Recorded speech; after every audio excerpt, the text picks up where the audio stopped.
Well, hello there, Real Zamir. Try and jam indeed.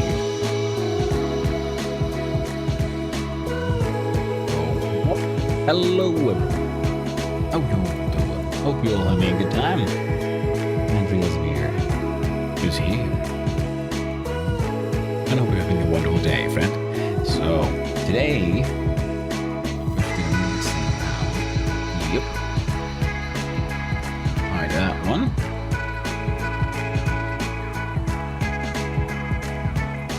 And then we change the scene to this one. Oh, hey! So, welcome in everyone. So, today we're again doing the Trijam Game Jam. 3-hour Game Jam. And today's theme is Defend the Castle.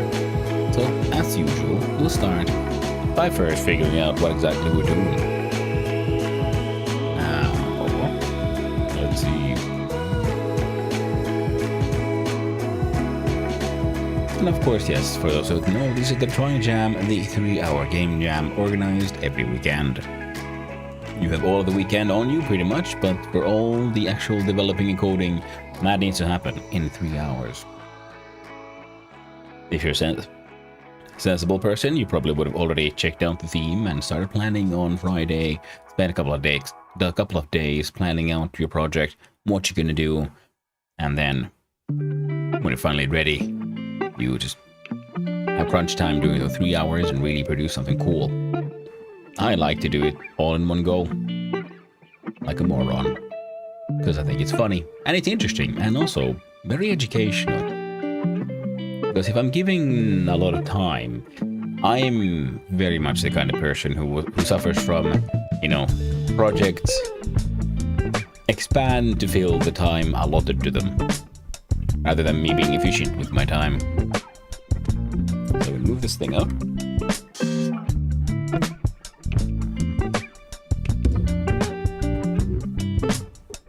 There we go. Oh, grab my oil. Roll back on pad. It needs to spin. Yep. Did that counter spin? It did. Fantastic. So, let's jump on over to good old GIMP. Zoom on in. Center that enough, and we create a new layer. So we'll do just all ideation. Music so loud? Holy shit, that's loud. Thank you for the heads up, Real Zamir. What was I doing? Oh, right. That's a leftover from when I had from the longest stream when I had the, whatchamacallit now, the podcast playing. So, let's see. Thingamabob is back, we can write, so what we're writing, so the idea was, theme is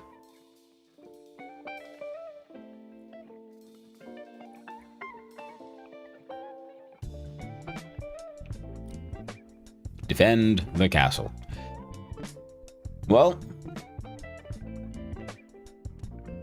first thing that comes to my mind is, of course, tower defense. Now that is an idea that we sort of touched upon a little bit last time. Holy shit, hello Raggy, hello Raiders, how y'all doing? Ragspin, rolling on in. Ragspin. How are you doing, my man? Did you get your random video player working? Suomalaista kalaa, indeed. Hello there, Esikoisa. You did? Nice. And hello there, Mr. Pani. Hope we're all having a wonderful day. That is good to hear. We are just starting out here on my end, because I was once again slow in starting on time. That is good to hear. I'm glad that it's working. We are doing the Trijam. Now, of course, hello, for those who don't know me, I'm Hanno, son of Hanno, variety streamer, and occasionally, like right now, an extremely amateur game developer. And What I do is on the weekends, for me, now I'm already on Sunday, so on Sundays I take part in the Trijam, which we should have more info here. So the Trijam, the 3-hour game jam that happens every weekend. I do mine in like one sitting, like a moron, because I think it's funny. So during the Trijam, you have 3 hours to actually make the game, but you can have as much time as you want to design and make your design document and plan it all out. A sensible person would have then, of course, check out is immediately when the theme is decided, which is what happened on July 18th, about around 12 p.m. And then start planning out your project. And when you have everything like planned out, you know, cross your T's, dotted your I's. That's when you have crunch time, and in 3 hours you try to make it all work. I instead sit down, try to plan a game in about an hour-ish, and then spend the next 3 hours making it. Now, this week's theme is Defend the Castle. So we're gonna jump on over to GIMP, and we're gonna see what we can come up with it. The first idea, one that I'm sort of considering already, is tower defense, because we sort of touched upon tower defense in the last game. We didn't really make it work, but we tried. And now I'm thinking, so we could either do, you know, your classic tower defense where, you know, things come and they walk along a path, trying to get to their destination, and you place, you know, the towers in wherever you can, and then they have their area of effect. Be there when they launch, you know, their projectile attacks, slow down their enemies, and so forth. Or we can have a kind of there's the map. Here's the castle that's being attacked, and enemies get spawned, like say, along this line. So that they come from multiple directions, so they're all trying to get to the castle. They could even be spawned in a sort of U shape like this, so there's some like even more from the side. And that way you have to be a bit more tactical with like where do you place your towers. We can have preset points, for example, that there are like these, like, I don't know, forward fortresses, and you try to choose what kind of tower, what kind of defense you place up there.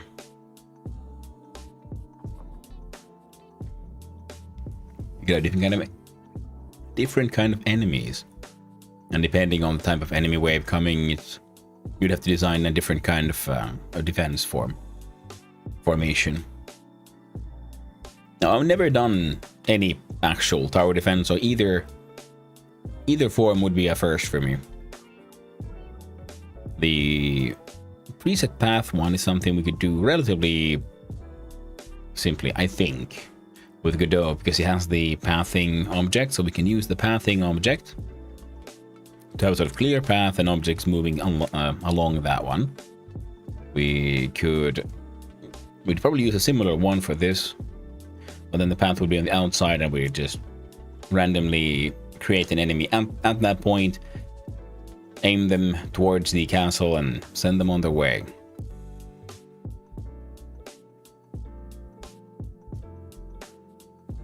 Now with this one, we could also have towers that we could use the same idea we used in the previous one, where we were sort of like tower defense adjacent, and we would have the like towers with, say, a gravitational pull. So if an enemy comes in from, you know, the side, like they're walking, here's the tower that has its AoE, an enemy gets like pulled to like just turn to walk in the wrong direction. Now that in itself would be a little overpowered, so then different enemies have different ratios of turning, of then they try to turn back to where they're supposed to go. And this way we try to get the enemies to walk out of the map, and if the player succeeds in that, the enemy gets despawned, so you won't have a sort of like off-camera turning happening. So you can try to make the enemies turn away, and those that don't, you shoot down. So that would be for this sort of like free map kind of thing.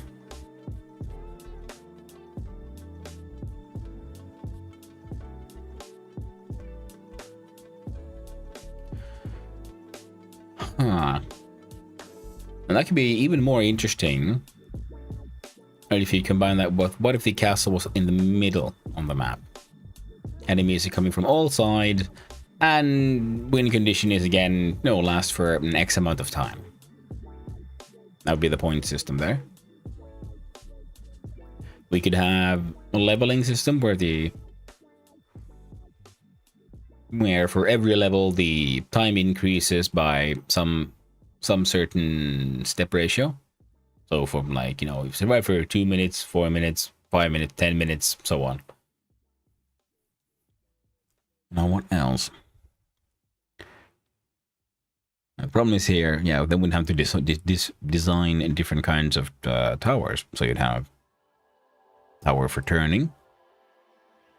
We could have tower for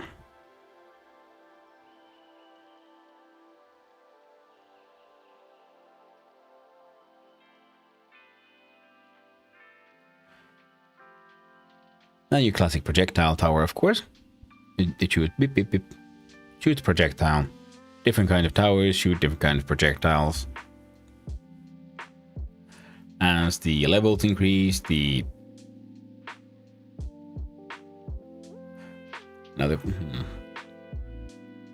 you probably want to increase the powers of your various towers as well, wouldn't you?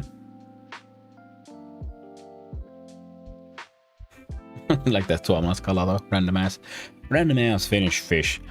Oh no, the ads have begun. Hope you can all tolerate the horrors. And Amazon is trying to shove down your throat. Now what else could one come up with here though? Well, how else do we make this interesting? So we'd have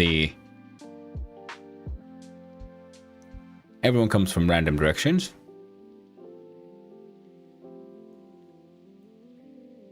I think this sort of like trajectory transfers interesting, but I'm not sure how to make that into a game other than, especially if combined with these shooties. I've been saying this for years. Just ask anyone. It's true. I heard him. Finnish fish is best. Or Finnish fish is. It's true. Suomalaista kalaa. Finnish fish. Usually perch. We have a lot of that here, natively. Me too. Great minds. Think alike. So.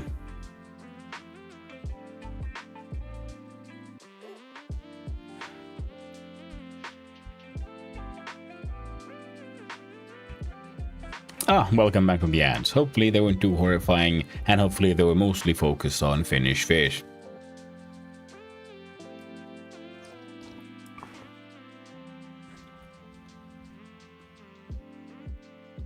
Great minds think in Finnish? Could be. Great minds, Finnish thinking.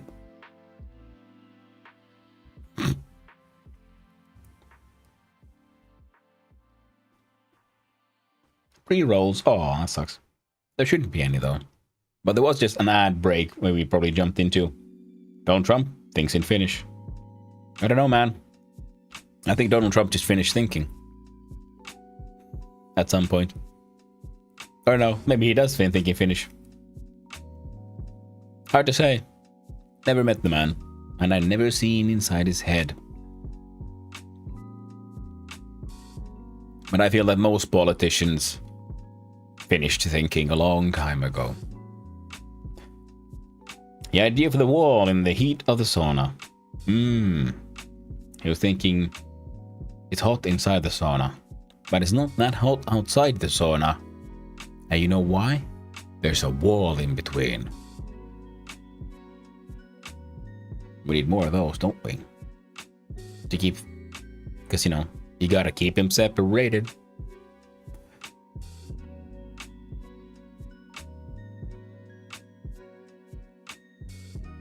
What tower defense though?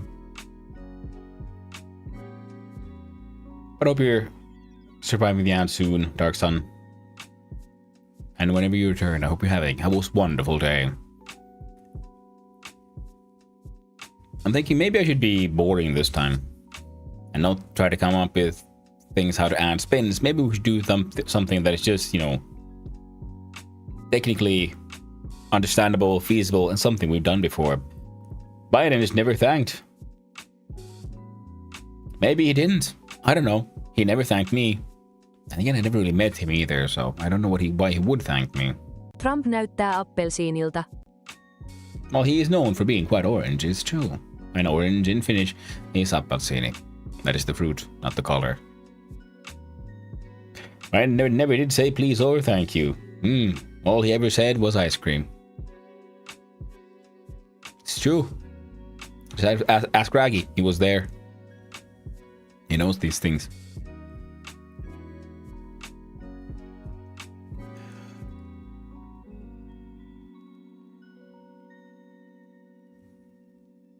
And this is something that is feasible, and I understand, and I think I know how to do, and it is very classic tower defense, but it's a little too classic. I think I'm going to go for this idea, where they come in from, you know, multiple directions, because essentially it's still the same thing.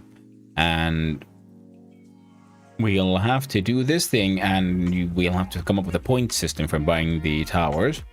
The towers have a cost. And I think the best way would be we have your central castle, and it would have its own tower slots, I think. And then we have forward fortresses, like 3, and then you can place towers on those, and then you can use upgrades to improve your towers. And your different towers will then mostly focus on shooting projectiles, and depending on how you specialize them, will have like different stats you can buy points in, such as damage. We'll do DMG, which is like per projectile. We'll have speed, so if you ramp up this one, they'll just shoot faster. Shortens the cooldown between projectile, increases hit. Well, those two pretty much. Man, I hate Italian for one reason, that is the orange isn't the name of the fruit too. I think in most languages that's just the way it is, because you know the color used to be just, you know, a reddish yellow and so on, and then orange is the fruit came, and then just like nowadays there's so many names for different colors, orange was named after the fruit, and from there it's spread. That's why in Finnish orange is oranssi, whereas the fruit is appelsiini. I hate Italian for the terrible food and contribution to arts and cultures. The wine most of all. Well, Raggy, if you hate all of that, well, you can send it all my way. I'll take it off your plate. It's fine. I'll drink all the Italian wine. Then again, I'll just drink all the wine. I might be an alcoholic. Well, was. I haven't had actually. Didn't really drink that much anymore. But what about at a certain point in my life, I was drunk more often than I wasn't. High functioning alcoholism. What a way to be when you're a student. You might be turning yellow. Ooh. Could be. If I drink enough wine, I might just turn yellow, it's true. Nothing white like the all natural skin tones of cirrhosis. And liver failure. Good stuff.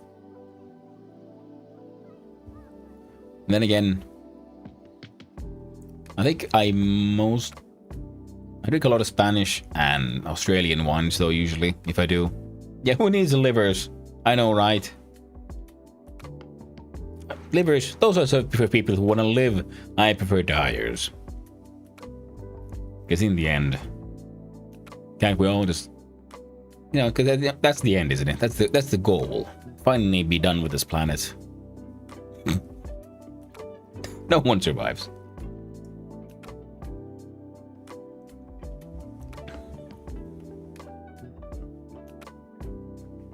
Speed run this shit. But I think damage and speed are sensible enough. We could maybe add a health.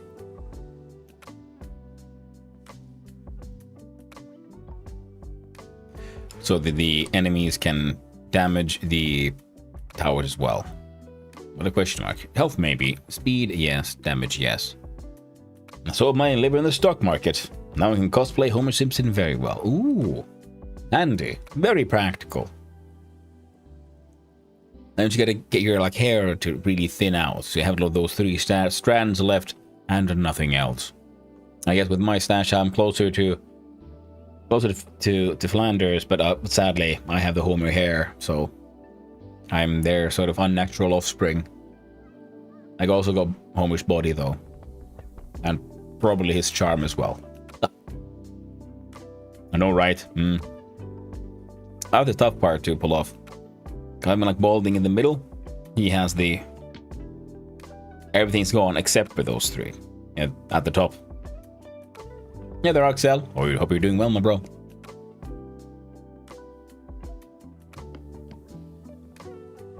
Charming fuzzy orb. I try to be. One of these days, I might turn into a yellow fuzzy orb, and I can be a tennis ball. That's the dream. That's the goal. Tennis balls for all.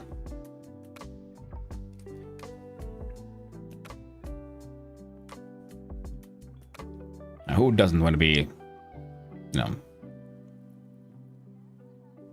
hit with nets by grunting, muscular women? Nothing quite like that. Being that tennis ball on the open court at Wimbledon. That's the dream.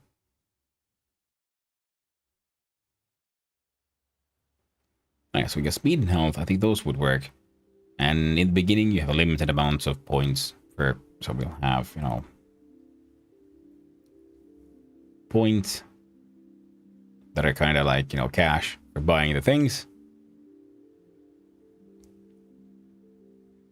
And you have you start with your limited amount of positions for towers. As you get more points, then you can place more towers. Who's getting hit on by women? Where? No, not hit on, just hit by women with netted paddles at Wimbledon. Hit on by women. Yeah. Women. I mean, every man, if that's what you're into. Yeah.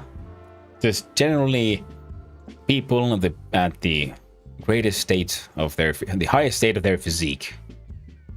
Nice, strong, strapping people of insert gender here. And all that lovely grunting. And if they grunt enough, then the worms come out. It's quite like worm grunting. That's always a risk at Wimbledon, isn't it? Really, all that grunting happening while they play, and it just attracts so many worms. It's it's a miracle the entire stage doesn't sink into the ground. And tennis ball hit by tennis rackets or by buff people. Yeah, it's true. It's happening. All I need to do is drink all the wine in Italy. All of it. That is step 1 of the plan.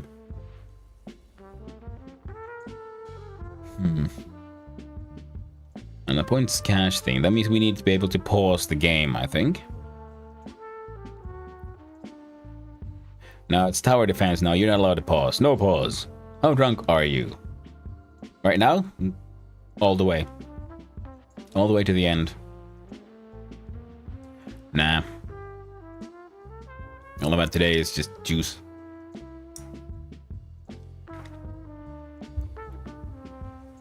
So we'll have some kind of store system. I think UI will have like a bar on the left. And this will be the... we'll have your points. You'll have... possible store. With towers. Upgrades. We'll do boring, but a single type of tower. It is the tower that shoots projectiles, and it's up to the player to then specialize them how they want. Do you want a slow but heavy hitter, or a fast machine gun? And here you choose an upgrade, then you click that, enter sort of upgrade mode. So there's state change. Upgrade UPG, totally makes sense. Upgrade state, and then you click the tower of your choice to upgrade it that way. It is a big imagination. It's true. Bigger than my liver. That much is certain. So you click the button and this is the rest of the game. Or you click a tower and you get a pop-up. And you see tower's stats with a upgrade button next to it. I think this could also work pretty well. I prefer sort of more discreet UI over these in-your-face ones. I mean, it depends on what I'm making, but right now I think this would work. First you click the tower, click on the tower, then you can do upgrades. And this is good because then I can have the sort of forward operating basis. Also, they might start out locked. So first you have to click them, and then you get a pop-up says, oh, this one is locked. And it costs X amount of points, and here's the button to unlock it. And then there's a tower there, and then you can start upgrading it. So you start out with 2 towers pretty much, I think. Then you can add those to maximum of 5. And enemies come from a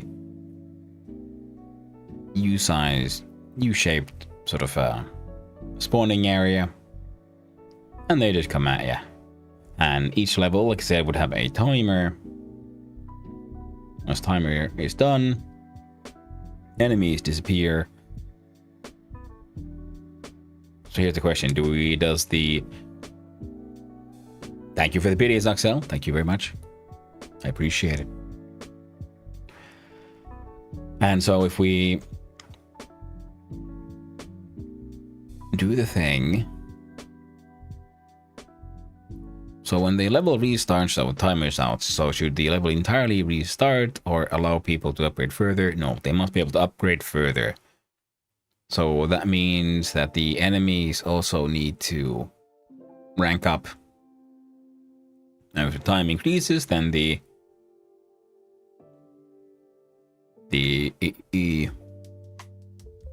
waves increase as well.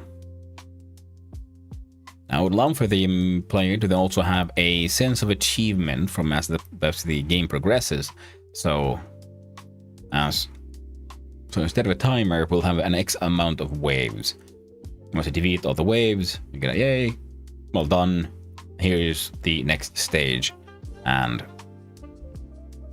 then we add a new wave. We don't affect the old waves, so that way in the beginning you fight your very first wave, might be a little bit of a struggle. As the game goes on, you get that first wave again, and it should be just a breeze, just smash through them. Easy as pie. I think that could work.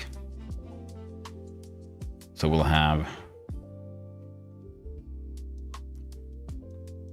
how would we make a wave happen? We could probably have a timer and have the timer activate per enemy. So the wave has an X amount of enemies and then keeps on spawning new enemies until the X amount of enemies have been spawned. And once that happens, then we keep track of two things. We'll either have a timer, yeah. One is for spawning, to make sure we get a wave. Then we'll have a second one that is after the wave has been completely spawned in. We'll have for a one timer for next wave, and we'll have another trigger condition which has to do with, we'll try to keep all the enemies inside a certain node essentially, so in its own array, and when our last enemy is dead, next wave starts as well. So next wave we'll do that, and we do a timer runs out depending on how the enemies behave, or last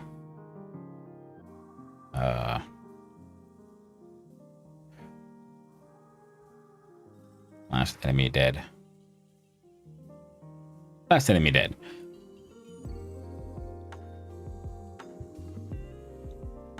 You know what? It'll probably be better to like we skip that timer completely. Well, just like if you can kill the entire wave, then you're given 5 seconds, and then the next wave starts.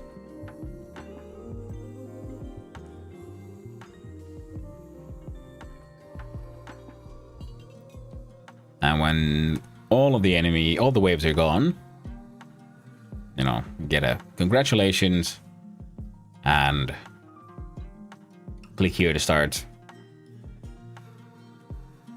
I don't know, next batch of waves. Whatever, next level. So a level 1 with like one wave, then with 2 waves, 3 waves, 4 waves, 5 waves, etc. Because if we make this happen sort of programmatically, that means the game has a sort of infinite state. You can go as far as you can, and if someone wants to like to keep on seeing how far can they push it, they can keep going. I think eventually the game would find stability, which is one of the problems here possibly.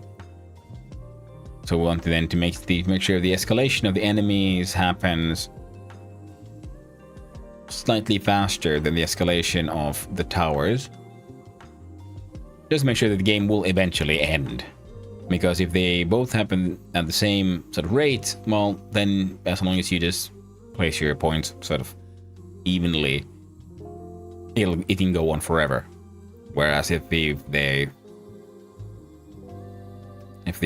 difficulty will ramp up slightly faster than your potential tower, then you have your sort of easy while more challenging, and then then eventually collapse. So then there's an end game. The game will end. Oh yeah, so early, mid, late game. I think that could work. Seems like a doable project. Let's do this. And I'm sorry.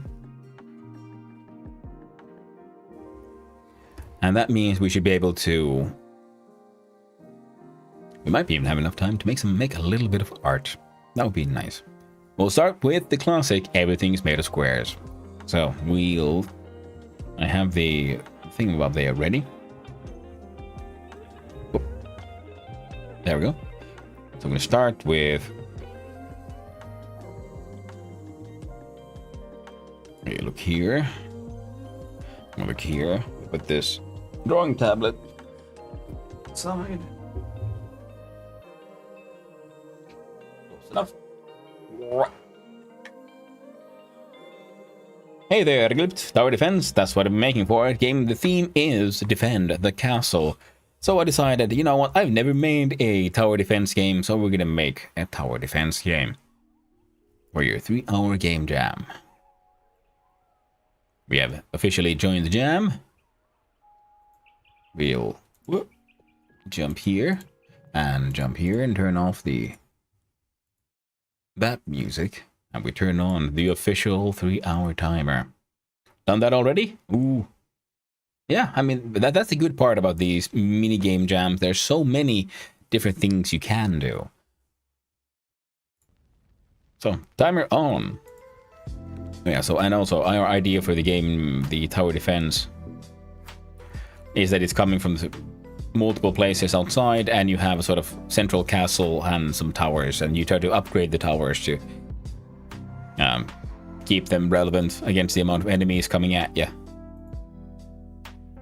Can I post a link? I need to create a version to play in HTML5.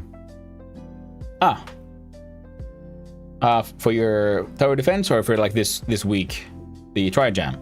Yeah, sure. You can share a link. Okay, well, let's see. New folders. What we will need? Well, we'll need one for the actual level itself. We will need new folder for your mama. No. We'll just have one ready for asset there. Assets. Well, I always end up using them anyway, so we'll make one for the global. We'll need something for the tower. And we'll need a little something for the enemy assets. Jump on here to level F2. Capitalize it so it fits in. And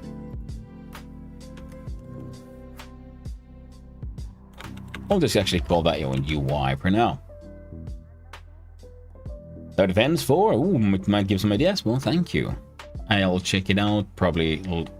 Okay, we can probably check it out now, actually. Let's see here. So if I go here, we pause that. Well, this is your tower. Ooh, you also might prefer a tower defense. You have Linux and a win. Ah, you don't have a.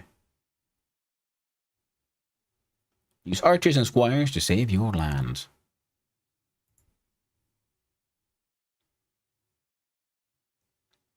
No web version. No, that's unfortunate. But otherwise, yeah, makes sense. Ah, yeah, so yeah, you're the more classic one of they follow a path to the castle. I like the assets. Very sort of cute. Very SNES type. These reminds me of. I'm assuming, yeah, you then place these around. Yeah, you can see. You can place them around. Very cool. Very nice.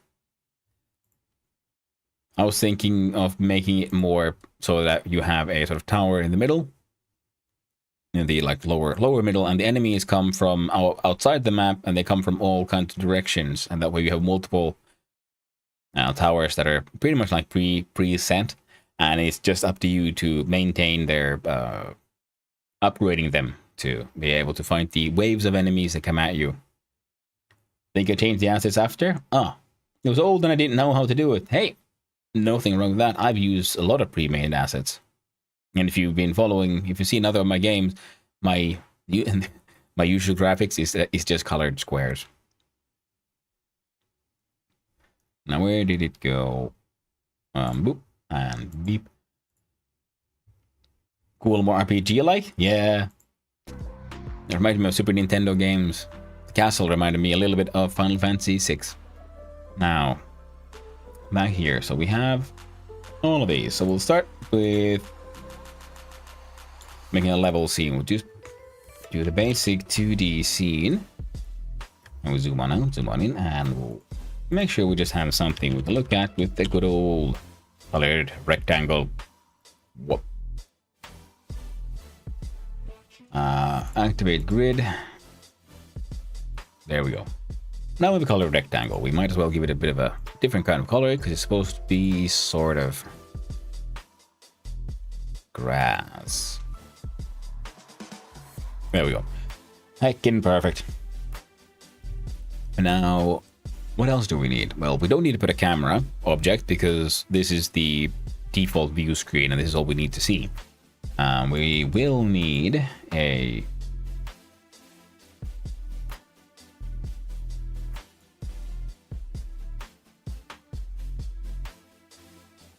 thingamabob. It is the path 2D.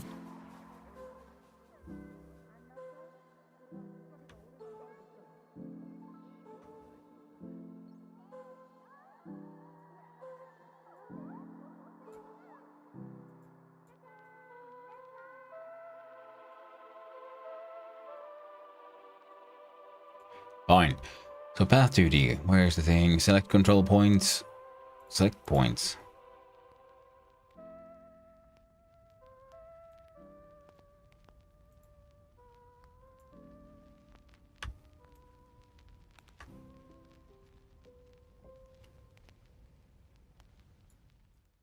There we go, perfect. Need one.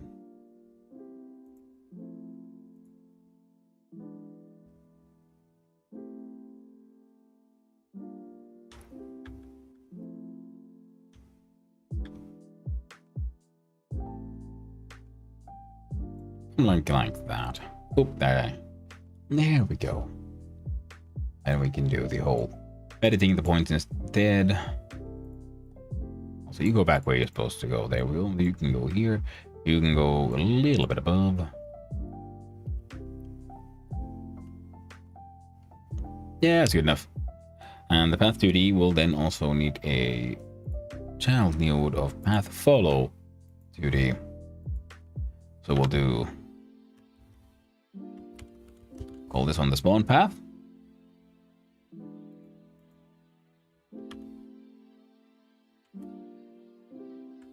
And we'll call this one the path spawner. There we go.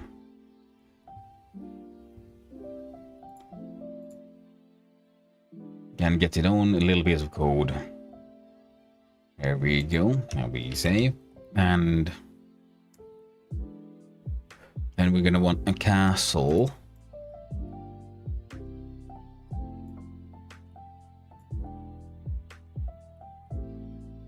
I don't know what kind of object to make that. It'll need to be a physical object. BRB, coffee time? Hey, I hope you all enjoy your coffee. I hope it's nice and lovely and delicious and gets you energized for the day. So what we'll need is a node 2D physics object. Can't be moved. Perfect. Create. Now you static body 2D will of course need the collision shape so that it can, you know, take damage and whatnot. Might as well be a circle. Actually, no. A rectangle makes more sense. And you should also probably have your own colored rectangle. We'll make you all gray and shit because you're a castle. There we go, perfect. Close enough. I think it was shift? No. There we go. Hold down Alt and they won't move around too much. Zoom on in here and I'll move you there.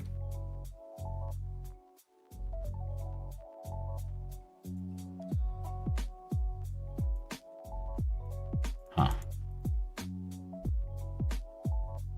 Why can't I change your shape?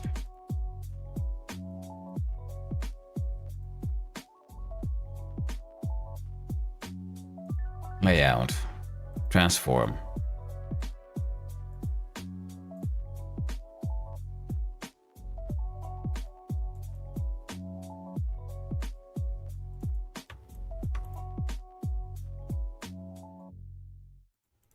That's weird.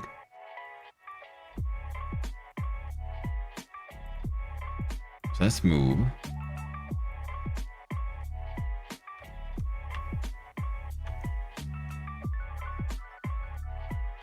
Okay, that all works. Why doesn't this do anything?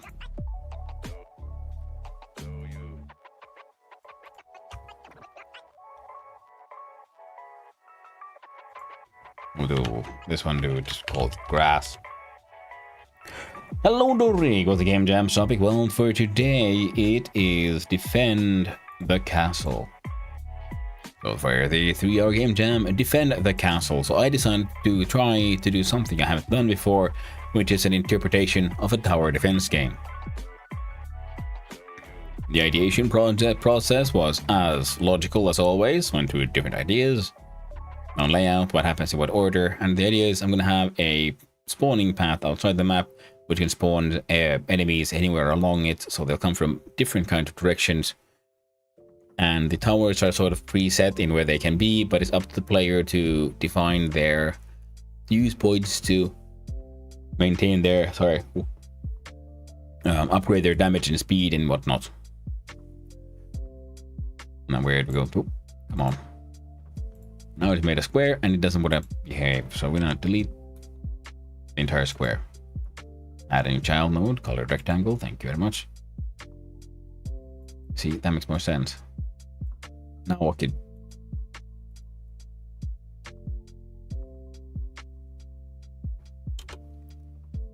Good enough. We look at this one. Expand it.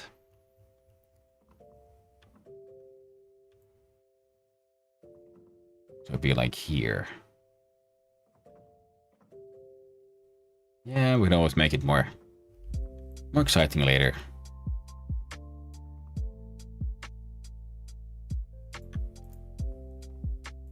We'll rename this one as the castle that is to be defended. We'll see if making nicer assets and such later on. So the enemies come from various points. Now for this, we then have to now start designing the towers themselves.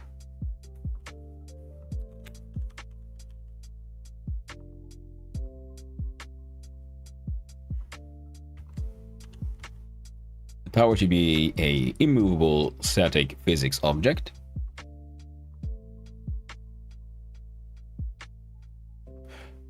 I see. If you need an inspiration for how to do the spawn path, there's a tutorial game that did the same. I'm using the spawn path already. I've used the same sort of spawn path logic in other projects as well, so I'm pretty familiar with that one. So you have your spawn path, the path object, and a path follow node, and then from beginning to end we just use a value between 0 and 1, and you randomize that one, and it'll be along this path, and that way we can have random spots where the enemy is then spawned in. Then we use the location of the castle to get them directed in the correct direction, and we send them on their way. And they walk towards the castle. Should they encounter the castle, they'll do attacks. But here's a question though. The tower. Are they static bodies?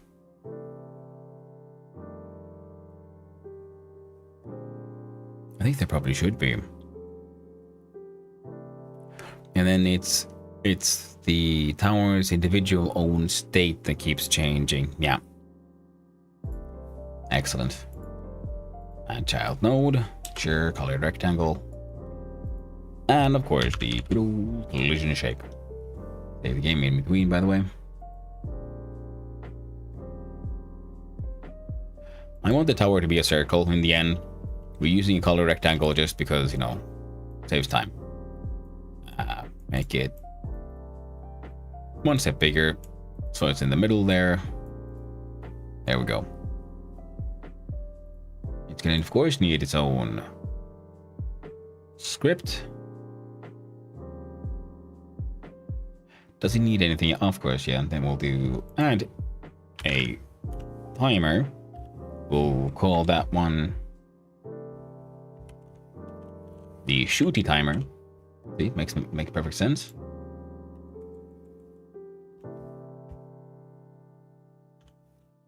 Shooty timer. There we go. Now the shooty timer should be probably unreadied into here, and of course it'll need its own timeout signal to be connected to the code itself.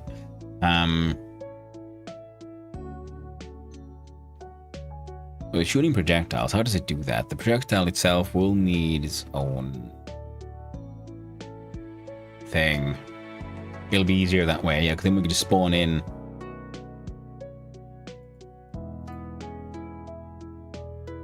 All new folder. We'll call it the projectile. Now the projectile will need its new scene. We will call it a... what will it be? I think an area 2D would probably be the best, to be honest. Region 2D space that detects other collision objects entering or exiting. Perfect. And we'll do...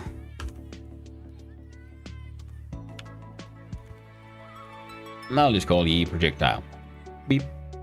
The projectile will, of course, need a... well, colored a rectangle, and then an actual shape. So a collision shape 2D. Collision shape shall be circular. You as a projectile shall be, get on the small side, I think. That'll work for now. You'll need a script, and I don't think you need anything else. Now, the projectile will need to know something, so we'll need to know some variables. Our very first variable will be, well, what is the damage of this projectile? We can use that as integers, floats. We'll make it an int for now. No, float. And we'll say your default damage 1.0. What else do we need? Well, we need to know the projectile speed. And absolutely needs to be a float because more complex math can't really be done with it. On account of them not having, decimals and shit. Now, what else do we care about? Sprite, question mark. There we go. We'll need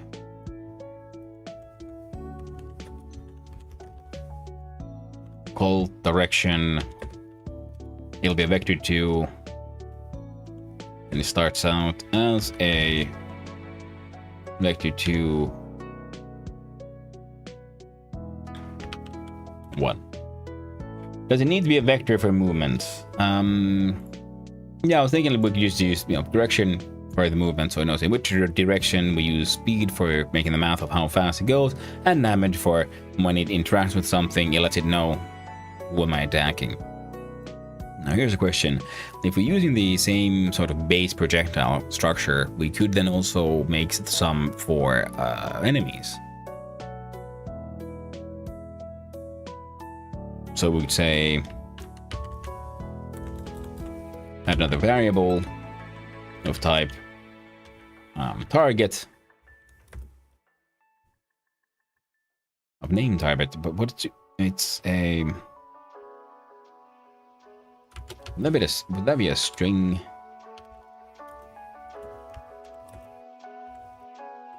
Because we can use it to target different kinds of classes, not classes. What do we call them? Groups.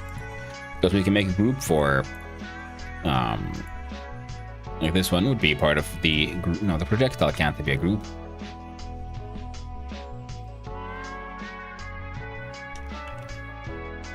The tower, though, would be part of group.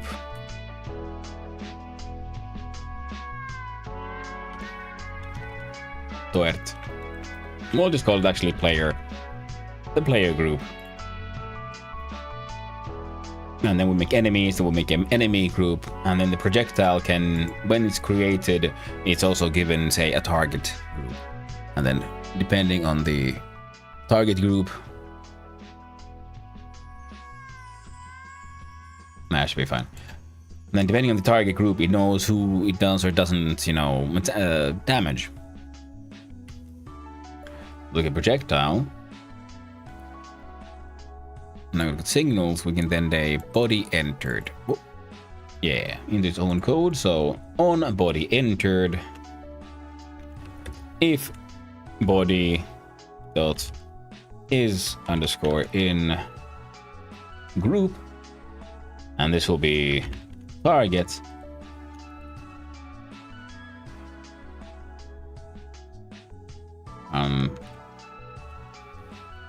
It starts as none. Then we'll do body dot take underscore damage, and we give it the value of damage. We could have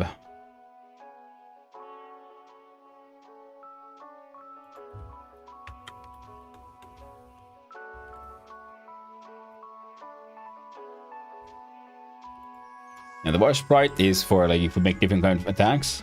Looks interesting. Well, thank you, Josek. How are you doing? And hope you're having a wonderful day, my friend. Ooh, same to you, Doric. I can't remember if I greet everyone properly sometimes.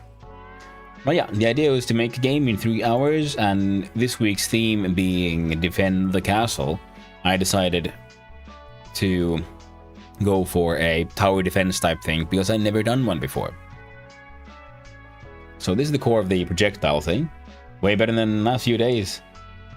Well, that's good to hear, my friend. It's always good to hear that things are, going up rather than down.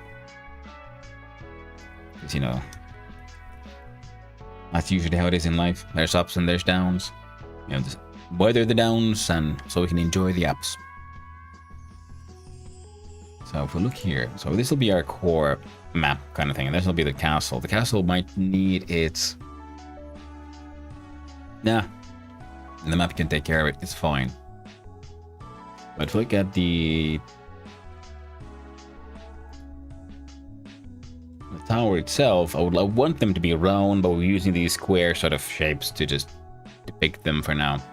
Ooh, actually, if I look here and I make your color a sort of lighter one, I could actually move from being practically paralyzed in my bed with how sick I was. Holy shit, just a sec. I'm glad to hear that you're feeling better. That sounds very, very rough. Dang. And the thing is,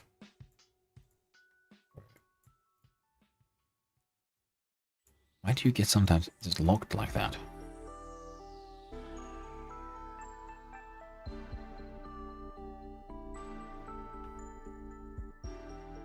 What?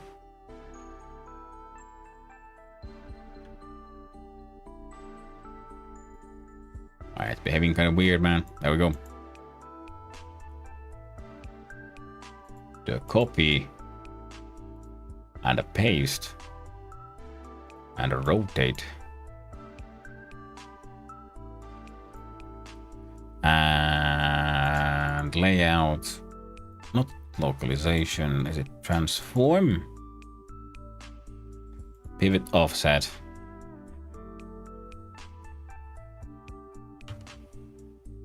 By 5. We'll make that 20. We'll make that 15. If we could only easily see... Oh, there it is, of course. Oh, man, I'm dumb. So half of that would be 16 and 16. Now it's in the middle. Now I can rotate it like that, and we have something that can sort of depict a circle-ish thing. Only problem is, right now, the first thing I decided to do was go to the bar. Okay. I understand the feeling, but I also, yeah, maybe not the smartest move, you know, I'm just saying. There we go. So that is the base of a tower. So now we look at, we can save. We can actually do something similar with the projectile here. And the projectile base sort of color, we could make that one, I don't know, yellow. Yeah, that's good enough for me. Yellow and green, not that visible, so let's make slightly more orange. There we go.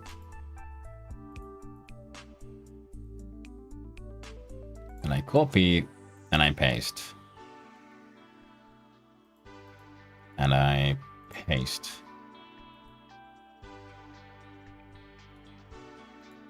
That should be enough.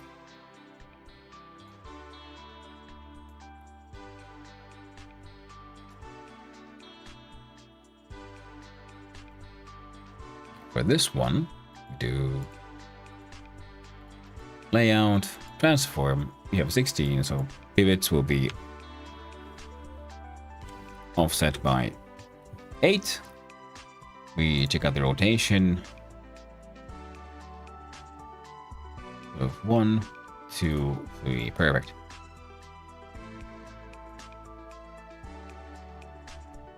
We do wrong. Move there as well. Layout. Transform. Pivot offset 8 by 8. Rotation. And then you go in the middle as well. Layout. Transform. 8 by 8. Rotate. 1, 2, 3. Then we copy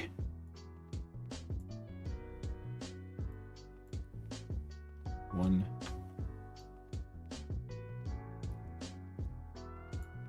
Oh. Oh. Damn you.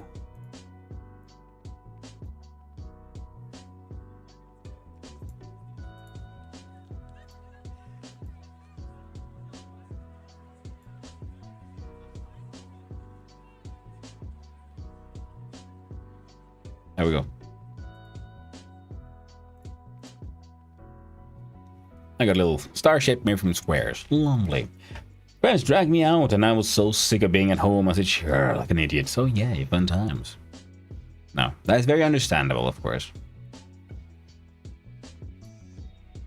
And I'll put that slightly behind. Yeah, works for me. Save. Then we have our basic projectile. Even make the fucker spin or something. Look at level, and we look at the tower scene. Perfect. You can place multiples. Well, I hope you feel better soon, my friend. Not only recovering from the sickness, but also recovering from the fantastic times at the bar. I hope you had fun, though. That'd be even worse, you know. For all the time you finally get out, turns out it was a shit time all along. Although, where's the middle here? So 1, 2, 3, 4, 5, 6, 7, 8, 9.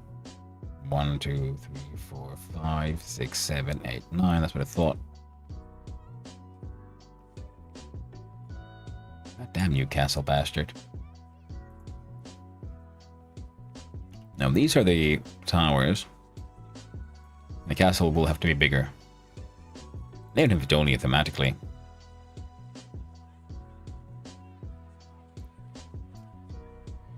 That seems reasonable.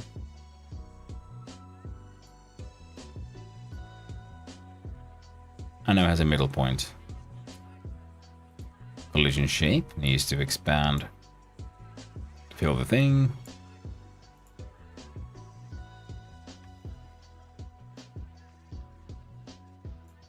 So something like that.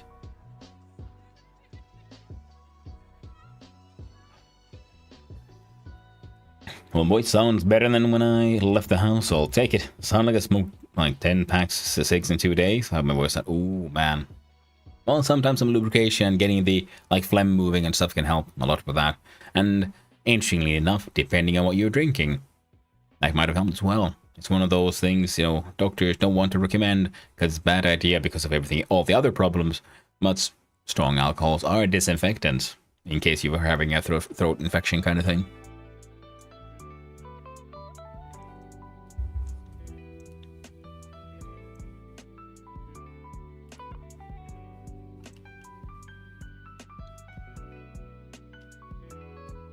I think a couple of these towers could actually be like placed, you know, here. And that means they should be owned by the castle. So when the castle moves, the towers move with them. So these will be your front-facing stuff. In fact, castle will go there. And then enemies come from here. And then we'll need the sort of decommissioned towers, if you will. My sinuses are clear right now, so I feel better than I have the last couple of days. Man, good to hear. Yeah, being sick really sucks ass, so goddamn bad. Now, this is the entire field. I think for the towers to make sense, they should be spread out. I wanted 3.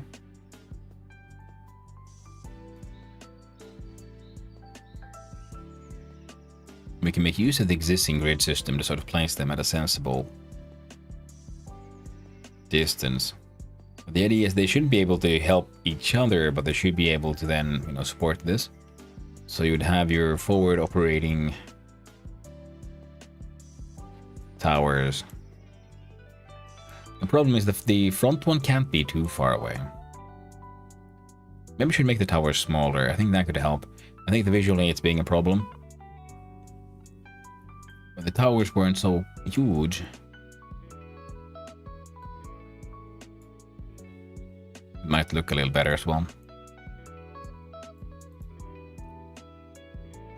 Okay, so you're supposed to dominate this side. Enemies come from here. Yeah, actually that should be fine. So if we... Huh.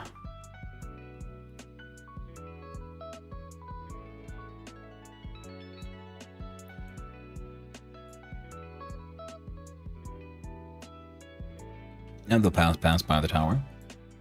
That's good. What the distance from the side here? So 1, 2, 3, 4, 5, 6. 1, 2, 3, 4.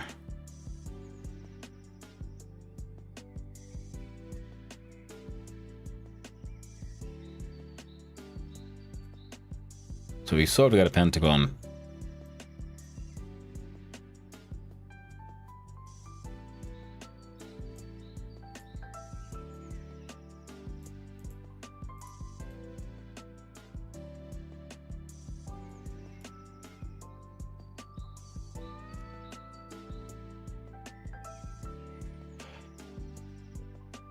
Oh, welcome back from the ads, my friends.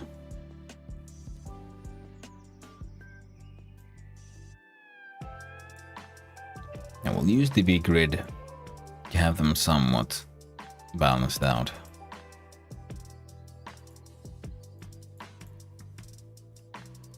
Okay, looks wise, this looks okay to me. So, all the towers are here, and they're sort of hard set, but then how their behavior and so on will be decided by the code and how the player have decided to upgrade them. So, of course, the tower will need its own other stuff. You'll need your own area 2D, which will be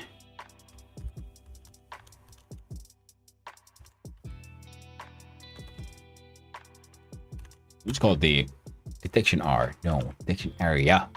There you go. Now, detection area itself can't do anything, so we'll have to add the child node, which will be, of course, the collision shape. And for that to make any sense, it'll have to be a circle. I'll expand it out.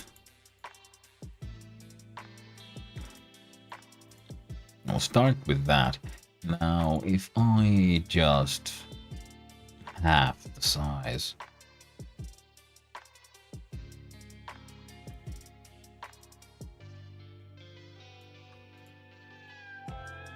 First for 1.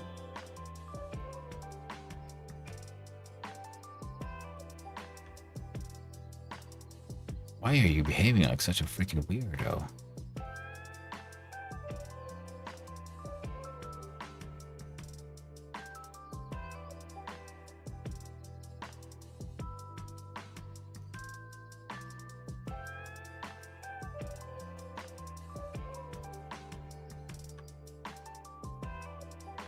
Oh, because of the pivot offset, that's why. So if we do Control Z, and now we do, check this one, what's your size, friendo?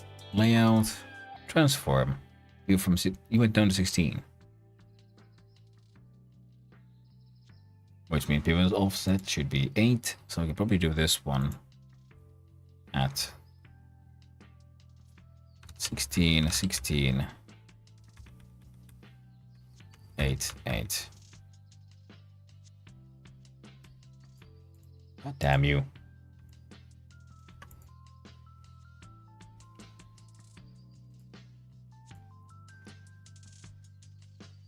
Its own collision area should be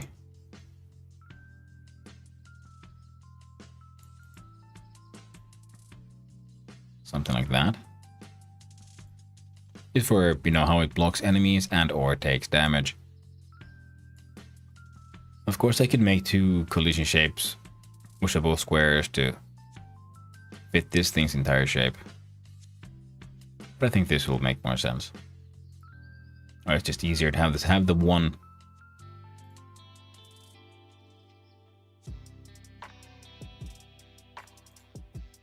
And we do this. No, there we go. We save our changes and we'll look at levels. So what happened? You know, the combat towers on the side make sense. The detection areas need to be bigger. That might be too much. We save, we look. One more square at the minimum. You see, because now they can defend the castle from all directions. These, though, can't. What tower defense game are you making? Well, the idea is that instead of having the enemies like follow a path for a more classic tower defense, my interpretation of it is that the enemies get spawned along this path outside the screen. So random spots from here, and they all walk towards the castle here, because the theme was defend the castle, and the towers are fixed. But it's up to the player to then to meet enemies and then use points to try to increase the stats of the tower. And so far I was thinking, yeah, we can either increase the damage to make them sort of heavy hitters, increase their attack speed to make them more of a chain machine gun type thing, depending on how you want to deal with the various kinds of enemies. Enemies come in waves, so the first level will be one wave, second level will be the same wave plus then a second wave, and so on, and it keeps on increasing. And the later waves will be more tougher enemies. And in this way, I'm going to sort of emphasize the fact that as the game goes on, you destroy enemies, you then get more points, and you can use those points to then upgrade your towers, including giving them, I think they have to be able to increase the radius. Makes sense. That was kind of cool. Thank you. That was good. At first I was thinking the whole traditional, they come in, they follow a path, get to the end, and you place towers and hope for the best. And I was thinking, well, I kind of want to be silly and do something of my own, something a little different. So we're doing this, and the towers are all their own unique entities. So that's this way every individual tower should be able to be upgraded individually. And then of course we'll have a global for maintaining how far did you get in scores and so on. And every time you kill an enemy, you get a point, for example. Every second you survive, you get a point, that kind of thing. Depending on the enemy's difficulties, the enemies might reward more points. Different attack types. That would be cool, but I don't think I have enough time for that. So instead, we'll have a sort of one single attack type, but it's malleable. So that you can, if the player decides to use more points, say on attack speed here, then this will turn into more of a machine gun that, whittles down weaker enemies.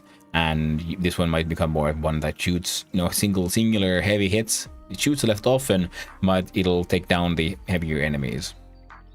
Now, even just explaining this, I realized, well, it seems like there would be an obvious meta, which would be make these 3 machine guns and these the heavy hitters for whatever survives those. And I would like to add more complex attack types, different types of towers maybe, or some other details, like maybe you can have soldiers, you hire soldiers and they can hang out here and do their thing. So there's more like different types of elements in play that way. But I have a limited time for this, so I'm trying to think what is the smallest amount of things I need to make to maximize the amount of gameplay a player can get from this.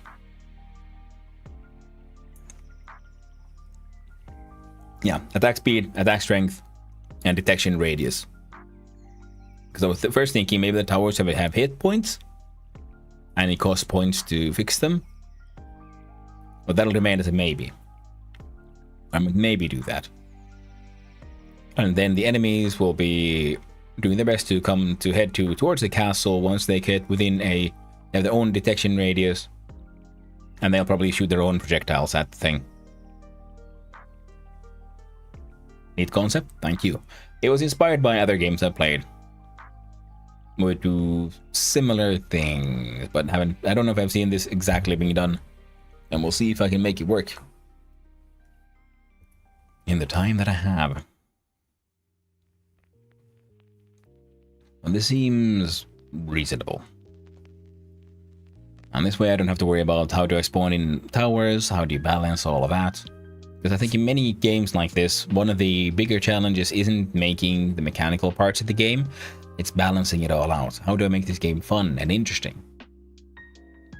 So I'm trying to sort of again, to get to an acceptable level of gameplay within the short time I give myself.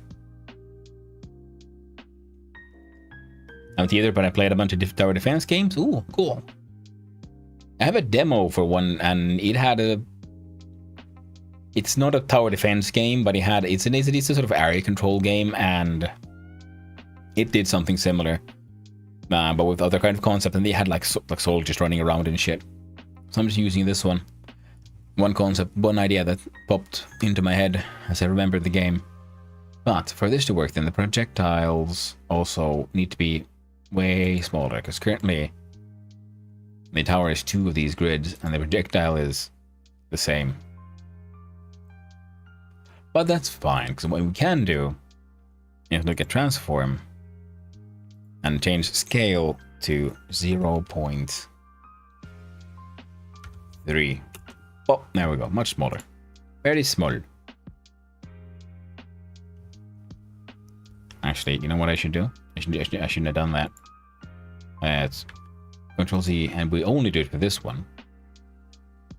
Because if we do it for this one, it should go to its children as well, and its children is all the other squares that make that sort of star shape.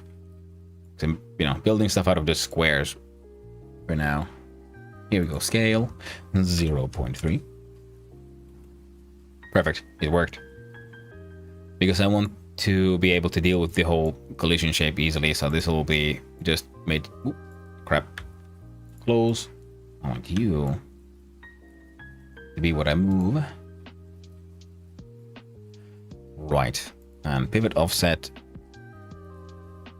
8 by 8, so that its pivot is in the middle.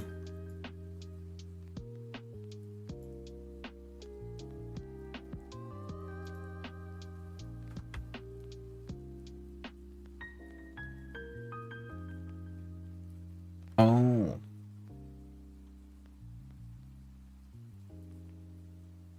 Right, because the scale.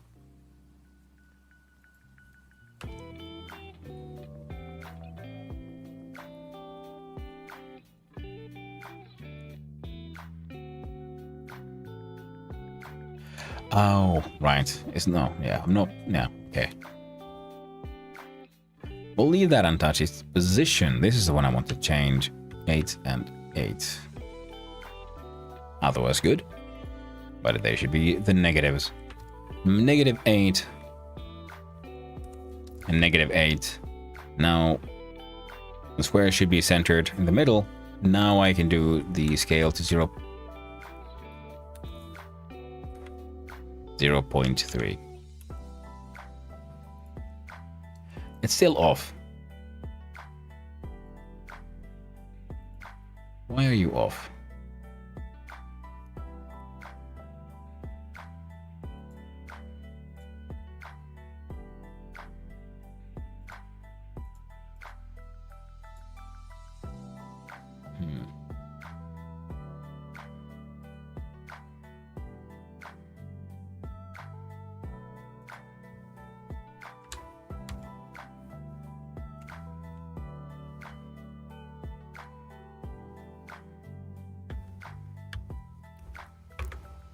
Okay.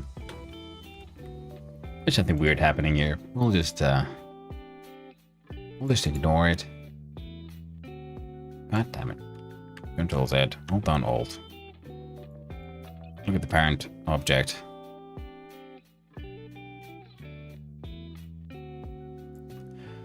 Why are you skewed? I know there is a skew thing. Pretty sure I didn't touch that. Was it the pivot offset? I think it was the pivot offset.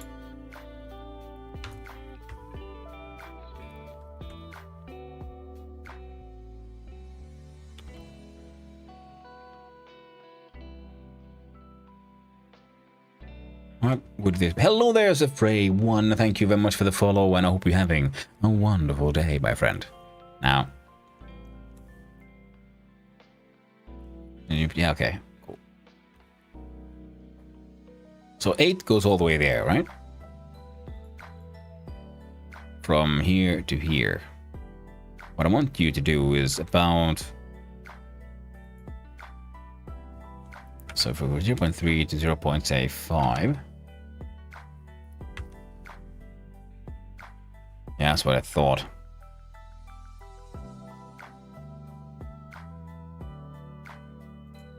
So that would be -4. And -4. half of that would be 0.25.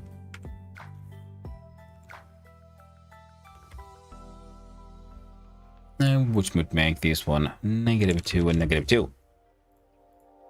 Now you, friend. Why are you all there? Let's make you nice and small.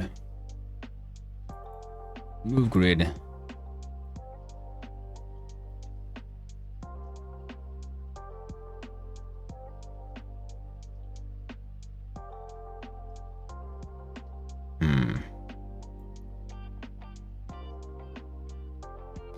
Good day to you as well.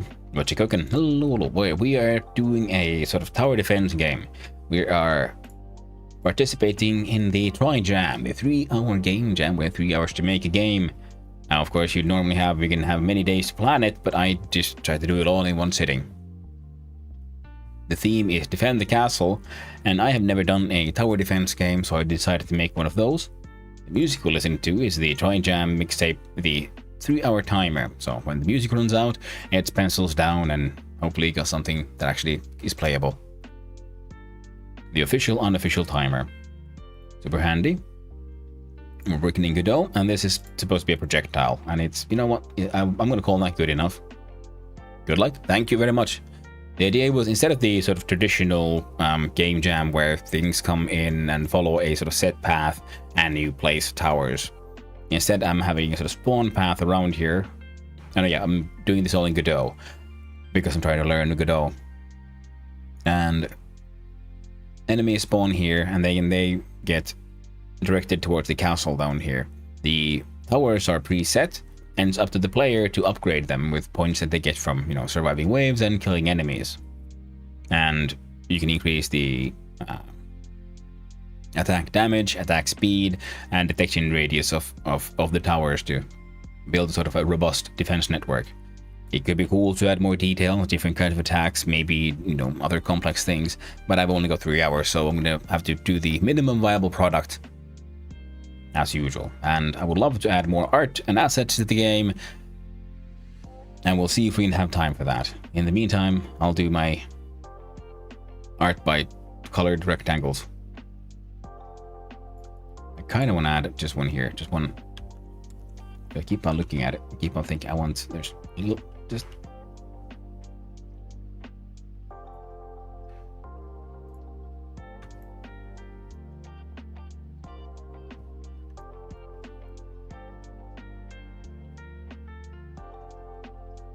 There we go, and the color should be a darker gray. There, so there's like, you know, it's a castle with walls, and there's towers at the corners, and then the outer towers. Oh, wrong way. I was supposed to go here and look at the projectile scene. Grab one in just so I can see how it looks. That looks absolutely heckin' perfect. So we're now going to look at this here projectile and delete it. Don't need you. What we do need is we can preemptively add a couple of nodes here just to be containers. One will be a node 2D for F2. We'll just call it enemies, so that when the level starts spawning in enemies, it'll spawn them into this node, just keep them all organized, and then we can use that node as an array instead of, so we can use inbuilt like features of the engine rather than coding it all ourselves.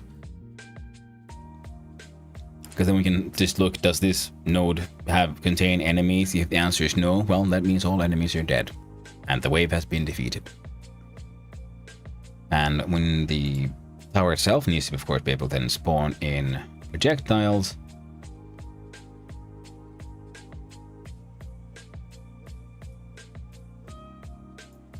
And it doesn't really matter where they are. We don't need to make it efficient, it just needs to be good enough. And whether or not how many projectiles exist, I don't think I care that much. Of course, we'll have to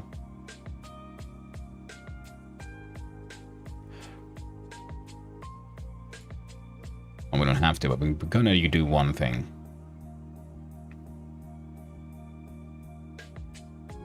Where's the thing? Add child node. There we go. We can add an area, not a parallax. God dang it. Change type. An area 2D. Add child node. Collision shape. That collision shape shall be a rectangle. Now what I'm going to do is make a rectangle that's slightly larger than the map itself. And we're going to rename this one as level area. Because the thing is, I want to detect whether or not enemy entities, or more importantly projectiles, are trying to leave the area. If they leave the area, they should be deleted and removed from the game, because even the simple game, you can end up with a large amount of projectiles that fly on for fucking ever.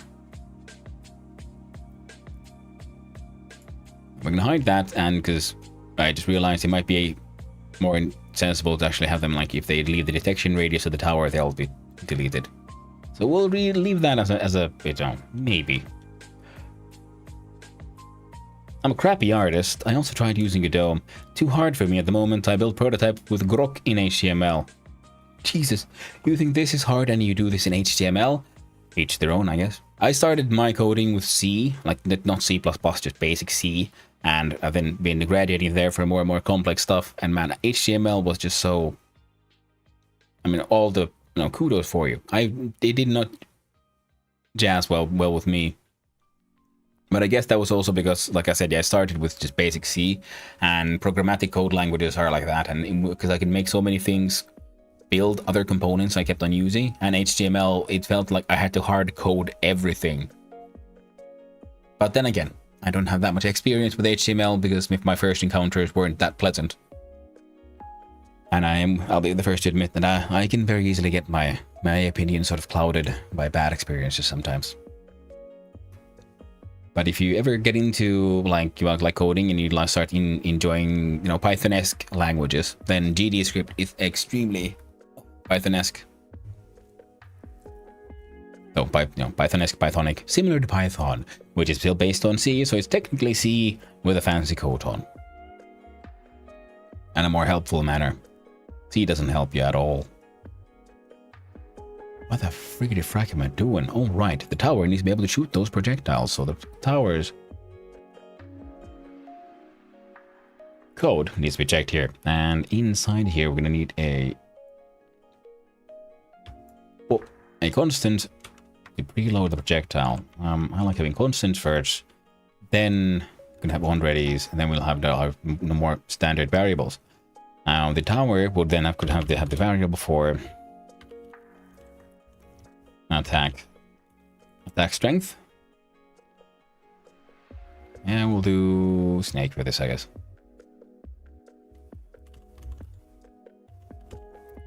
Attack strength of type float. And we'll start with your classic 1.0. Variable, not car. Variable of attack underscore speed. Also for type float. And we'll make them also 1.0 for now because we'll fix it in post. And oh yeah, and of course, the whole crappy artist part, well, it takes practice makes perfect. Like, I know I'm not the worst, but I'm nowhere near as good as I'd like to be. But then again, I compare myself to, very, very talented artists I actually know. I'm a non-coder and prompt engineer mostly. I could draw art a little bit. Yeah. Well, practice makes perfect there as well. So if you want to learn coding and you use prompts and, Grok AI, they're very good teachers in the sense that you ask, so how would I do this?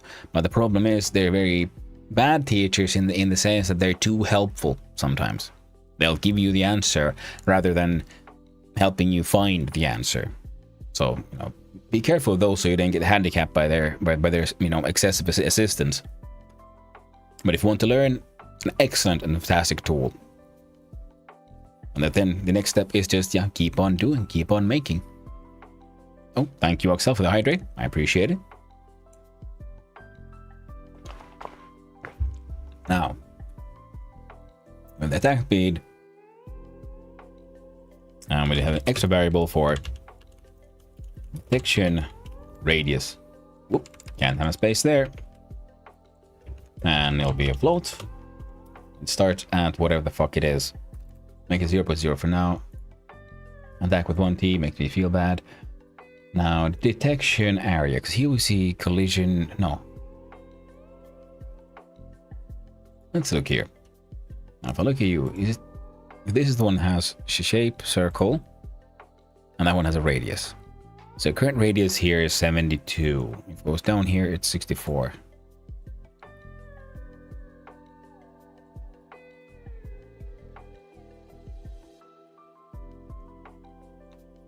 Ah. The grid system makes slightly more sense for me now. We might as well start with 64 then, because, you know, magic numbers and all that. So we'll have collision shape 2D. Actually, we have to rename this one. F2 detection.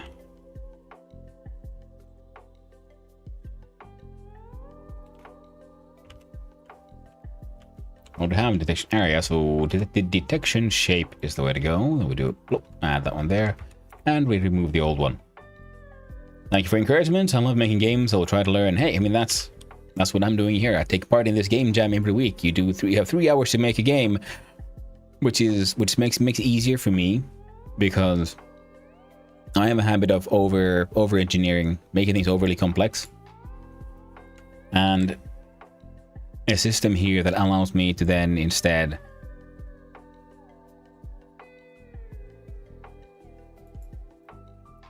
what's the word now? Yeah, it's easy and it's low barrier of entry and also low barrier to failure. It's okay to fail. You only have 3 hours. No one is expecting you to make anything super awesome.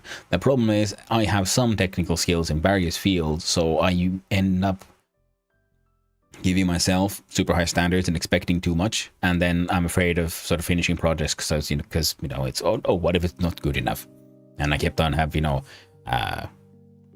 feature creep and all that, adding too many nonsense, getting too lost in some random ass details. And in generally, I found that for me, if I'm given a larger timeline, the project will swell up to fill the time allotted for it. And not in a good way, I wasted time. So having 3 hours forces me to try to be as efficient as possible and not worry about, details too much. Just think of what is the minimum viable product? How would this game work as a game? I don't need to worry about what makes it the best art or what is the best way of handling something. There's probably way better, smarter ways of doing the things I do in these games. I don't have to be the best coder. It just needs to work. It's that thing about games. It's not the best coded games that are good games, it's just the fun one. Like look at Balatro. Super fun game, extremely popular.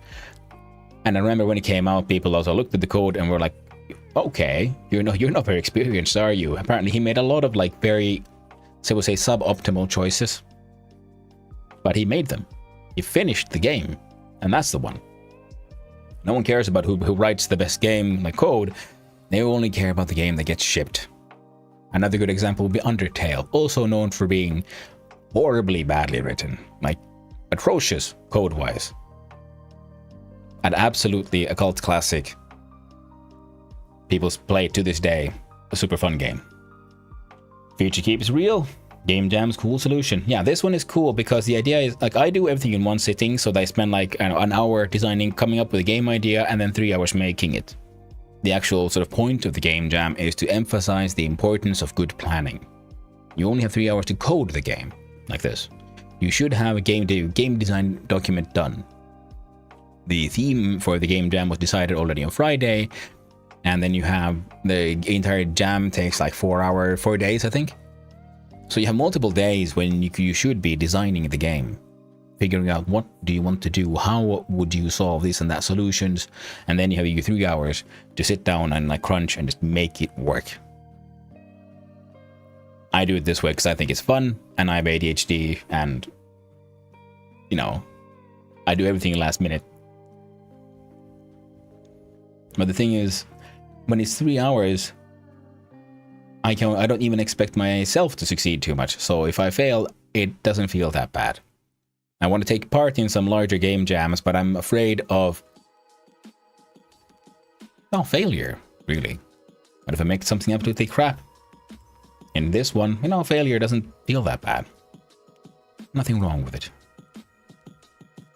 Whereas in other places, it can easily just be very demoralizing.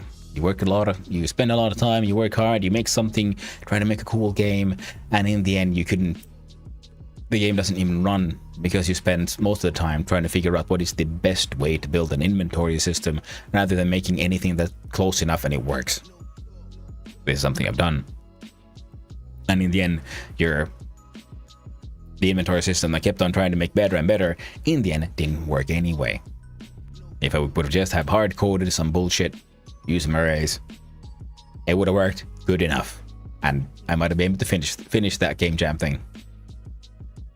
For this one, seeing as I'm forced to do everything in 3 hours, making the best solution is unimportant. Getting a functional solution is important. But here, now let's see, we have a Shooty timer timeout. Ooh, we'll actually add another variable here. We'll keep it separate. We'll call it simply can underscore not sahut shoot shot shoot, and it is a boolean, so yes, no, and it says true. Standard can shoot equals true. On Shooty timer timeout, what it does is can shoot equals true. That's all it does. We'll do a quick look see here, Shooty timer, and we turn it into a one shot. So it always, once finished, right, attack speed. We'll do when you enter, we'll do Shooty timer. Okay, we do Shooty timer dot start when things shoot. Yeah, perfectionism sometimes struggle with it too. I think very many of us do. It is very normal, and it's annoying because it's not spoken of enough. Because everyone always speaks of, oh well, look at this person, or look at this what this project what they did and what they achieved, and look at all these amazing achievements. We get bombarded with perfection or near perfection or something that is really good, and they keep on telling us, look at this is perfection, and it's only after you, I don't know, spend years learning a craft or something, and then look at these people claiming that this is perfection, and you realize, actually no, that's good, but it's, you know, it's not amazing, but it's good, and in what you've been believing, it's just marketing hype. We should see a lot more, you know, people failing at stuff, in my opinion, or just doing not good enough, or like doing some, starting to value things like good enough. You know? Because everything all around us is explaining this is the best way to be, this is the best product this is the best way to dress, these are the best materials, this is the best bag you can have. You know why? Because it's got the brand. The brand is so goddamn amazing. They have this bag, even though it's a shit bag made by slaves somewhere, but it's got the brand on it, and that's why it's worth $5,000. But it's a shit bag. It's an expensive shit bag. But we keep on getting bombarded with this. And then the same thing with art and coding, because there's so many people doing art. So of course, when they're all competing, the best bubble to the surface. So it's very easily, you end up comparing yourself to the best of the best, rather than, you know, people at your sort of skill level kind of thing. We should have way more art classes. And, you know, coding classes and all that. Then like just people should just work on this. Things should be more public, rather than everyone just toiling away in private. Which is also why I like streaming these things. I want to show that, hey yo, you can create stuff, and it's a learning process, but it doesn't have to be perfect. It just needs to work.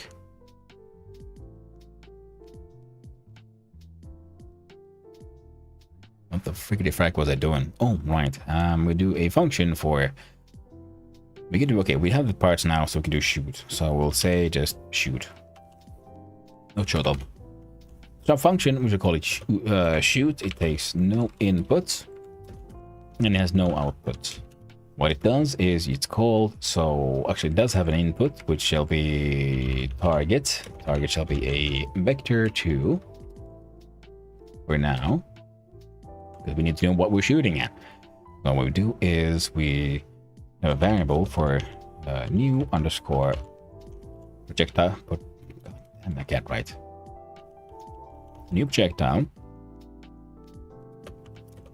And I'm not gonna like pre-type this one, because what we're doing is calling the projectile here, and we're using the preloaded one and instantiate. So now it creates one of these scene objects.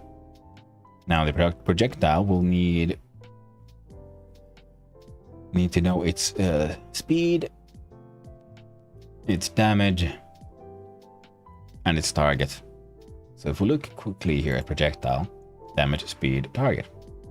Target here is spring, so direction. So we can do new projectile dot damage equals attack strength. New projectile. The attack speed is actually for the tower. Speed equals projectile speed. And after this one, well, would you like to take a look at that? We can add in here a new variable. We do war space stack new variable with a float. And it also goes 1.0 for now. The projectile speed comes from here as well. And new projectile dot direction equals target. And then we do add underscore sibling, because I don't want the projectile to only exist within the same sort of scene at the tower, but it, or like in the tower's own scene, but in the scene that the tower existing, which is like the level.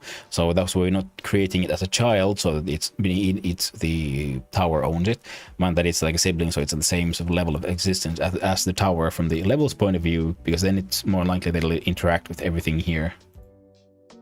So an add sibling, new projectile, followed by okay, we can actually just do here like if underscore no, if then can shoot equals true. Yes, I do know we could just do if can shoot, and that is by default equals true.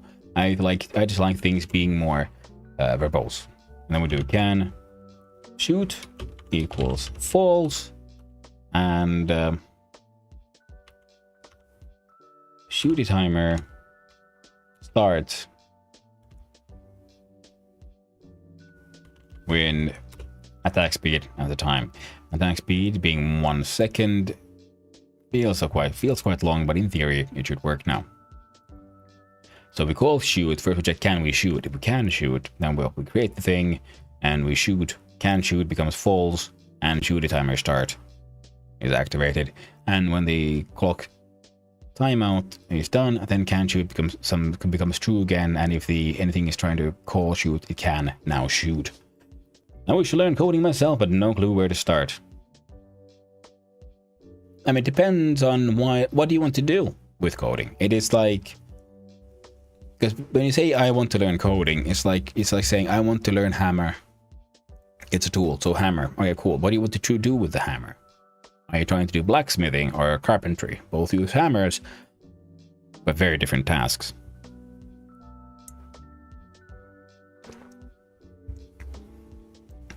If you want to learn to make games, I think Godot has been a super easy way to light sort of engine to get into. You don't have to worry about, there's a lot of like guides online for how to make games, and they start with, well, this is how you build a game engine. And no, you shouldn't be building a game engine. Unless you really want to build specifically game engines, then yes, go for it. But you should be building games itself, and there's so many good tools that exist, like Godot, because what the game engine does is all the hard work of math and engineering that happens in the background of how do you make a graphics card work. And most of us don't need to know that.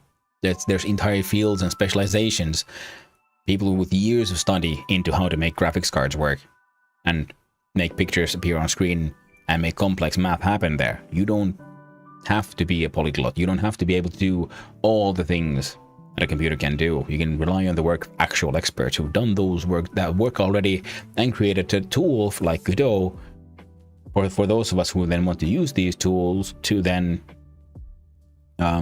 build games, for example.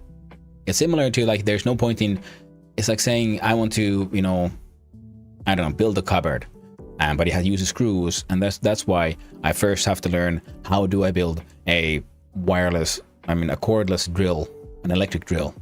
No, you just buy one, you use your tools, because that's what it is, a tool. And then you find, there's a lot of code along like YouTube videos. Some people don't recommend them because you don't learn that much. I think they're a really good place to start because you get at least exposure to how the engine works. You find where some of the buttons are, what are the variables, what are these things, what is a scene, and so on. I learned through practical examples, so I've done a few of those courses. YouTube sort of code along things, and they were invaluable because now I know some things that the engine can do, and from there I keep on working and adding more stuff, and then I know now I keep on like doing trying to come up with my own ideas, because now I'm used to the language, now I'm used to the tools, now I know some of the things it can do. And if you want to do web design, there's also free stuff online for that. That's the good thing with coding is the people who know coding are usually very willing to spread their knowledge and have been very active in doing so for a long time. So there's so much information. I know it can be overwhelming because there is so goddamn much information. So what you need to do is find a project. What do you want to do? And then you figure out, how do I do it? Be it, web design, if you want to build a ray tracer, if you want to do like, 3D modeling kind of thing, if you want to build a game. There is information and good guides for all of that. Because, you shouldn't be worrying about things like which language do I need to learn. Nah. Though again, languages are tools. Find a project and then you'll find the tools you need to make that project work. The problem is I have so much I want to learn. I don't know which one I want to start. Yeah, I know the feeling. That is a tough place to start. It's like trying to choose an ice cream at the store from the ice cream, the big vats, and they have all the like loose ice creams, and like choose one. You're like, oh no, paralysis. There's too many options. So you just have to, sometimes just bite the bullet and you just find something. You know what? I'll try to make one of these. It was a good thing with the whole YouTube thing is because then we're making a platformer now. I'm like, neat, I guess we're making a platformer now. And then you get used to what all the parts do.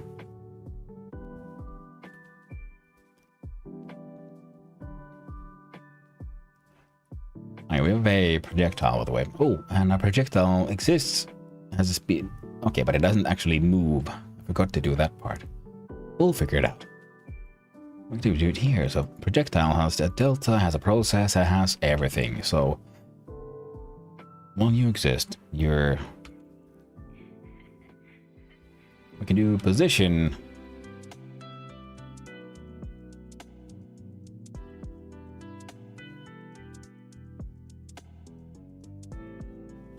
I see it like plus equals target times delta.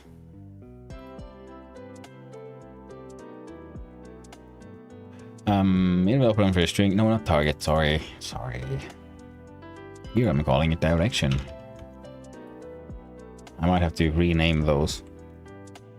Oh, no, what ice cream I like from the stores around me. I've tried them all already. And if I'm a go-to ice cream for every time I go in the store, well, that is handy.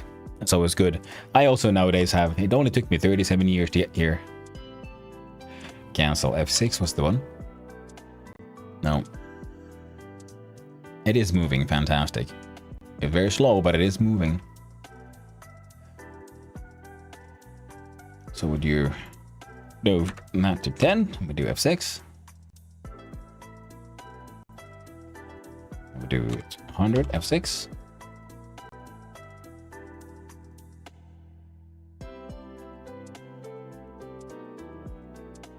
Going in a weird ass direction, but you know what? That's fine. Oh, no, that's right. It was going 1-1. This one should be right. Not too much ice cream, but to be honest, it's unhealthy, but it's good. I have the same problem, especially now when it's way too hot everywhere, so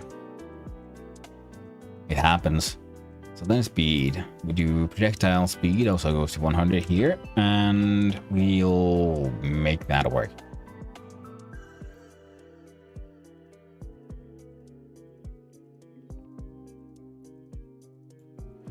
God damn it.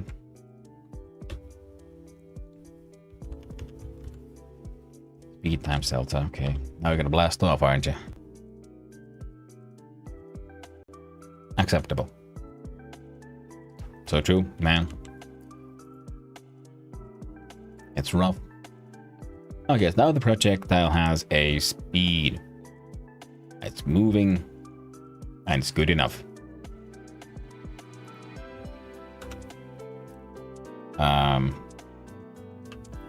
And also Q3, by the way. Whoop. Also see Bunk. Die. No input, no outputs. You just do Q3. Perfect. And then we could look at tower.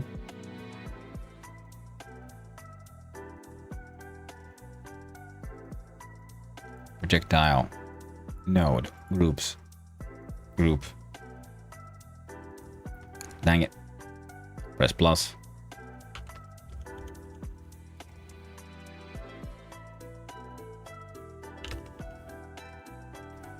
Name projectile. Okay.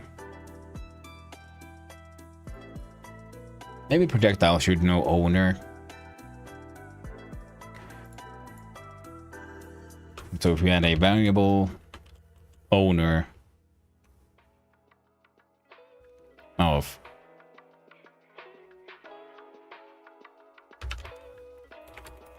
I will not give it any.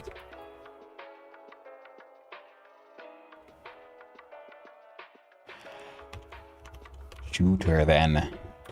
Owner already means something.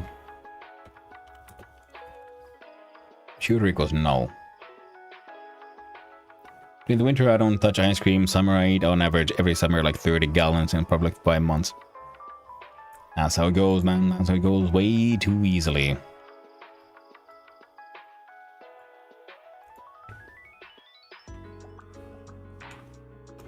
And new projectile dot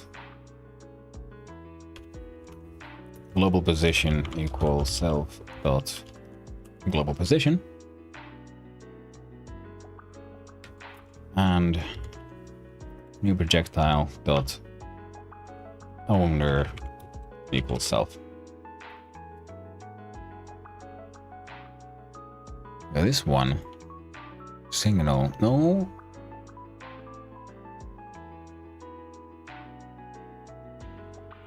Yeah, tower. We go to tower. We go to detection shape. We do no area. Body exited. Connect. We do if body dot is underscore in group projectile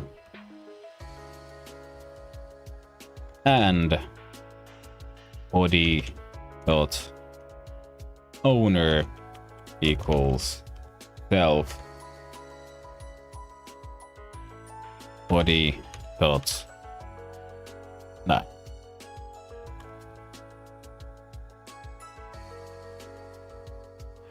Hot diggity dog, that is way too complex. Oh man, I'm so dumb. I'm so goddamn dumb. We add a timer. We can call it the lifetime timer.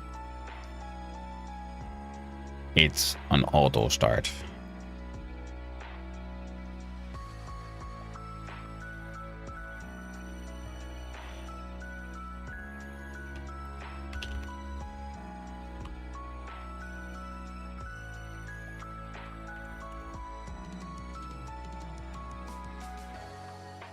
variable lifetime float equals, I don't know, 2 seconds, 2.0. Lifetime. Ligg lifetime.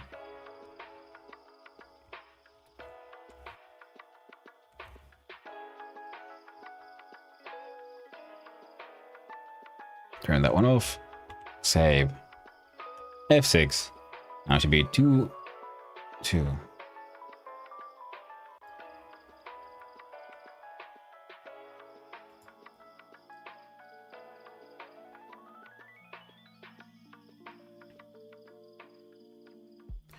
Dang it. No. Node timeout. Connect.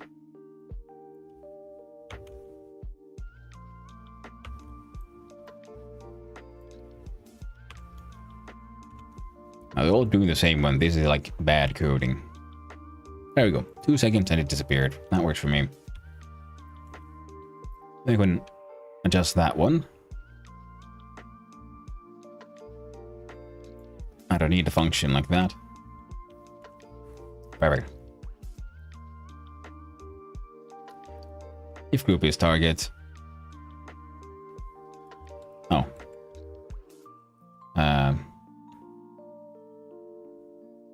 Take damage.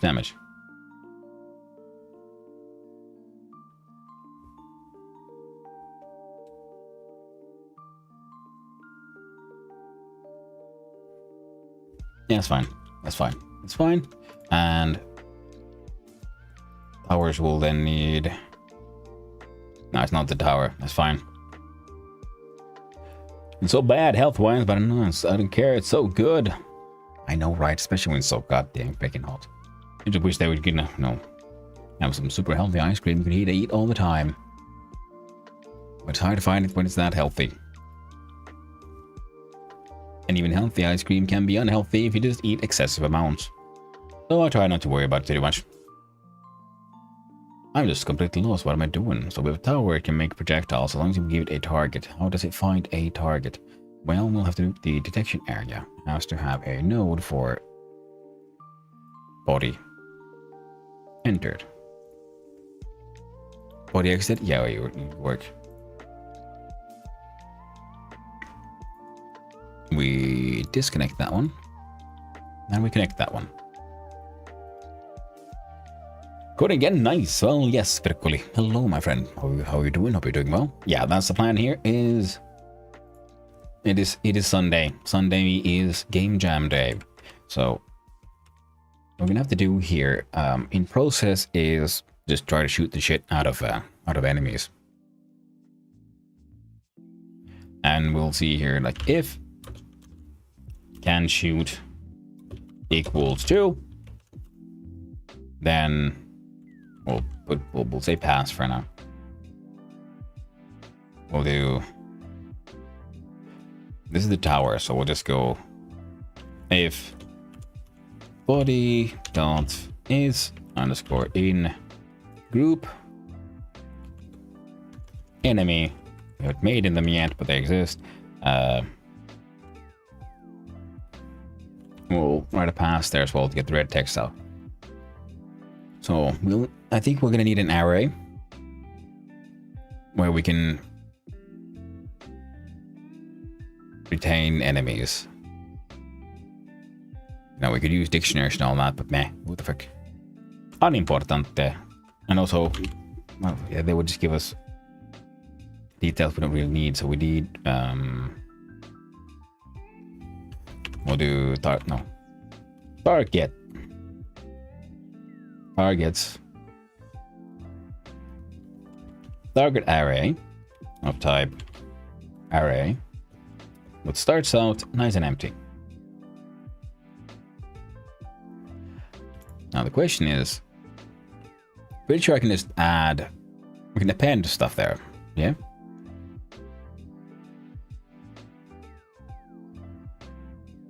And if we pop stuff, we remove from the back of the list.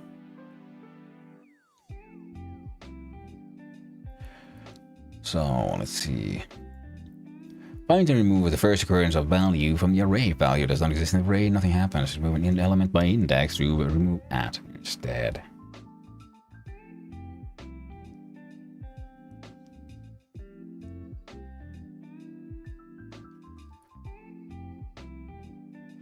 Erasing elements while iterating over arrays is not supported and will result in unpredictable behavior.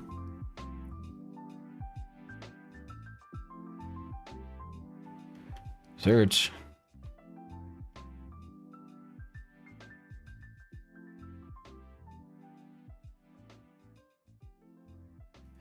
So yeah, not that one. If we use erase.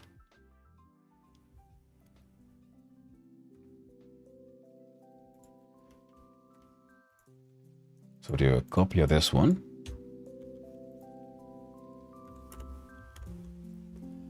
So if body is in group enemy and body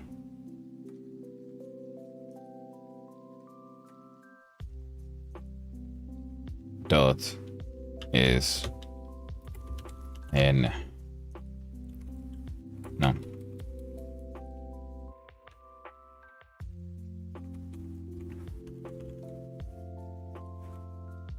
do and target array dot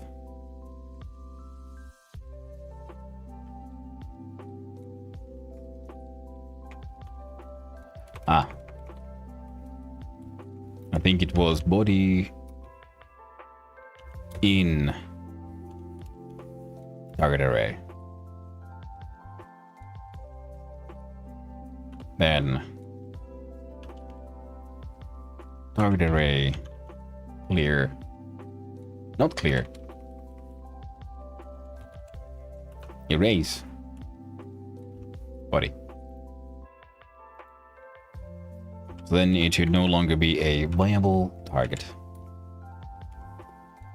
If body is in group enemy and body not in target array, target array dot append body.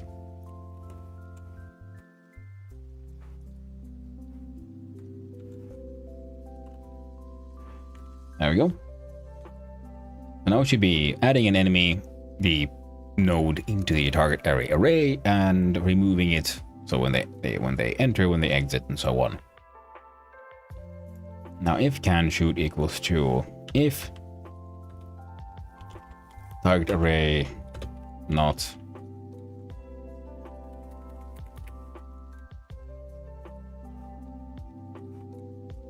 the length.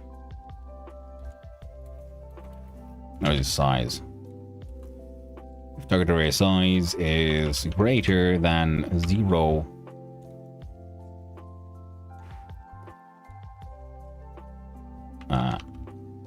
with the shoot, we give it target array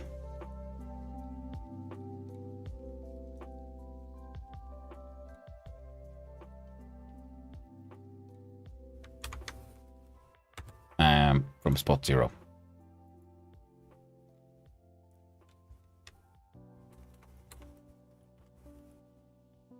So if we can shoot, we do shoot, then we do shoot, and we do the thing.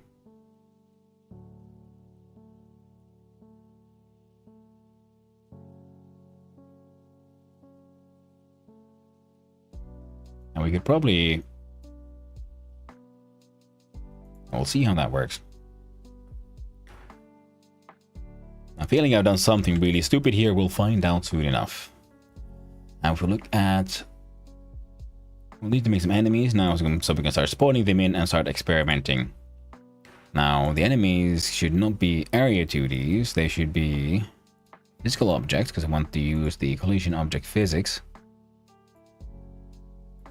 Rigid body, no. Animatable body.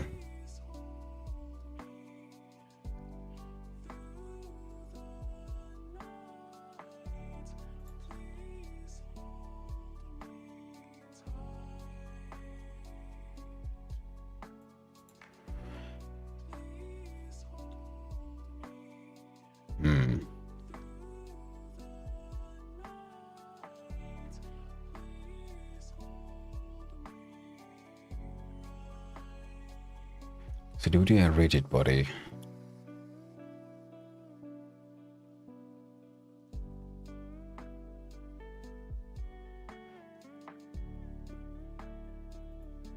Hey there, 3-hour buddy liquor. Ooh, let's see here. Well, I'm head to bed, Hannah, so next time stream. So look, thank you for hanging out, Zach. I very much appreciate it and hope you start feeling better soon, my friend. And hey there, Dry Lurker. 3-hour jam, how's that possible? What's the goal? Well, the goal is to just make something that works. And hello there, Dry Lurker. I hope you're having a wonderful day. So, let's see here. Whoop. So yeah, the game jam is called the Trijam 3-hour game jam. The idea is that you have to do all of your development in the 3 hours, or if you're making art for the game, that should also be happening within the 3 hours. Using pre-made assets is absolutely fine, you just have to, credit them correctly, as you should in all game jams. The idea of the jam is to get people to focus and learn on the importance of good planning and making a good game design document, because you can have as much time as you want for that part. The theme is voted on during the week and is decided on Friday, so July 18th at 12 p.m. for me, and the final submission date is here. For a timer, I'm using the unofficial 3-hour sort of Trijam music playlist here, mixtape. And so while this music plays, we keep on developing. Once the music ends, that's pencils down, everyone. And now, of course, you can go above the 3 hours. Because no one's winning anything here except maybe bragging rights. It is more a personal challenge than more than anything. It happens every weekend, and I try to do mine on Sundays like this. Because I find it an absolutely invaluable and fantastic and fun challenge and learning experience. So I'm trying to use to learn Godot, and a part of that is then, just making more and more weird shit. What am I doing? Here we go. And you can be a circular, and the enemy, guess what? If you hadn't guessed it already, yes, we're doing colored hot dog and rectangle again. What do you have right now? Well, so far we have various bits and pieces that almost kind of work. Let's see. We have a level. The theme was defend the castle. So I'm doing an interpretation on a tower defense style game. So far, I have a level, it's just called rectangles, and the idea is that the towers are already there, and as the player fights and against waves, which are summoned from outside, they walk in, then they try to attack the castle. And as you fight, you get points, and using those points, you can upgrade the towers, making them hit harder, shoot faster, and have a larger detection radius, and so on. And so far, we have the tower. Objects are done. With projectiles, seem because of done. Ready Lurker, thank you very much. Thank you very much for the follow. I very much appreciate it. And I hope you have an even more wonderful day. Oh, would you look at that? He pushed us past the follower goal as well. Hot diggity dog, 500. Jesus. Thank you. Now that's a milestone, if anything. Damn. Now when I started streaming, I just thought like, hey, this will be a fun hobby. We'll see where this goes. It's been going pretty well. I've been at it since December, so this year pretty much. Hey Fuzzwazzle, how you doing? Hope you're having a wonderful day, my friend. Yeah, and also what do we have with the tower? It's defense system. We have the bunch of the code here for creating the projectile itself. We have for adding and removing enemies from the sort of targeting array. So targeting logic is absolute shite, but it's technically there, but we can't test it before we actually made an enemy. So we need to make enemies now. We're gonna add a new group. We call it enemy. I had to buy a fan. The heat is killing me. Yeah, man, we have 3 or 4 fans. Yeah, it's not enough. I wish we had more money. I had to buy one of those like floor-mounted AC machines, and I'd have it here right next to me, screaming into the mic. Lived without one for almost 9 summers. Yeah, it's getting worse, man. Every year keeps on getting worse. Keeps on getting worse. It really fucking sucks. Because the fans help when it's like cool outside, but the worst part is when you get really hot. It's like nowhere is cool. There is no escape. And there is no lake around here for me to jump into either. It's just tragedy. Now an AC machine would be amazing. A sort of heat pump thing AC would be even cooler, but I don't have the $100, the extra few €100 for a floor mounted one, so I most definitely don't have the extra few thousand for a proper like wall mounted one. Proper AC unit. Cold shower and be happy that I don't need to pay for water. Ooh, that's always nice. Last night I had to take one at 3 a.m. Yeah, I know the feeling. I took a cold one before bed. What was it, night before last? Last night was actually surprisingly cool around here, so that was nice. Now, what was I doing? I was making enemies, right? We have an enemy. Enemies will need some code to control them. And we're using the physics object because I was thinking if they get hit by some projectiles might have a recoil thing. We'll see if we have enough time for that. Now an enemy will of course need to have a health system, so it will be a... Should we have interfloats for this one? Let's do floats. And they start at 1. Then they can start increasing from there. Yeah, we use floats because that way we can use math to use the same enemies, but they keep on becoming more and more dangerous eventually. A 3 a.m. cold shower is painful. Or, you know, extremely refreshing when it's crazy fucking hot. That was the weird part. The really ice cold showers can both help you wake up in the morning and make you fall asleep. There's actually a lot of studies on this that, you know, cold showers before bed are actually very good for, you know, if you have difficulty falling asleep in general. It's something about how the body reacts and starts producing like heat shock proteins and so on. And from that like shock state with generally has other health benefits, but one of those is that it's somehow easier for your body to relax into a sleeping state from that one. Cold does not help if you want to sleep, your body gets so warm. Yeah, well, there's actual studies on that one, which would imply that, oddly enough, it does relax you. It's weird, but it does. It could be all the excessive blood, all the extra blood flow, and no, there's less blood flow when you have a cold shower. Meh. Hard to say.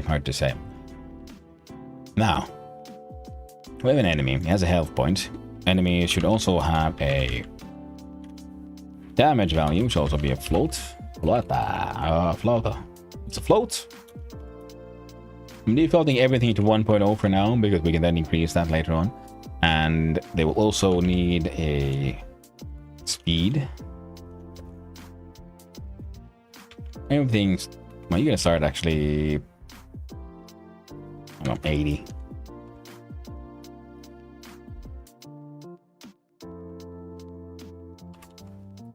And pop, there we go, equals that one. And in your process, and then we will need, of course, a var, which is target vector 2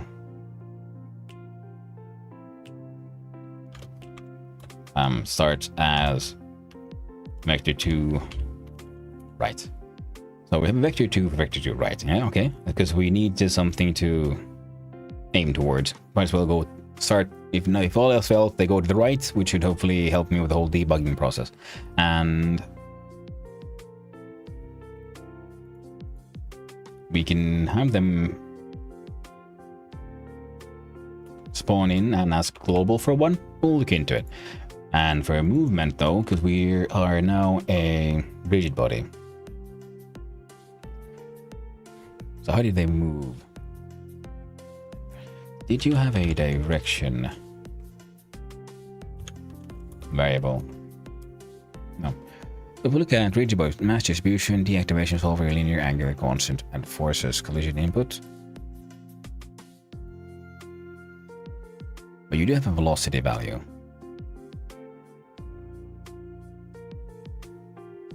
So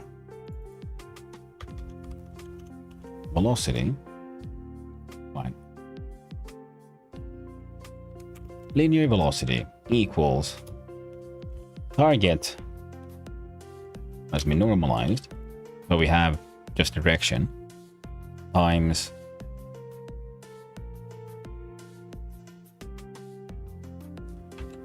speed. Then we have move and collide with linear velocity. I think that's how that one worked.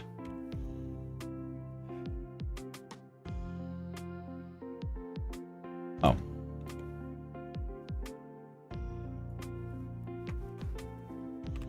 Well, it's something. So now it kind of moves, kind of does something, and eventually I'll have to, learn to shoot. So we'll do level. We have the level area castle. There we go. Path spawn and path spawner. Path spawner is one of the ones we will be needing here. So we go boop boop boop, and we do a close that one. Add child node, and that will be a timer. We'll F2 at the beginning. Call it the spawn timer. The spawn timer shall auto start, and this value can be your mama. And yeah, sure, it'll be able to take 1 second for the normal, actually, because next little boyfriend to walk in, so 0.2 seconds. Sounds absolutely neat. And what you need to do is then have a signal, happens with a timer times out, and on timer timeout, we spawn underscore enemy and do the other shit. The spawn enemy doesn't exist yet, so we do funk a thunk in the funky town, and it's called spawn underscore enemy. No inputs, no outputs. We spawn underscore location, and it is a vector 2. We have an input but no outputs, and what we do is new enemy. It needs to be a variable that always gets redefined because it won't be just easily empty. Of course, we'll have to look here at enemy scene. We add it in here as a constant. I like having it all the way up. That's just me. Built-in type cannot be used as a name on its own.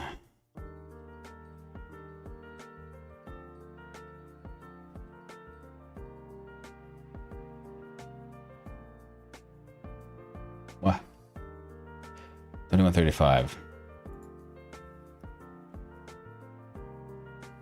Ah. Silly me. There we go. So variable new enemy, it has the value of, yeah, exactly. Big enemy instantiate. So now we're instantiating new version of enemy, and let's see here. We do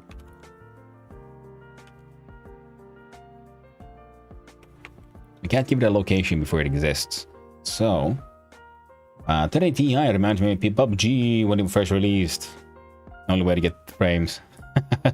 Nice. Yeah, 1080 Ti is a nice one. It works. That's one of the important ones. One of these days I'll have more money and I'll get a better graphics card, but hey, it's not today. One of these days, maybe. So far, it works just fine.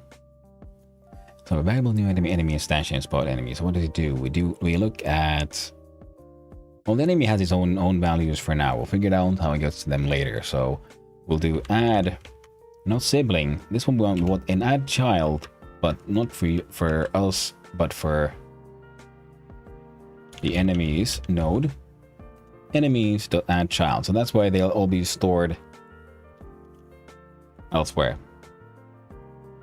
And the new enemy. So now the new enemy exists. And now we can give it a location. So new underscore enemy dot global position equals spawn location and new enemy dot target equals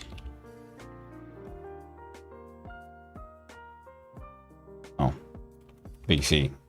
Let's see here. Good old castle equals castle dot a global position. It's great that some of the integrated graphics can be as fast as the expensive GPUs from a while ago. Yeah. Technology advances at a ridiculous speed. Now for this one though, we'll need path spawner dot progress ratio, I think it was. Let's see here. Distance along the path in pixels ratio. Distance along the path as a number in the range 0 to 1.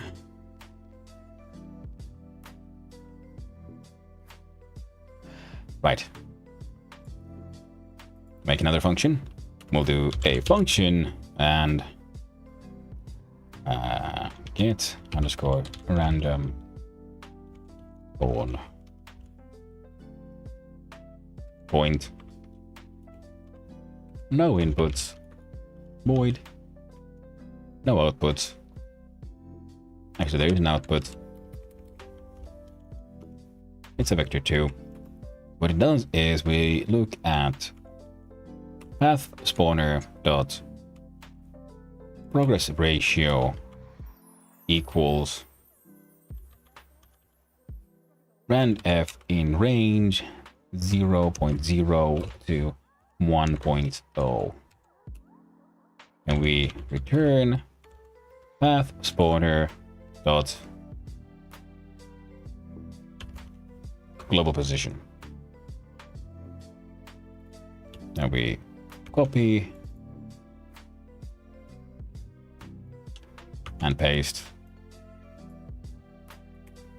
Do that.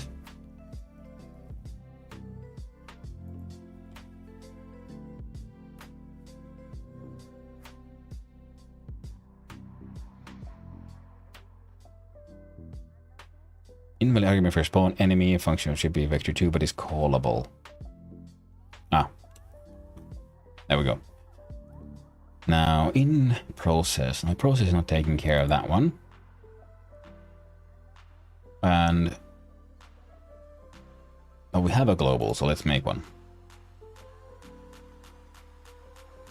Do project settings. We look at input map, not input map, globals. Add new name and global.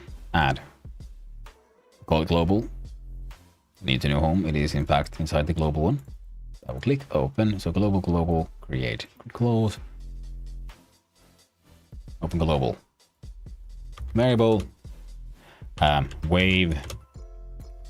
Time integer equals 0. I like your chill game dev streams. Might come back for more. Gotta say see ya. Well, thanks for hanging out, everyone. I'm glad you liked it. It happens same time, same place every week. At least I try to. Sometimes life gets in the way. But I try to start these Sunday streams with these every time. I should get back to working on some of my larger ones at some point. My longer, bigger projects. They're not very big, but still. Or bigger than 3 hours. So, okay, so now we have this one. So we have a wave, right? Okay, so what else did we want? We wanted to know how many enemies per wave.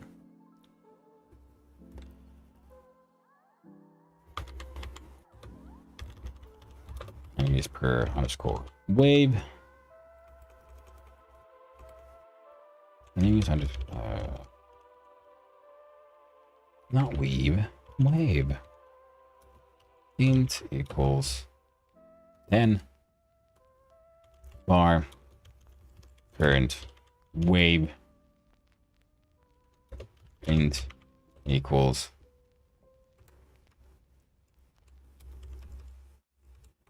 zero.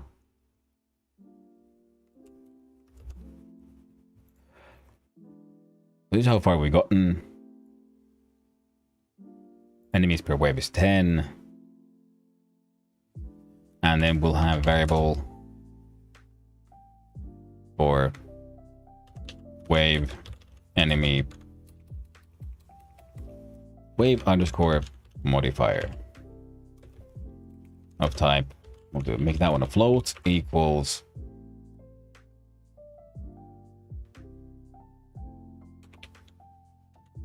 1.5. And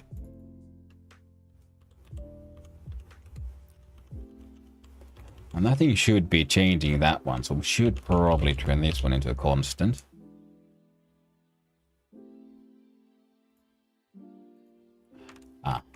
Const wave modifier flows 1.5. Now, let's see here. Func new underscore wave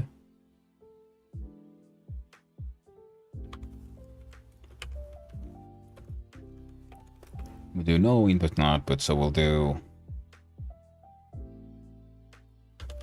wave plus equals 1 and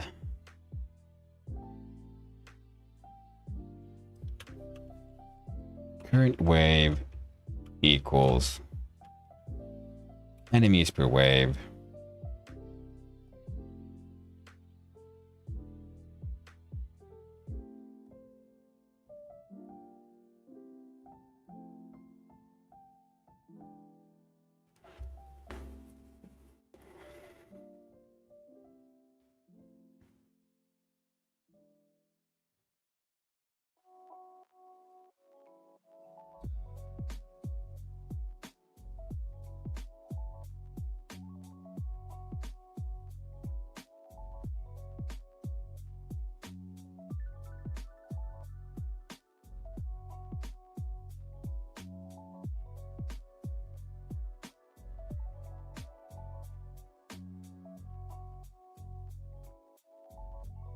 I might have to change where the wave plus 1 happens.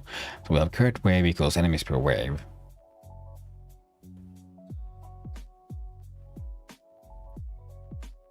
Plus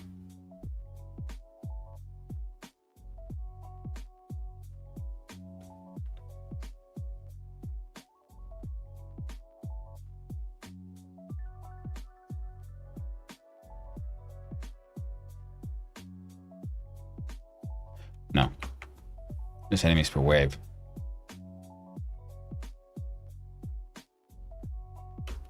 I would do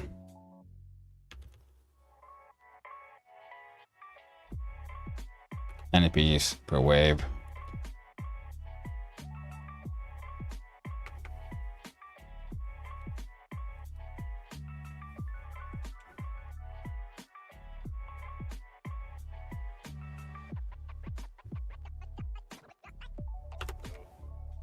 Const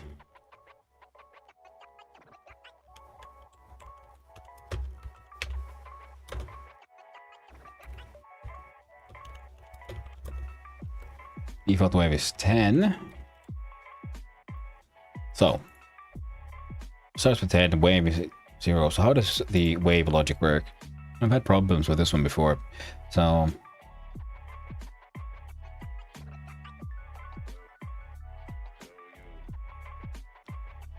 create enemies per wave. So we do enemies per wave equals we do times equals wave modifier. Current wave equals enemies per wave.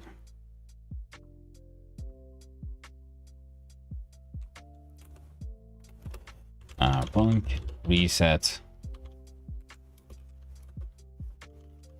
This is something I'm gonna need anyway, so we do enemies per wave equals default wave. And wave equals 0.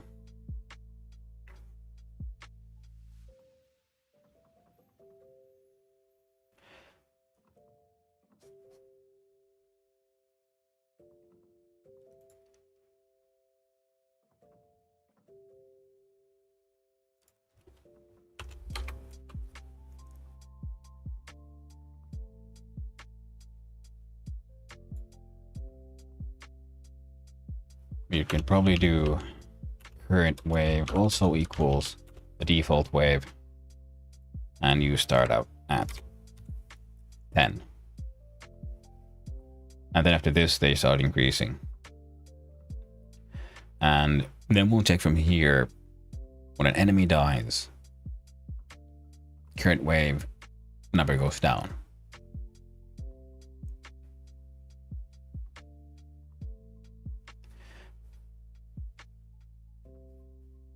So we do funk, death, and it does first nothing. We'll do global dot, what did I call it now?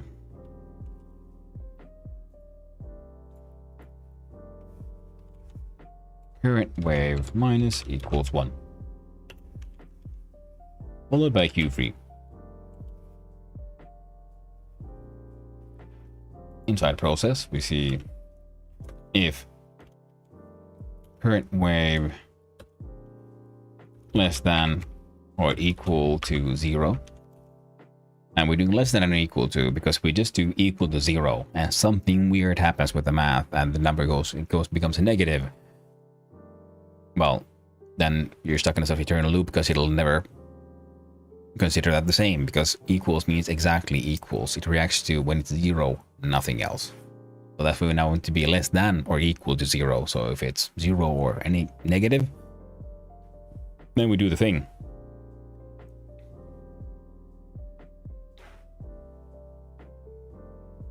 And should the global have a little timer?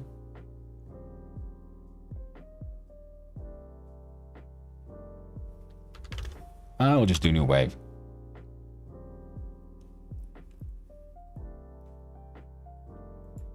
Things are getting complicated. I don't think I'll finish this in time.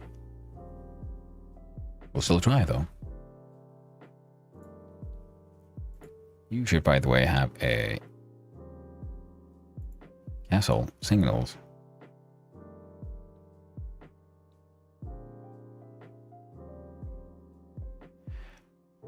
Ah.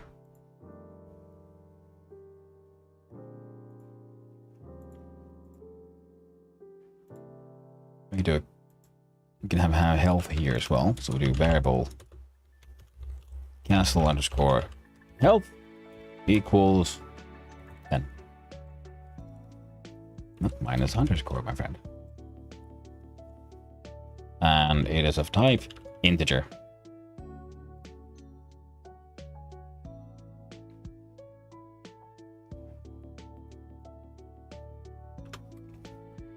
If castle health, again, also less than or equal to 0, and we have a failure state.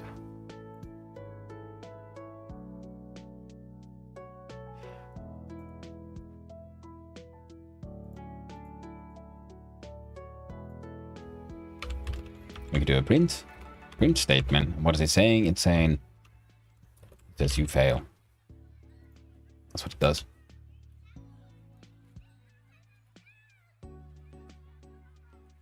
And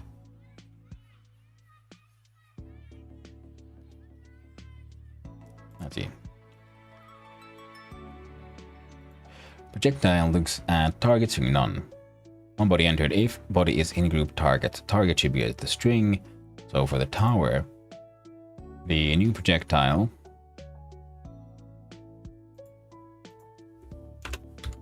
do new projectile dot target equals the string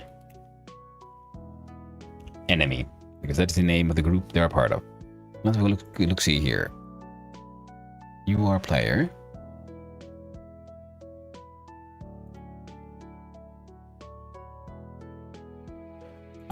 We go here. Tower is player. Enemy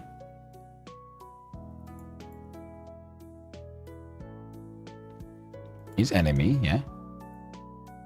Add the group enemy. Perfect. Projectile is in the group projectile. Okay, now they're all part of their respective groups. And castle also here. Now, what the projectile does, when hit, it says take damage. So, tower needs to have a function called take. No, it doesn't, because it will never attack the tower. It shouldn't. In fact, maybe we can take the tower away from that one then.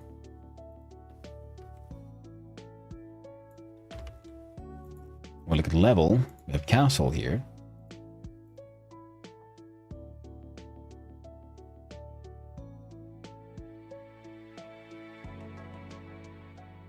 This castle needs to have its own. I think it might. We do funk, take damage, and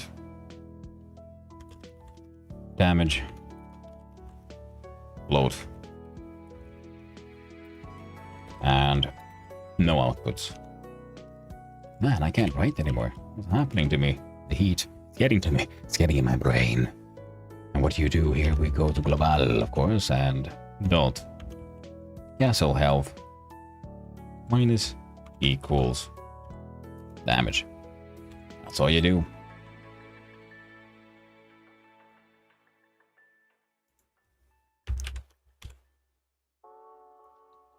But because we're calling the thing on castle, we hit castle, and that's why it needed its own little script here. And it goes to there. So we'll also then be needing things here, and so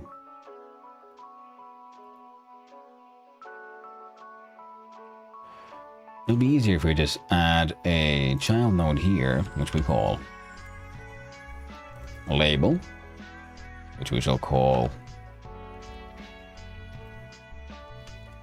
health, inspectorium,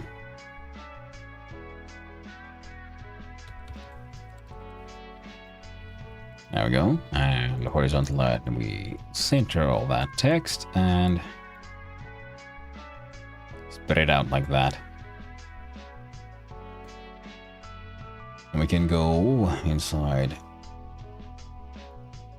castle's script.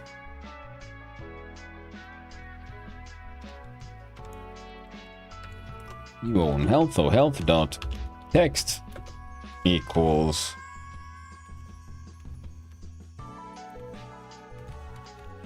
castle health. I do believe it's, yeah, new line, and plus we stringify from global castle health plus from a string the forward slash plus str from global dot default underscore health. Actually, that should probably all caps, so default underscore health. Now you can probably see that is something that doesn't actually exist in global yet. So we do another constant int, and it starts at 10. Health is int, fantastic. So if we press F6 on level, we should be able to, invalid type in function shoot in base structure body load tg to convert argument 1 from object to vector 2. So so yeah, it's true. You should be taking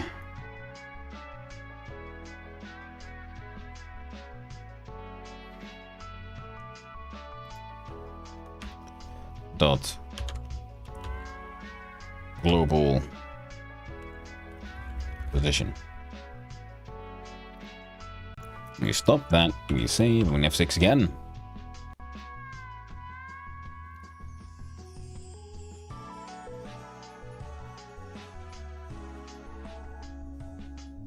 Looks like there's all kinds of crazy shit going on here. Now let's look at the projectile, and your speed needs to be brought down. And we'll look at tower. We'll bring you down as well. Oh, and we have 6. We have 6 inside level. There we go.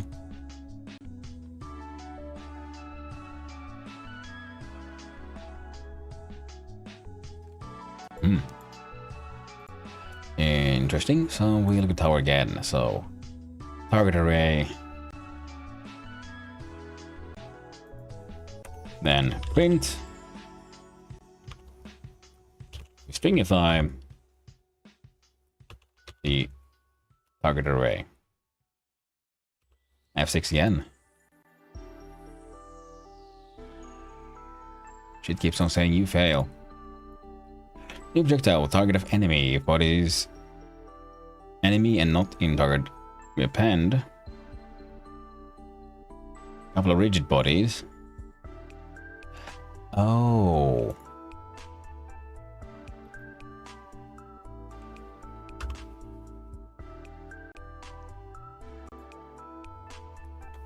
These bastards were crazy fast, that was the issue.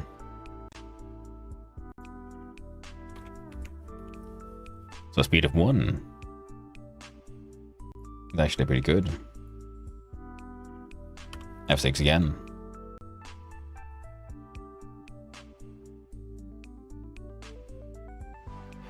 So they're coming in various places. They're all going the same absolute direction here. Castle health is not updating, so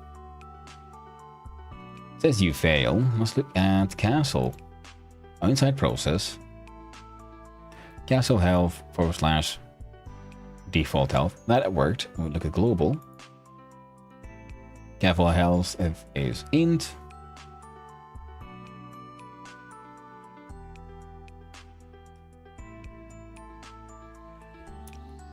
And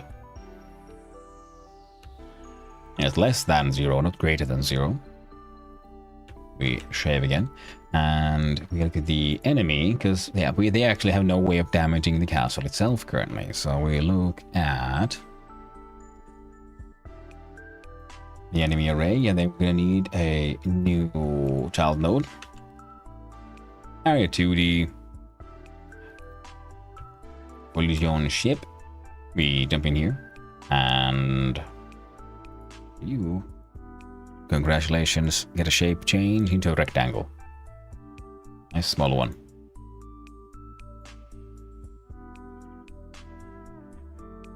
Lovely. Let's look at your layout, your transformation. You're at 8 of. We change the position to 4, 4. I'll make those negative. There we go. And your color will be red. And your collision shape will allow you to be, you know, physical and like physical and collidey. Got a circle shape around you, which is. Let's remove these little bastards and pull this one down here. That's close enough. Now, node inspector, area 2D, node signals, body entered, and connect. On area 2D, body entered.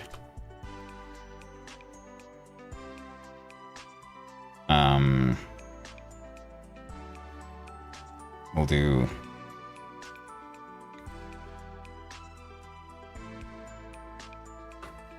variable can attack. Well,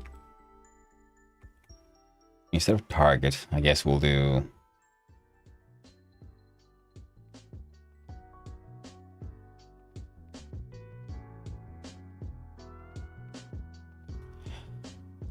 I can't brain. Let's come up with names.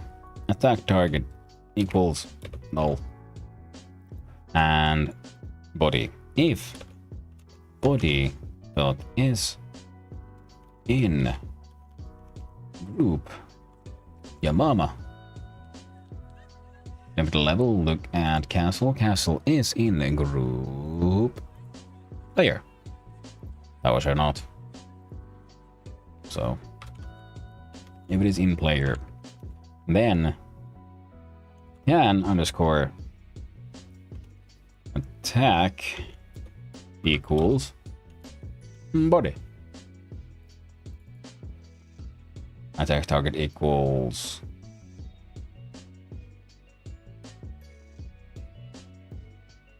no attack target. Attack target. There we go. And then inside my process here, we have moving collide with all kinds of other neat thingamabobblies. Death also does attack target equals no. Just make sure nothing insanely weird happens. And we have moving collide, so that handles movement pretty much. So what we need now is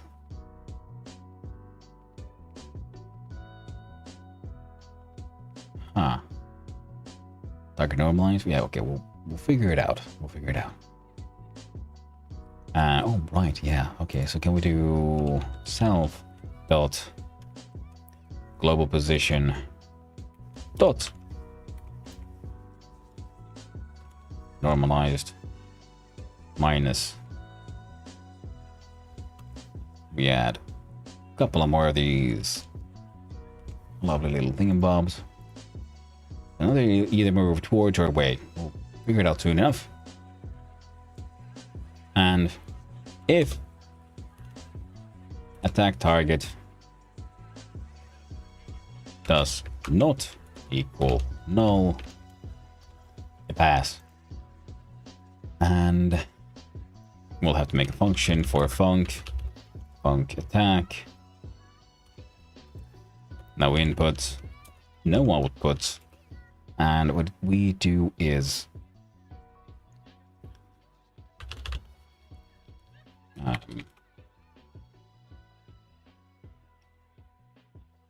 again, we'll have to do the whole cat attack thing, can't we? Or do we need a timer to make sure they don't attack too fast? Add child node timer attack timer. I'm gonna add this one here as an already just because I like that myself. Inspector. It always one shot. So yeah. Var can underscore attack type of bool is for if cat attack is true, then attack underscore wait.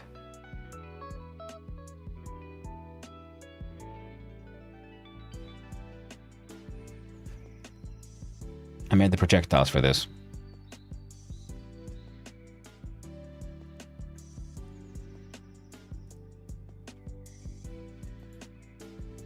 Attack target body. Sure. Also, speed equals 0.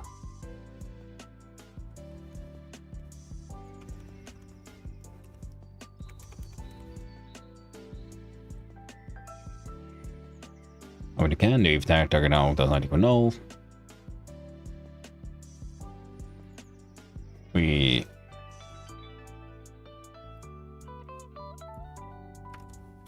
and can attack.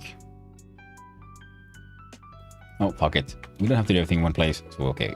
If attack a target does not equal null, you call attack. Now, what does attack do? Attack, first thing you do is you check if can attack is true. If it is, then we have to look at tower.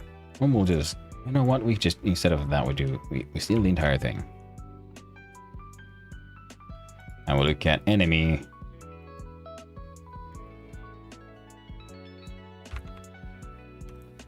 And we paste it in there. And we change attack to shoot. Can attack to can shoot. And then new projectile initiate, that is true.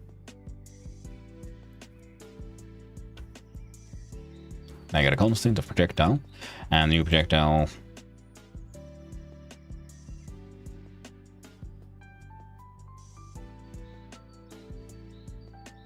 Projectile speed will be default. Attack strength will be damage. We'll scroll on down a little bit because I realize I'm dumb. I should in fact have the attack function where we just do the goddamn damage. Well, there's a melee attack. Now attack is void, right? And we take attack target, called attack, and then we see if can underscore attack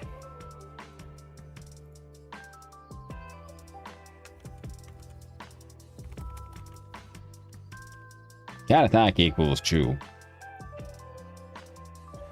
Equals true. Then what are we doing? Well, we check we do attack target dot take underscore damage, which I believe Castle has. Take damage. Take damage, and the damage is, well, damage.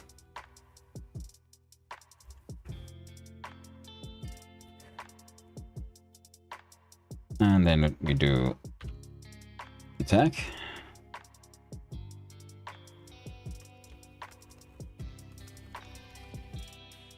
We forget about the whole enemies can do projectiles thing. And if attack equals 2, you do that. And can underscore attack equals false.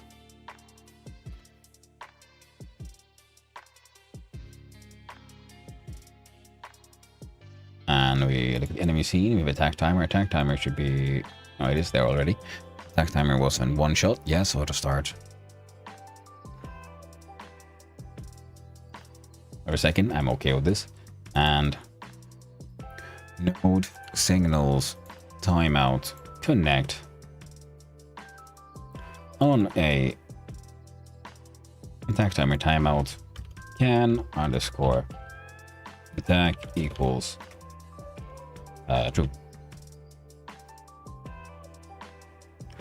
Can attack starts out as true.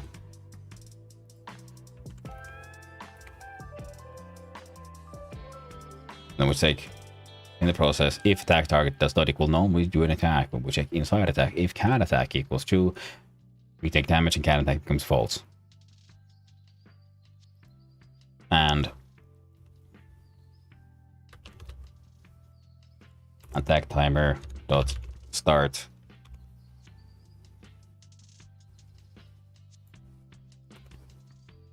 var attack cooldown is of type float and equals 1.0.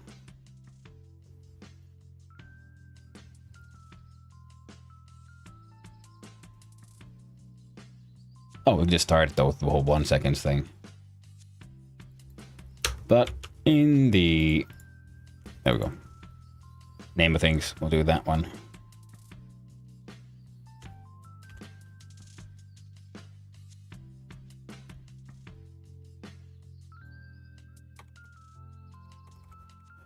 Now we save, we jump to level, press F6 and we'll see what happens. Alright, that's something I kind of expected. So first we'll do X and V. It's fine. We'll do X. So target minus our position. And the outcome of there is then normalized. I will do that times speed. And level. So the chosen one.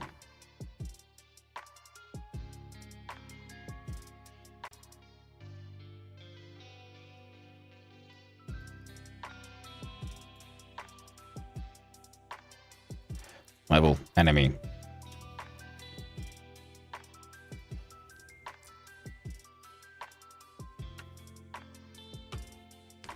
Or dir equals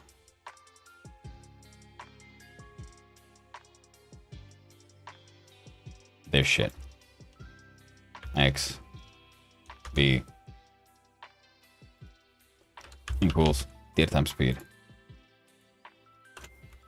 Print dir plus stringify dir. What's wrong?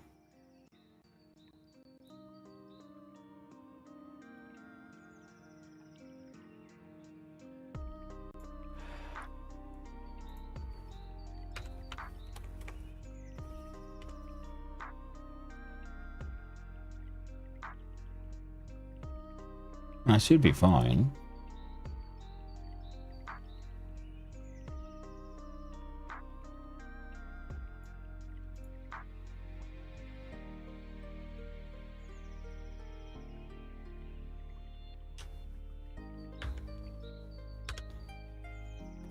Target normalized. Huh. The debugger? What you saying? Delta's never used. Yes. Now when conversion float is covered into this position. I'm okay with this.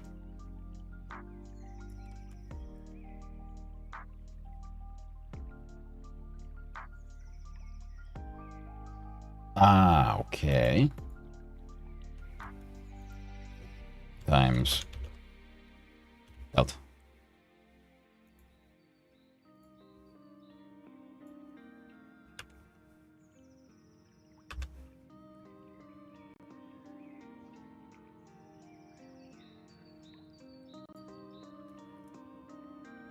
Very strange.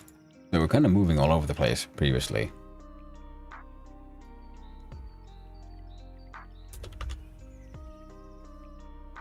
So if I do that one,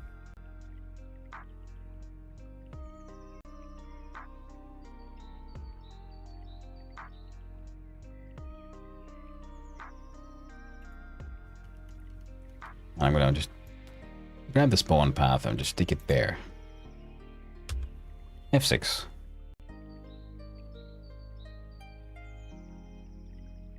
they're spawning in,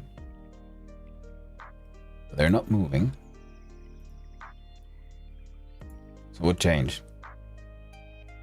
Data times speed times delta. Holy shit.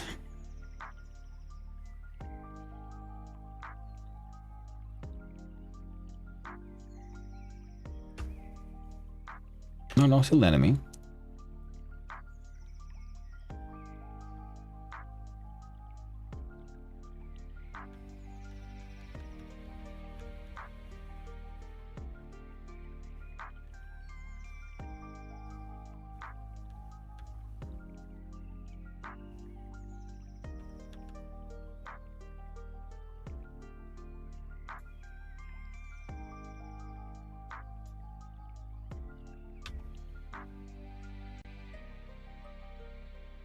So they're spawning in, but they're not moving.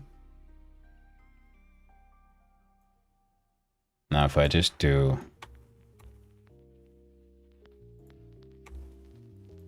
target normalized times speed, 6 in. Also gibberish. Times not death. Times delta.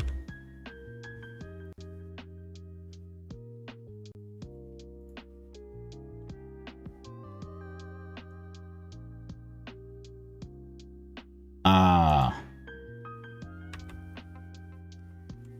There we go.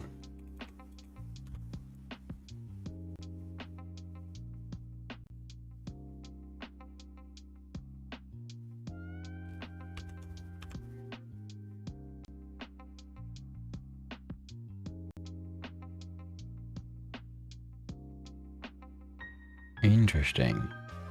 So you're a target, right? Level spawns in an enemy. New enemy. Target castle's global position.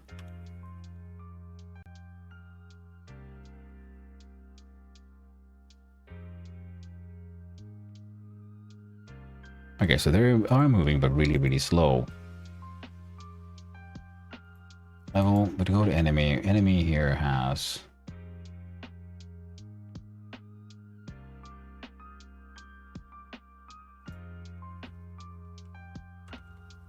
How about a speed of 100?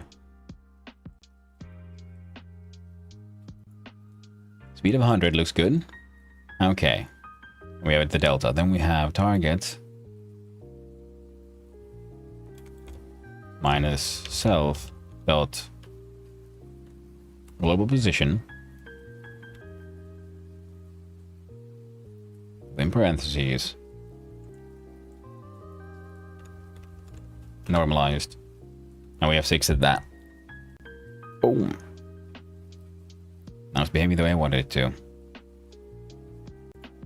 Now the speed is too high, so we do 50.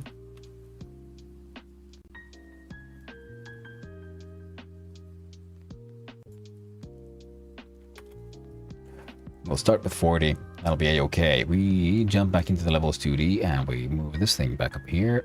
Oh. Come on. Why do you lag?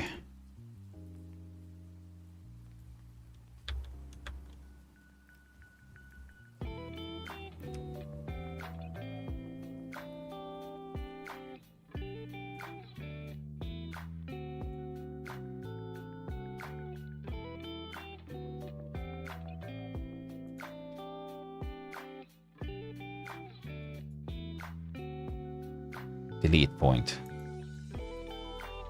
The fuck?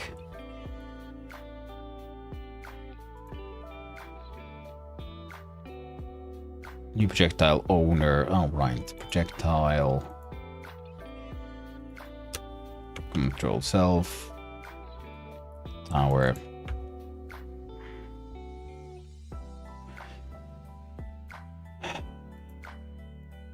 God dang it.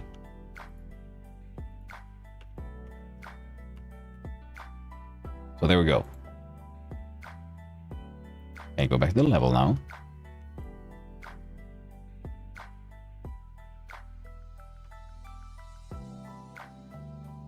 Why are there too many points?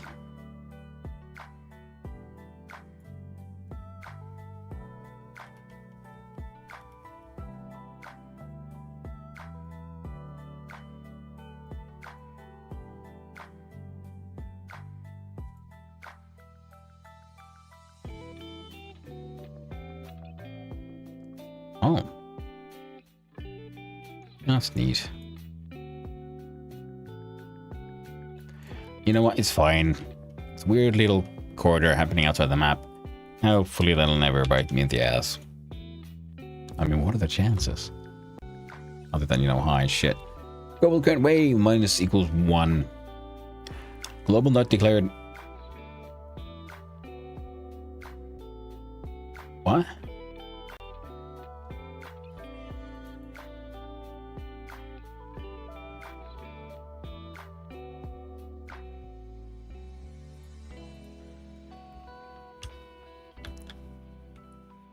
What do you mean global not?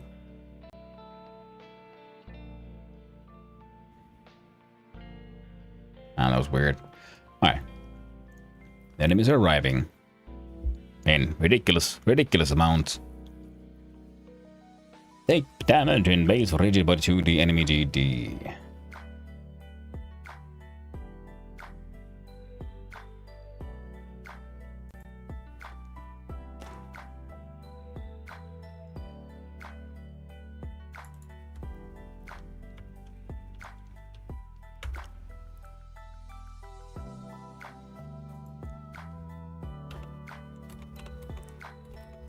We do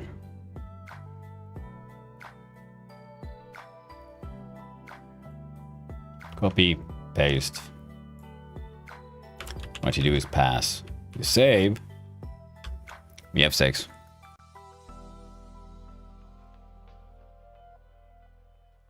I think when they tried to interact with the tower, they tried to damage it.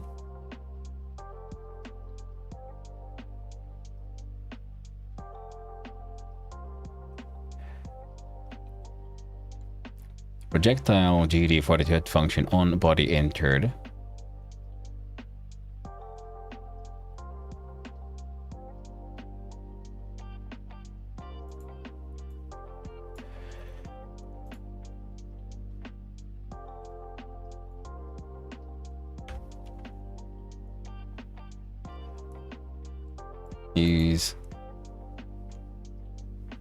Yeah, okay. Okay, good. Oh, no. Let's go to castle. Let's copy that one.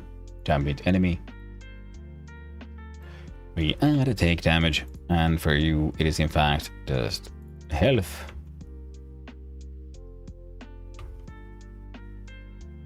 Dead. Okay, health minus equals damage. So health equals health minus damage.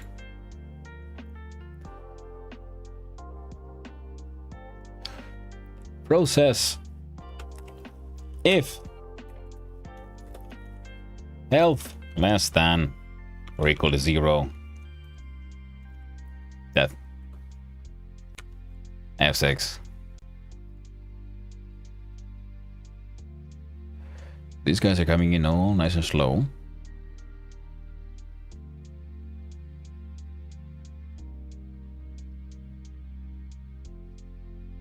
Okay, the projectiles are being shot, but they're way too fast.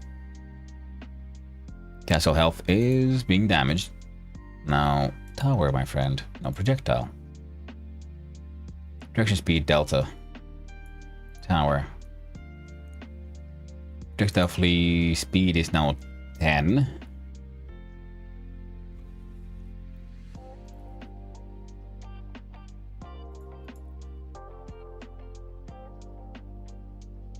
And we'll look at projectile, your default speed. Alright, let's make that 1.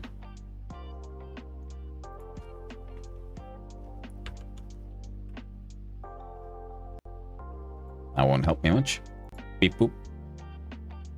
Time to go into level, press F6.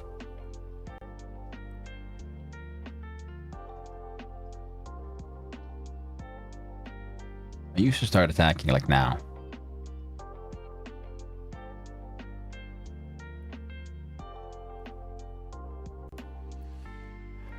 Enemy, you're...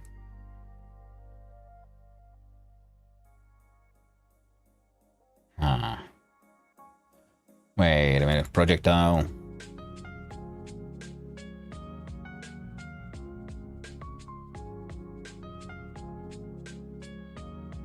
Lifetime timer shouldn't be killing you.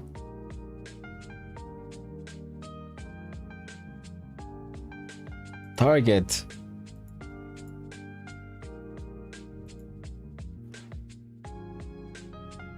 Let's see here. Is in group. Target. Tower creates them. Target is enemy.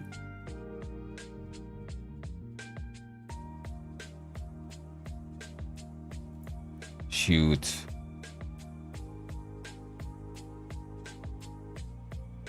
Can shoot equals 2. We'll do self dot self modulate dot equals color dot white. No. You need to be white because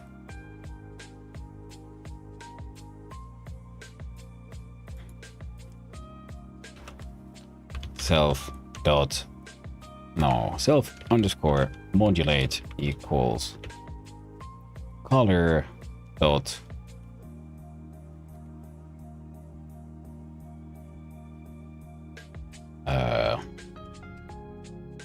let's go blue. And we have 6 in again. So then cooldown there should turn blue. If we're not seeing the projectiles come, they should be attacking already. Aha. Is the problem. No, it shouldn't be the grass either. Let's do debug narrowing conversion, yeah. Shadowing already declared valuable line 8. Damage float.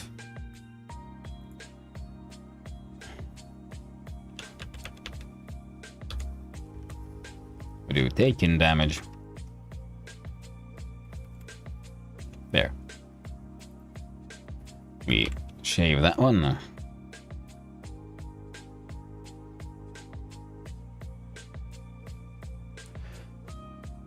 Narrowing conversion, I'm okay with this. And we see the projectiles appear. Tower is adding them as a sibling. That should be fine. Time-wise, how close are we to failure? Half an hour. Yeah. Turns out you can't fart out a game like this in having 3 hours.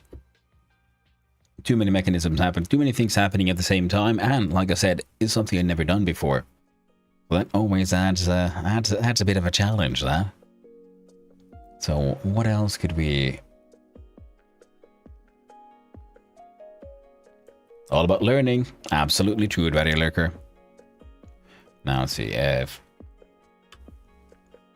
M6.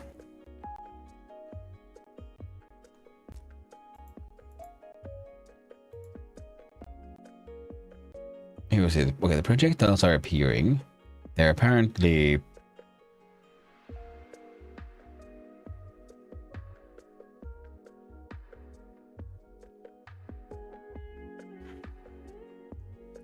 happening all over the place.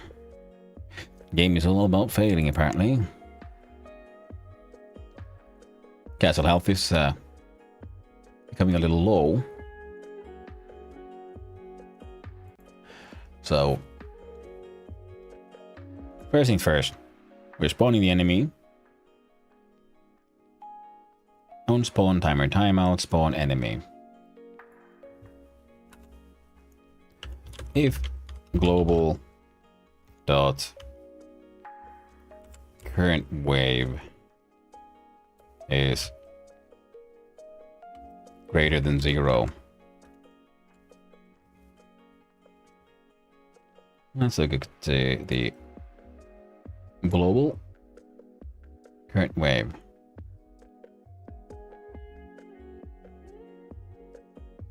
Ah. So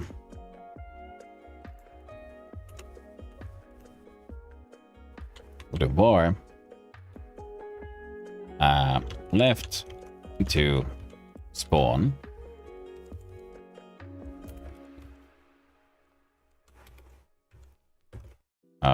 type int equals 0.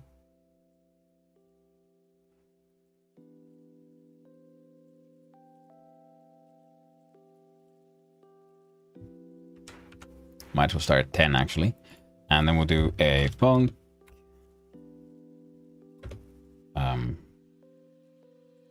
new underscore wave, which is then called. We have no inputs and no outputs here, and let's say f spawn is from the heckin' global dot current wave.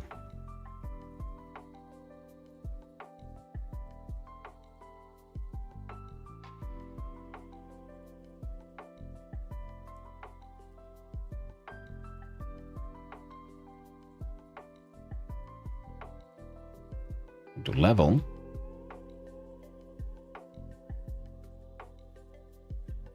And if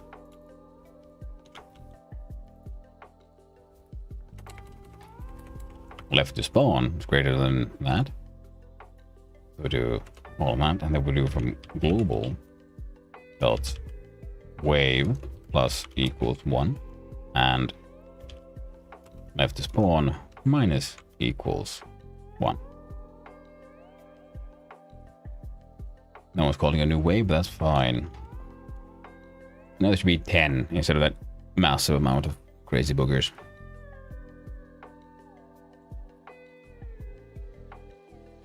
So you see him pop into existence.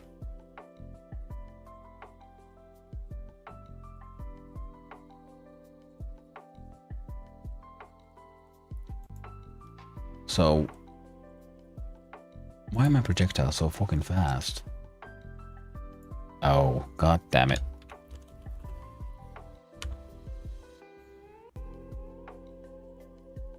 They were normalized.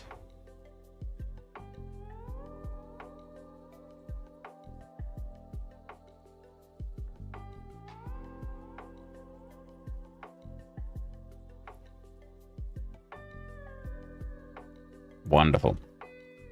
Okay. So now we look at tower, we look at the projectile speed. I don't know. Can go up to...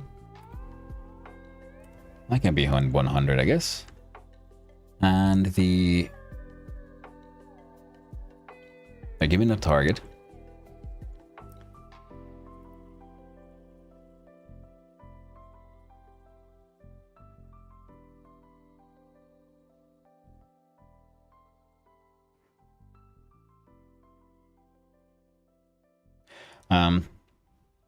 Doing ribs? Nice. Man, sounds good, Axel. Working on Raylib. Ooh. Nice. Hope you're having fun with that one. Been a while since I did anything with the rays.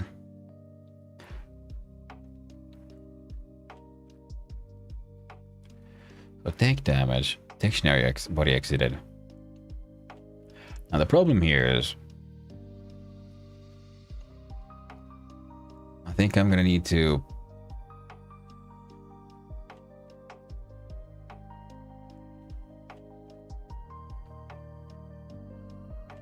figure out. Alright, so enemy targeting is self target minus self global position. So tower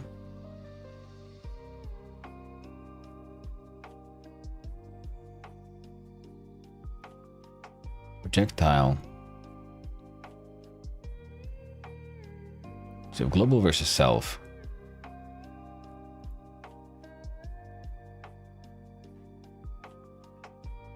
Target versus self. Target versus self. No, yeah, that's fine.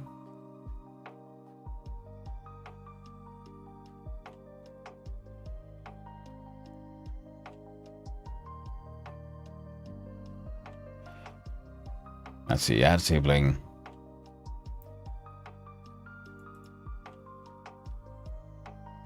Yeah, their target minus self dot global position. In fact, we can normalize it here.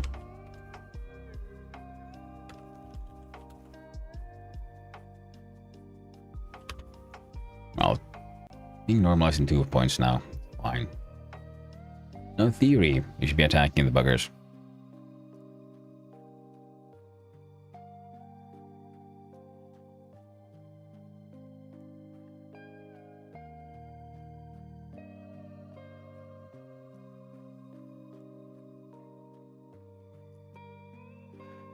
Okay.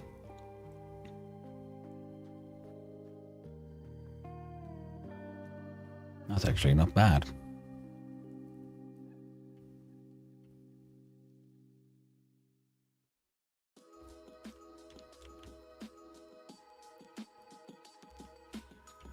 And we had the shooty timer. Hello there.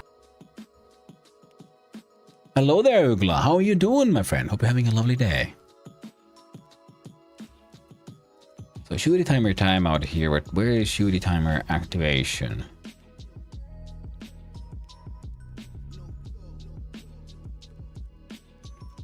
How are you today? I am doing quite well, my friend.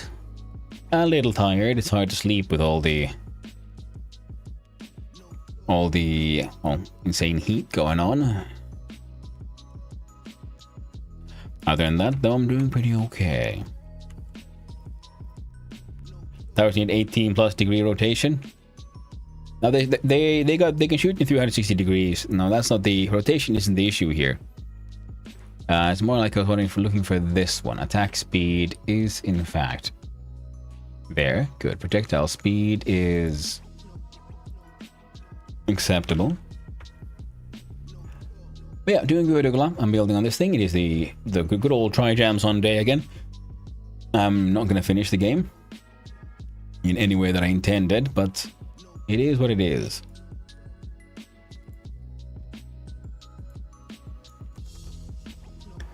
Now the speeds are fine. Lifetime we could increase to 3 seconds. So I press F6 again.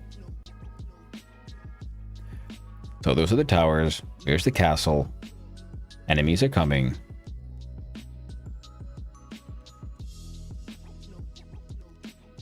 So we're getting some accidental kills more than anything.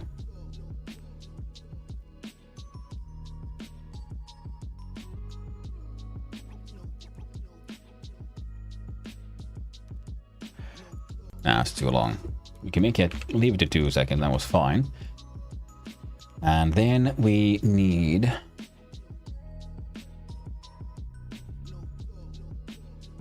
Well, let's start by making some menus. Create new scene.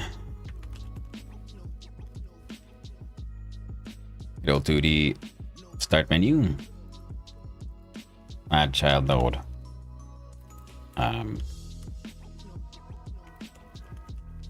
V-box container, just because it's a stupid goober. Alright, there we go. V-box container, please. Ah.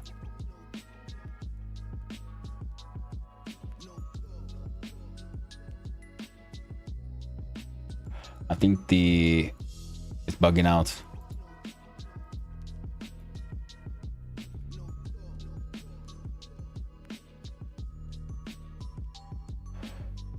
Well, game works otherwise. So I'm gonna kill it. We go like this, go like this, we go like that. And we restart. Good go. Hello, Wasteland Puppy. How are you doing? Hope you're having a wonderful day, my friend.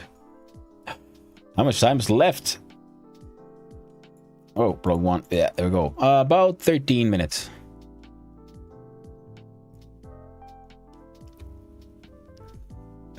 Angado was crashing a little bit. So, start menu. How about now? And the V-box container. Now you got it. Lovely. Let's go get that bag. Thank you.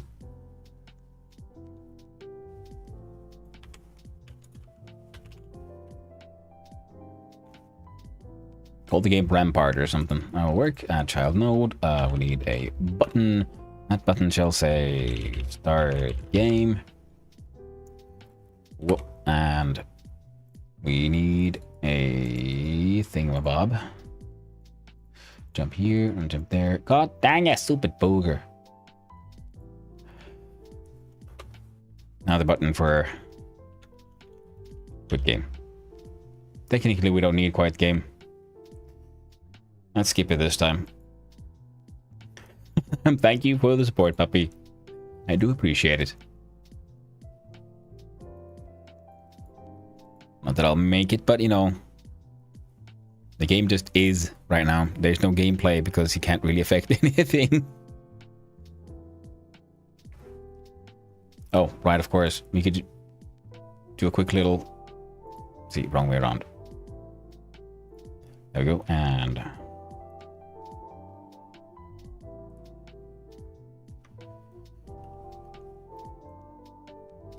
we can do... God damn, you stupid bastard. Again! Goes what? 1, 2, 3, 4, 5, 6, 7, 8, 9. There you go. That's in the middle enough. For me, we do theme overrides. font size, let's do something, I don't know, 48. 10 more minutes remaining. Thank you. Then the start menu will need a piece of code and we'll need a signal to be sent out from the button. And what does that signal do? Well, we change. Okay, first we get tree, get underscore tree, change scene to file level. I don't think we need process or anything here, but we'll keep it like that. Boop, boop.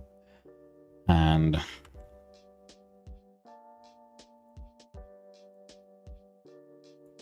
copy scene.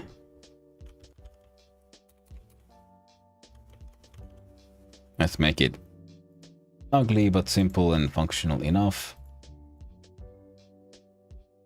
And menu.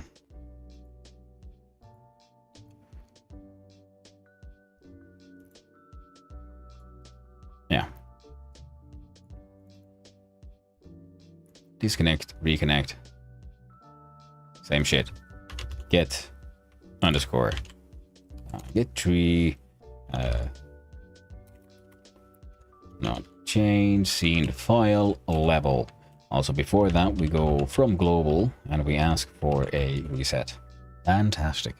And the process for this place will need one more.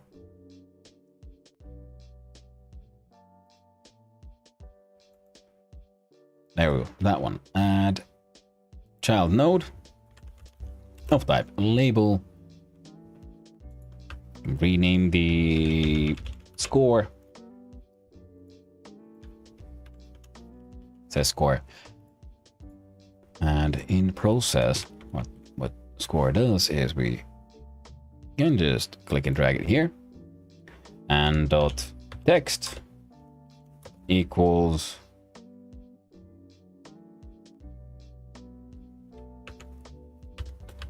wave plus str global dot wave and end screen and string reached. Wave string reached. Text should be center aligned because I'm not a monster, and it goes there. We save, we press F6, and score there should now appear. Wave 0 reached. Perfect. We look at start menu and we're going to press F5, select current. Start game. Things are happening, but there's nothing we can do about them. Enemies are coming in and just are getting launched.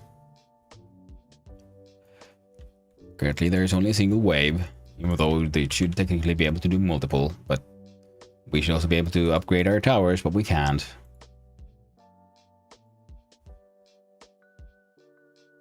Now let's look at enemy. We have speed. We'll bring that down a little bit further so it's slightly easier to murderize the bastards.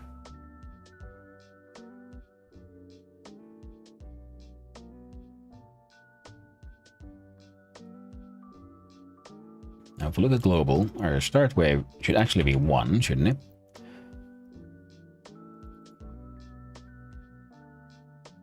So new wave, wave plus equals 1. Reset waves goes back to 0. Enemies per wave times equal to wave modifier, current wave equals enemies per wave. That all gets increased. And we look at level, a new wave, left spawn, global current wave, and global dot new wave.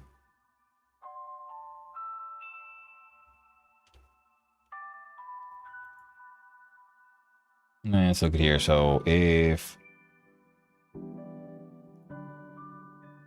you don't check that, so if what did I cut out? If current wave,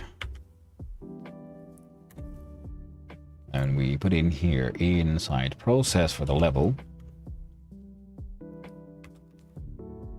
if 5 more minutes remain. global dot current wave is less than or equal to 0, start a new wave.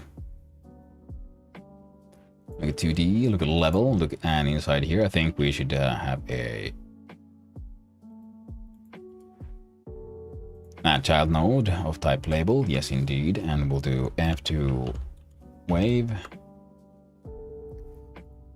Alignment should be center, and I want you to hang out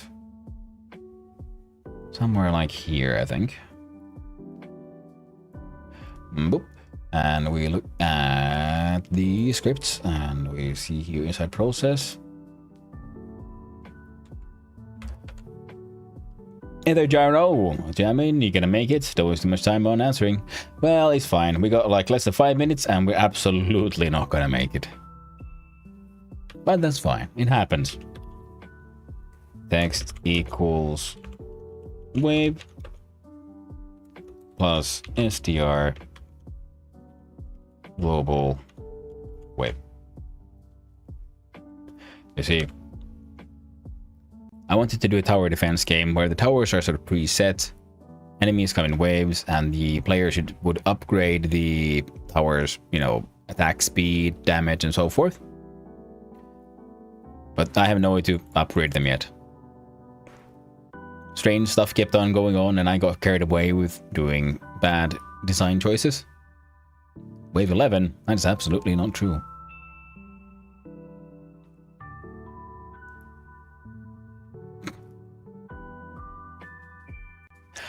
Okay. So if global current wave equals less than that, then call new wave. New wave equals global new wave left spawn, go that. Current wave. We'll go into global new wave. Wave plus equals 1.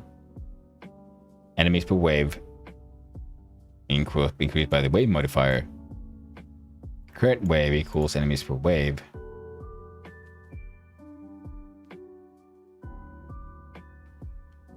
So this happens.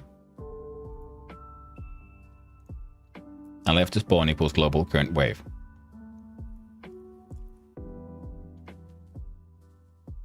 And followed by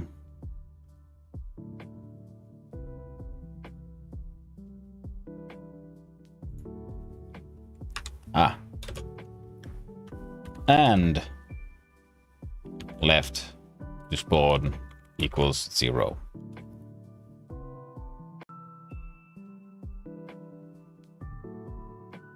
Interesting.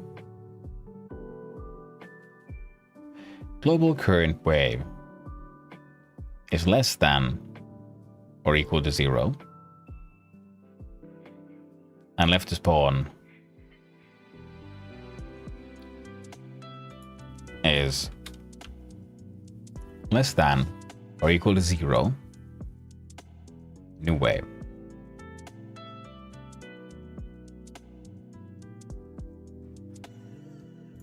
Now left to spawn starts at 10.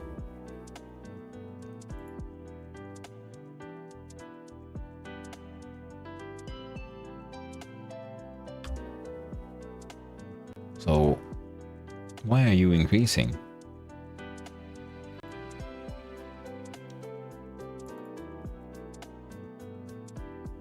The only place we knew of is called is here. No one else is doing that. In global, we have Funk new wave. Wave plus equals 1. Start at 1. Enemies per wave times equal modifier. Current wave, enemies per wave. Oh, it's here in it. It's see, wave plus equal. It's not wave, it's current wave.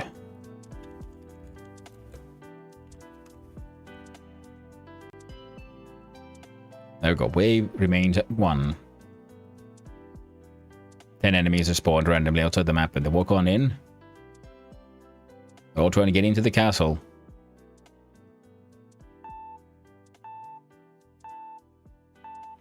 But I have no way of operating these.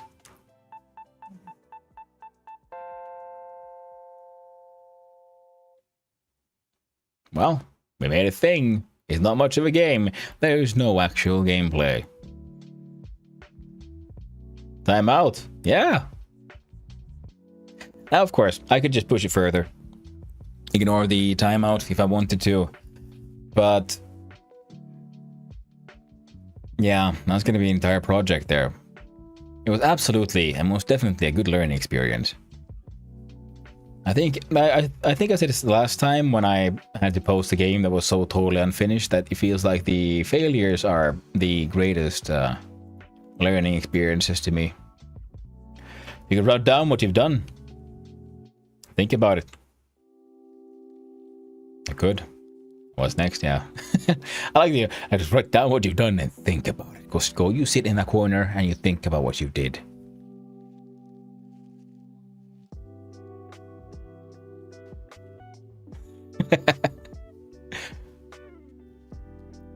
But you're right. Yeah. I mean, the thing is, the faster way to learn reflection. I mean, that's very true. I mean, what I should have done again is just I should have made the one thing at a time. Maybe have a better plan in order of operations. You told me about planning. Oh, yeah, absolutely. I just do it, sort of half-assed because, it's funnier and I think it might make, better streaming content kind of thing. And I like the challenge. And so, what I should have done is, for example, when I was planning out the towers, I should also have added the method for upgrading them then. Because then I would have had gameplay. Because right now it's you can observe the tower. You can see it do stuff. That's about it. Observe the castle. But there's no actual, because you can't interact with it. So I should have done that one first when I was making the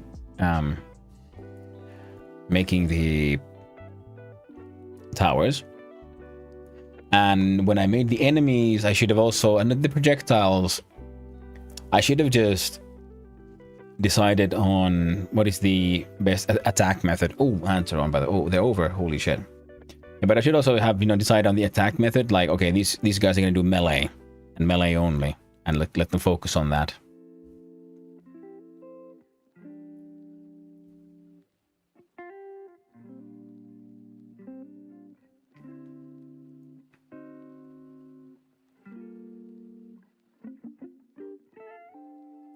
Otherwise, the idea is good though. I like it. Maybe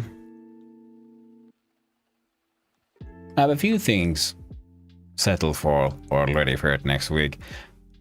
But this feels like the kind of idea I kind of want to finish. So my previous sort of game I wanted to finish was a sort of cell game thing. I called it. Never did finish it. It's on my to-do list. But maybe if we do the next week, we try to finish this one as well. Now, of course, I already have plans for tomorrow and the day after. So then rest of the week. A couple of days. We'll start the stream and just whip this thing together a little bit. First, we'll turn it playable, and then we'll add some art. Nothing too complex, just a more actually functional demo.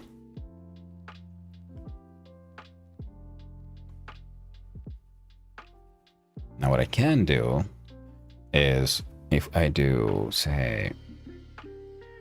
Nah, we don't need it. What I can do though is if we jump into scripts, we'll look at the enemy, and we add a tiny little detail on attack. If can attack equals 2, you do all of that. You know what else you do after that? We add death. If you attack, you die. Now, if you want to know why I'm doing this, very simple. I'm gonna have this thing running for a little bit, and we'll see how they all survive. Because I need to go to the toilet and have a little break. So, I'll be right back. And then we'll publish this up on itch.io in its beautiful, unfinished, nonsensical madness. And we'll hope the respawning system works.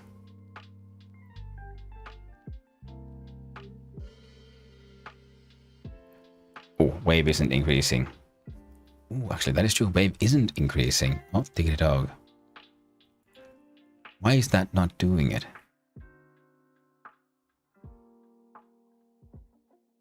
So let's see. On death, global current wave minus equals 1. Global level. We're not paying attention to it. On the level, current wave less than.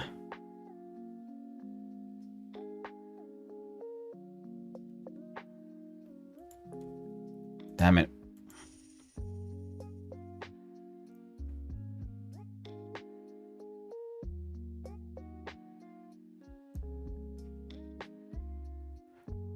Global new wave, left spawn, global current wave.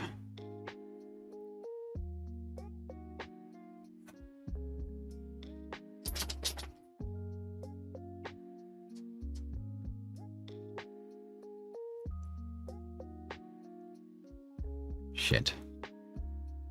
So where is it?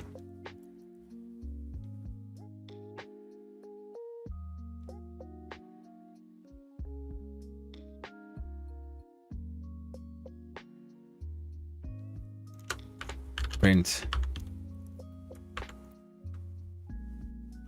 Save as current wave plus SDR.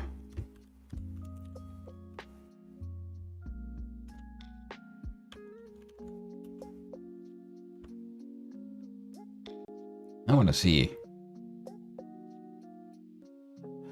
No way. Okay. Is that it? Was it really that simple? We go to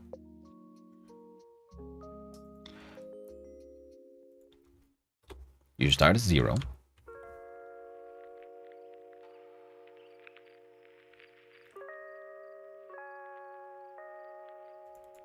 Equals 0. And wave equals 1. We do F5. Start game.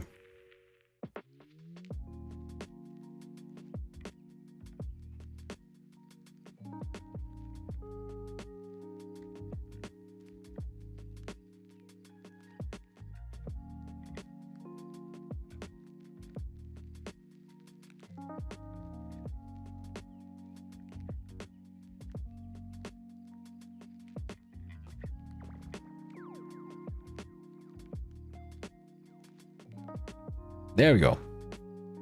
Now it should be an infinity engine. So now I'll actually be right back. See you soon.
So apparently it also didn't really get past wave 2. Oh dear. Alright, well let's have a look, see. No, you! Hey there, Swick. How you doing? Hope you're having a lovely day, my friend. Now... Oh. Comment that one out. And... Where was the...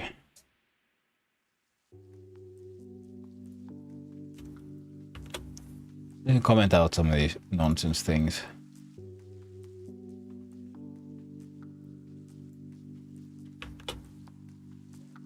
I believe under castle, what we had.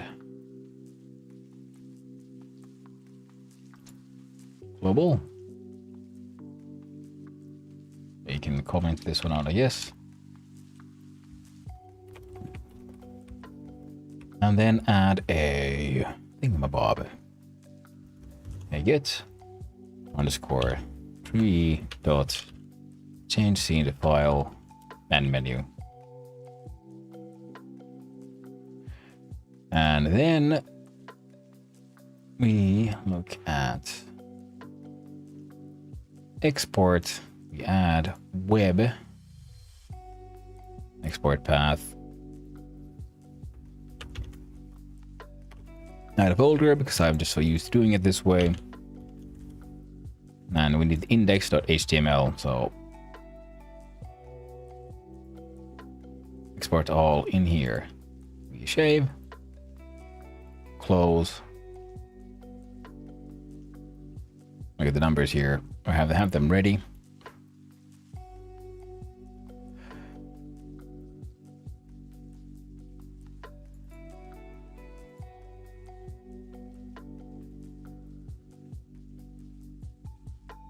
And look at here, the Trijam, here's the web.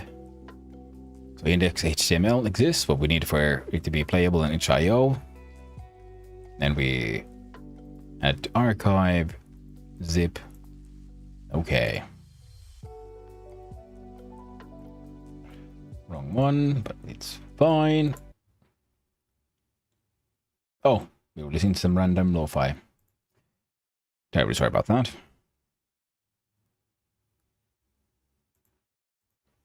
We'll jump here. I'm putting the actual chill hop tunes that I know what are, for a fact, are DRM free. That should help us out a little bit. Now, then we scroll on up here and upload a new project. We're calling it Rampart. There is no cover image.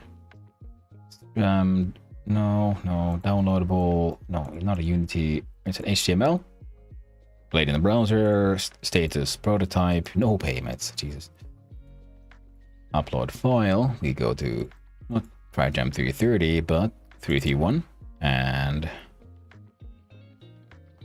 web, and the zip file. Beep. We played in the browser. And here is the numbers I wanted from Godot. Width is 1152 and 648. Details. Trijam number 331. Submission. No. Theme. Defend. What was it? The castle. Defend the castle. Submission. Game not finished.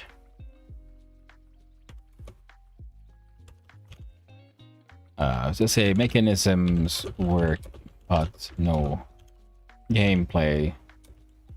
As I ran now. Oh.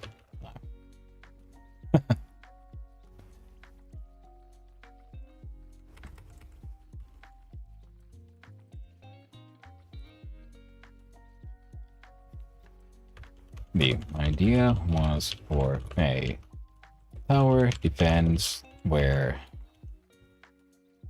the player can upgrade the existing towers to deal with, I don't know, with the hordes. Waves.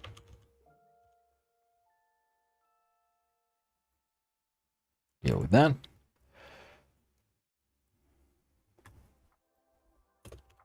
Ran out of time before I implement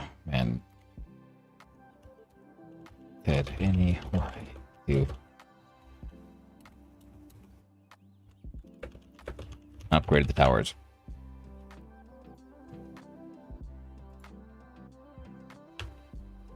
No genres, fine. Tags. Trijam. AI, no AI. You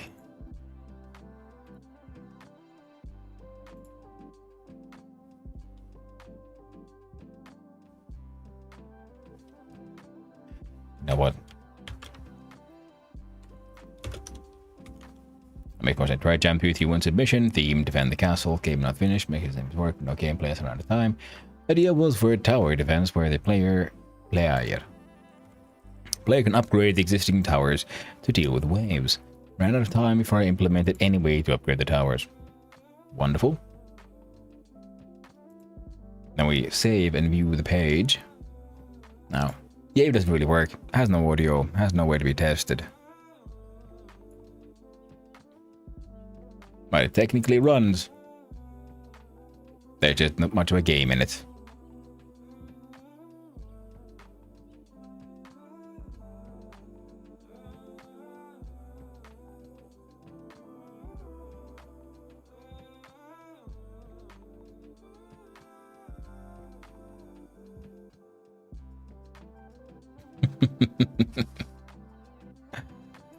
Oh, what a piece of nonsense I've made. Wonderful. But we can click on draft up there, and now we can click on public. And we save again. Because you always get the chance to view your draft first before it's published anywhere, and then you can choose to publish it. You can't publish it before you've actually seen the draft of your page. So it exists, it is here, it is real, it is a piece of bullshit. But it's mine. And so, reload the page, click on submit your project. Rampart, 3 hours. Submit. People are making cool stuff. And I'm making things that sometimes work out, sometimes don't. And I think we should, on Tuesday or Wednesday morning, we need to have a chance where we play through these games and get them all evaluated properly. In the meantime, I've done my part. It is a silly attempt at a game. Now, we'll change the scene to here. And I start closing stuff up.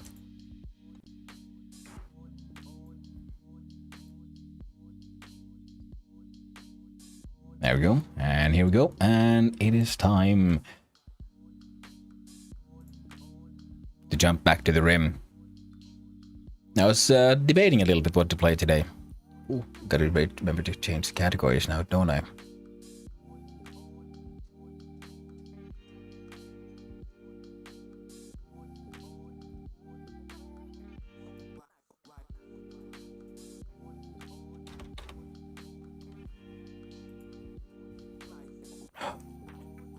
I got Bugatti in Valheim. Oh, nice. You got like a new kick-ass boat? Oh man, I can't wait. I think it'll be a few days until getting back into Valheiming. Tomorrow will be an art stream. Well, maybe tomorrow afternoon will be some Valheiming. Maybe some off-stream Valheiming as well. Just saying. So Rimworld, and then multiplayer server run by Reaper underscore. Reaper link. Smooth. Nah, we'll just say.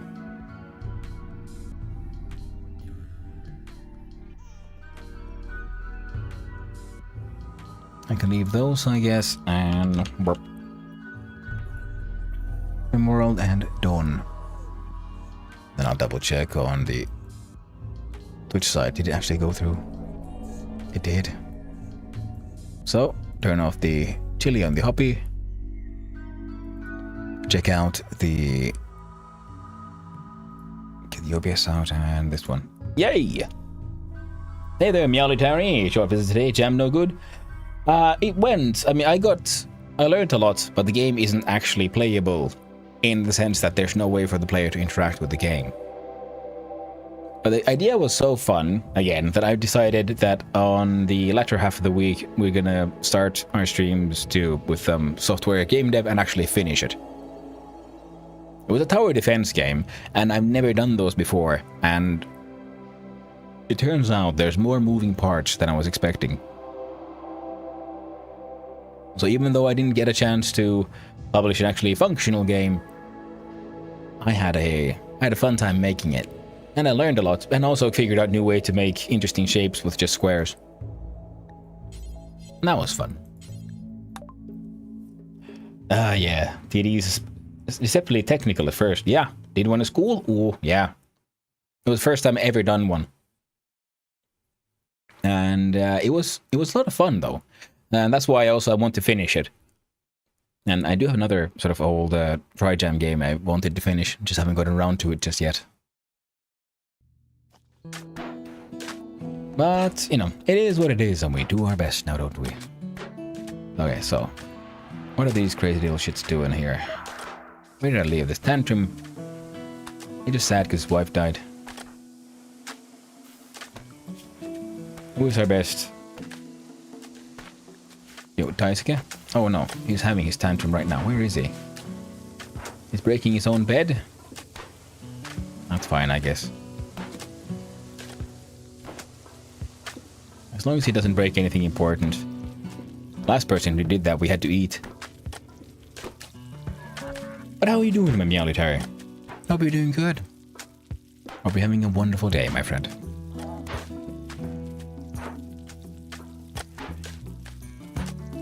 Alright, so we have a sad little potato ship, and what are we doing here? We came here for the components and desperately trying to survive. We've got some components. There is some silver here. We probably should mine before we leave this part of the map. Did you... Thought I heard a boom. I'm very hot, as you can tell. 28 Celsius indoors. Holy shit, that sounds awful. It is very hot here as well. That's why I have a drink. I have a fan. I have multiple fans in the house. And I wish and I dream of owning an AC. Maybe one of these days I'll be a successful adult and can afford fancy things like air conditioning. Ah.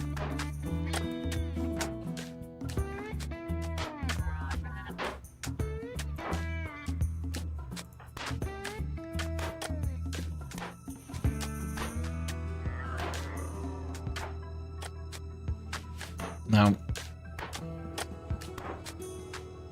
I wish he would calm down. No longer having a tantrum? That's good. Now he's going to have himself some nutrient paste. Our batteries are getting drained. Right. We're going to have ourselves a lovely little celebration of technology. Nope. Scum fair. Ah. We just had one and didn't go that well. So how about this one? We had a Scumfest.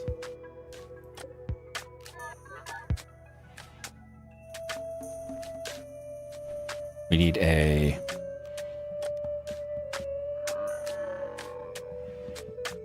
This could make people feel better.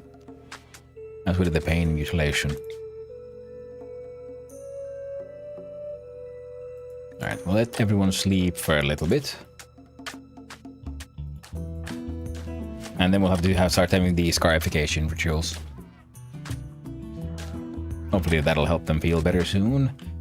Food-wise, we're doing okay. We are making a whole bunch of pemmican because we figured out how to make that. I need more space on the ship. Ooh, 80 plus steel.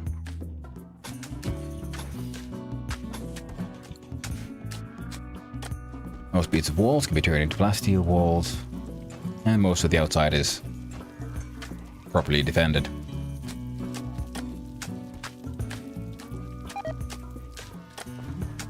Don't give me rotted away in storage. Ah, man, that sucks.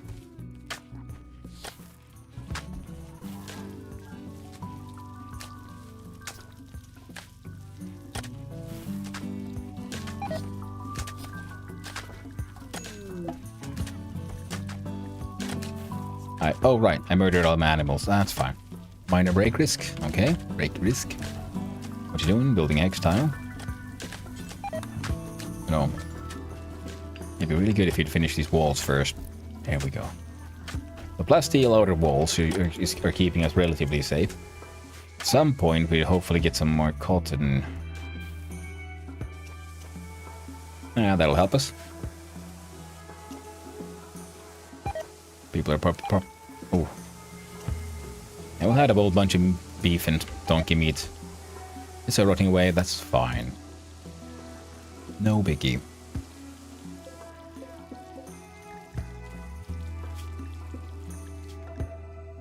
Yeah. All of our non-human meat can be pretty much turned into pemmican. That'll help us, you know, survive for a long time further, for a long time more. Dice Grace doing some mining. Reap is doing some building.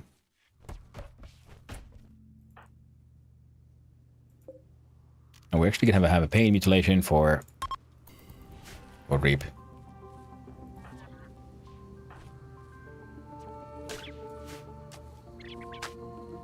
Because we had enough fancy rituals, so we could add more memes to our ideology, and we took pain is virtue.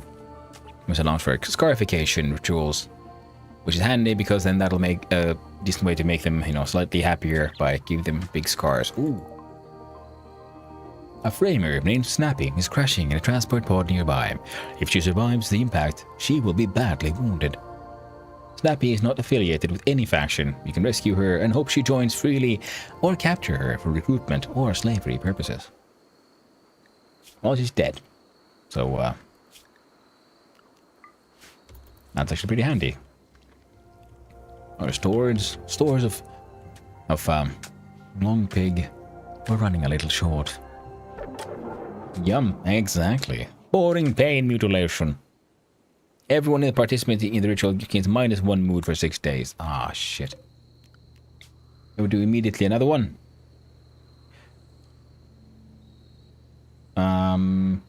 Sure. Immediately another one. Let's get everyone scarred. And the good thing is we can now make slab beds. Which should also take slightly less resources and stuff. I wish I could hide these.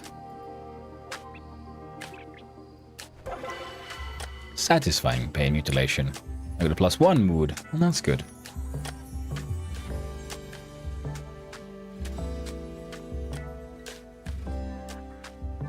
There we go.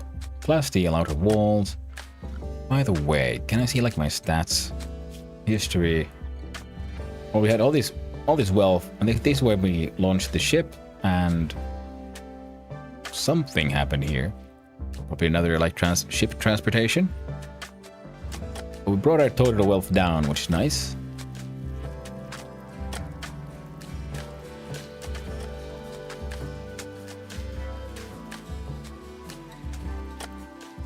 Hello, Ciara.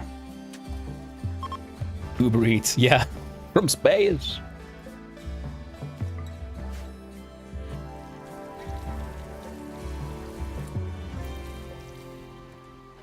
You lost the Trijam? Yeah. We just finished, not too long ago.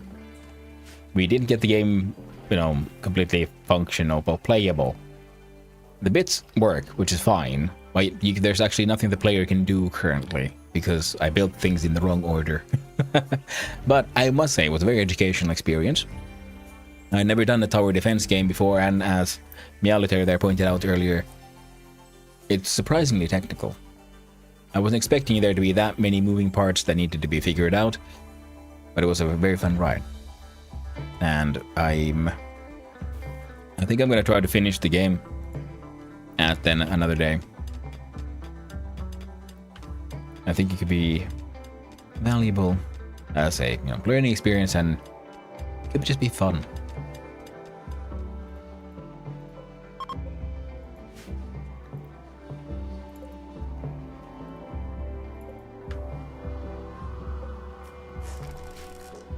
Yeah, it needs to be deconstructed.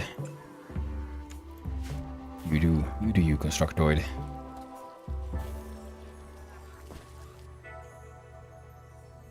Now, our fellows are here doing okay in summer. I think I could... Oh. Okay, good, yeah, we desperately need more psychoid plants. Makes sense? Yeah, it's always fun. That's why I like the Trijam, because, like I say, it's comfortable to fail. I have a lot of problems with failure myself, usually. A lot of my emotional stress has to do with, concepts like shame and so on. And, the shame of failure is real. As such, it's very nice to have a interesting challenge like that, which also then helps you, like, it has this low barrier of entry and low barrier to failure, and it's fine because it's only 3 hours. It's okay to fail. You have permission to do your best and not succeed.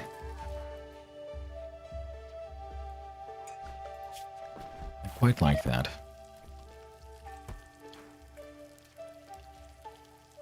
Okay. Reaper does have some cooking skills I'd like to learn.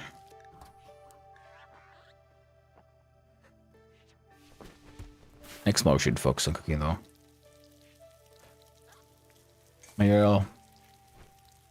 But it'll get good, remember it. Shame is real, but it's good to remember failure is imaginary. Yeah. Exactly. You're very right there.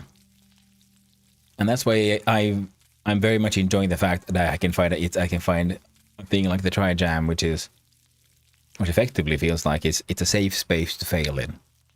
And those are the ones I actually, now thinking about it, the ones I've always found to be the best. Because, being able to safely fail isn't always obvious. There's many situations where, we do our best, but, it is what it is, You can't always...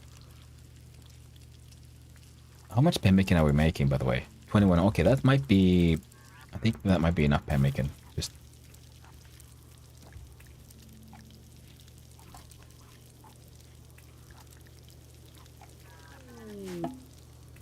Visitors, they might have some items to trade. Maybe they want to buy some pemmican.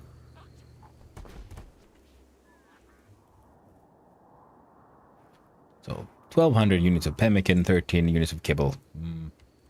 We need to get our hands on some more Yorkshire Terriers, because there are sacred beasts, and sadly, Quixote was eaten by a...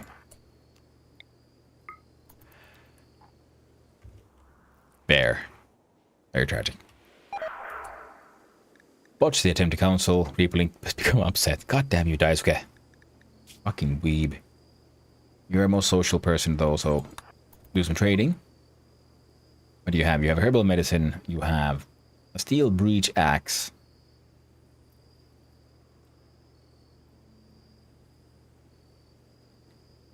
And a pila.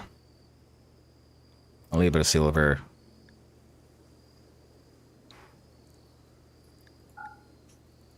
Couple of shitty parkas. Shitty pants. Human leather bowler hat.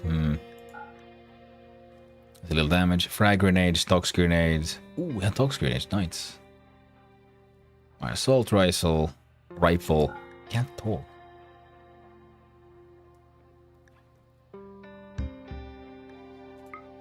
There we go. I'll take the deal. Hey, just got back. Wow, your castle defense looks refined, isn't it, Dorig? It looks... It's one of those things, you know, I can't believe it's not Rimworld. Happens sometime. Now we got a dumping stockpile zone.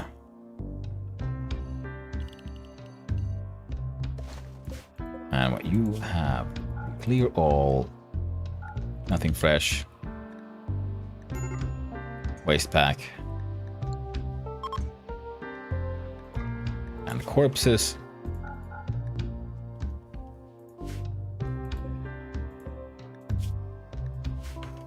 Visitors are leaving, major break risk. Oh man, Reaper. Poor dude.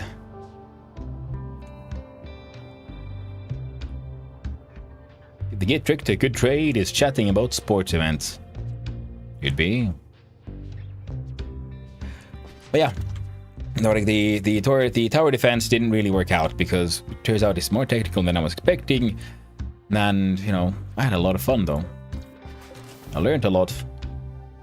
Even if the game ended up technically not really playable on account of there not being anything a player can do. Waste pack infestation.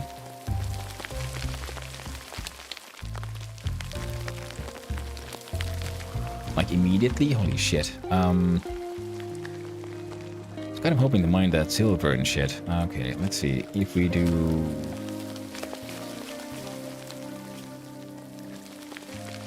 manage areas. New area.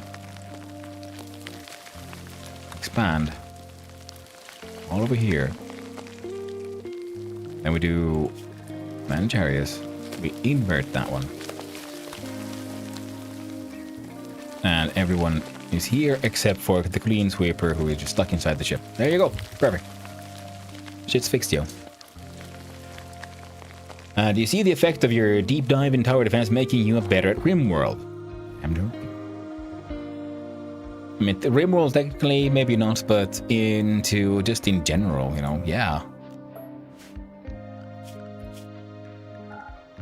I had a good time. I learned a lot. I'm hoping to learn more in the future. Alright, a whole bunch of bugs. As long as no one goes around to fuck with the bugs, we should be fine.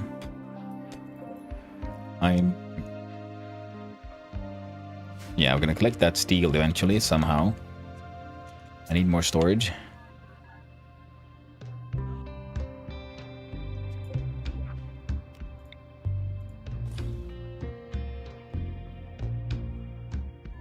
Do we have blocks? We got granite blocks. Limestone. Marble. The furniture. Slab beds. Let's see. There we go. Shelf. Alright, so we can do a marble shelf.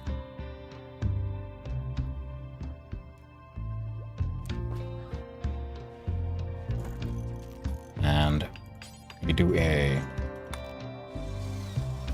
limestone shelf.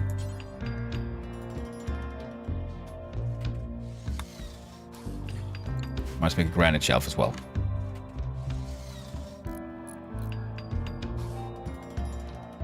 Hopefully that'll help with the general storage. Ancient structure booty. You've learned of an ancient complex nearby that is said to contain ancient treasure. You can break in to collect the loot inside. Be warned, these kinds of structures can contain a variety of threats. In addition, your activity at the complex might draw unwanted attention. Oh dear. Alright, Reap. Let me look at your needs.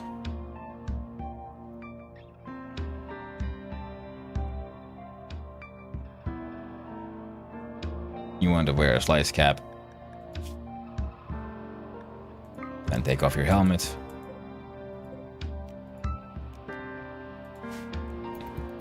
Put on a slice cap when you feel like it.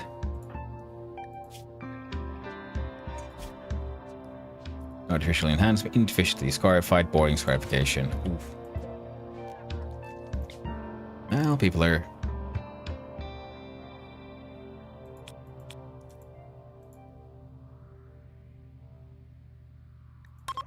Do some more scarification, Reaper. It'll be fine. I think everyone wants like 3 scars. Come on, be a good one. A really excellent one. We need the mood buffs.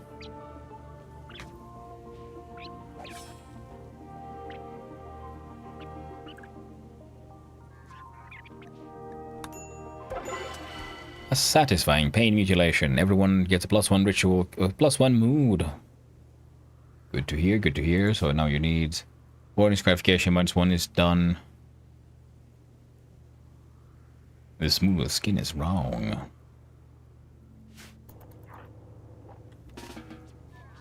You probably have yourself a little bit of a food, and then you can maybe have a sleep or something. That'll hopefully make you feel a little better. You're wearing a goddamn... Okay.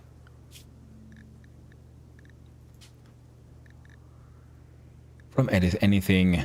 Don't wear tainted shit, please.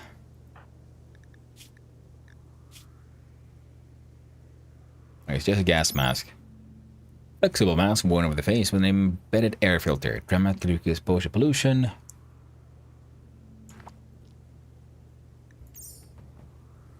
But you're a waster. My friend, you're a waster. You thrive off of gas mask shit. Gas problems. So let's see here.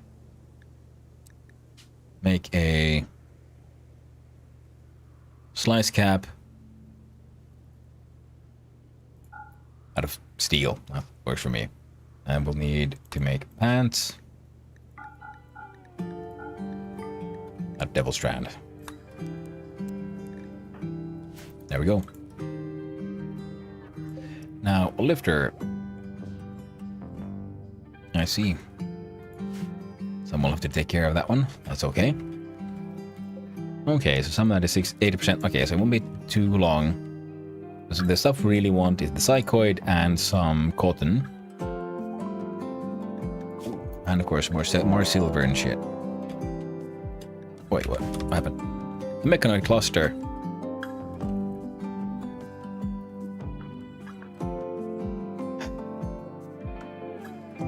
Expected 3.9 days. Lovely. Hey, Joe G's going to pop in the day before I go to sleep. I'm gonna get some creative stuff done while you were doing your Trijam things. I feel accomplished. Well done. Well done, Joji. It's always good when you have a chance to, just get stuff, as you said, just get the creative stuff done. That usually is the challenging part, at least for me, is, just doing it. It's getting there and getting all the work done that needs doing. Okay. Music on the way. Oh, that sounds lovely. I was listening to a little bit of your stuff the other day. Very cool. I like the it had the can't remember the name of the song now, but one of them had the almost like electro swingy vibes to it at some point. Very cool. Quite enjoyable. Alright, now I want the people to haul stuff and mine that silver.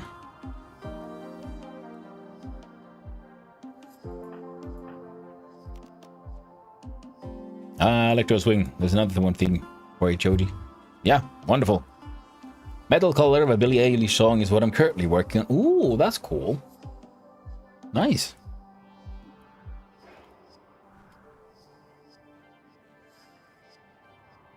Can remember the genre's name. Very cool. Yeah.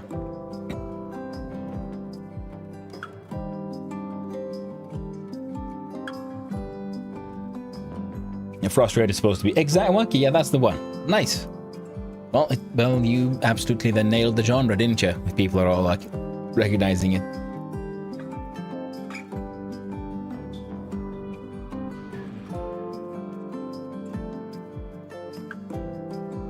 good and glad. Yeah. I can believe that. Yeah, it's very nice when you notice that people actually get it. You know, you worked in a thing, you try to make something creative, and you know you have a certain sound or a certain look or certain something you're going for, and then people see what you've done and they're, oh yeah, it seems like, you know, the thing, and like, yes, I've communicated my intentions properly.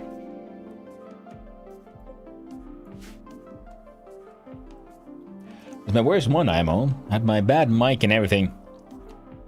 The first one out, but you know, it's getting things done. Hey, exactly. Because you know what?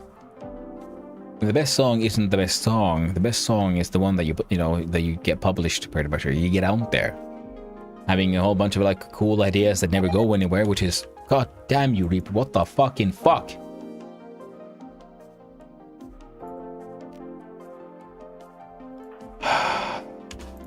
Why are you in the one thing, the one place I told you not to go? Because I didn't tell you guys not to go there, that's why. Oh, god damn it. Okay, Reaper's gonna die now.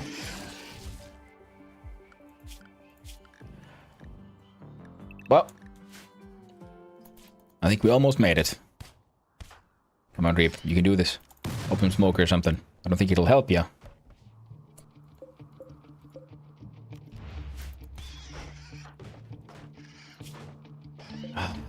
Yeah.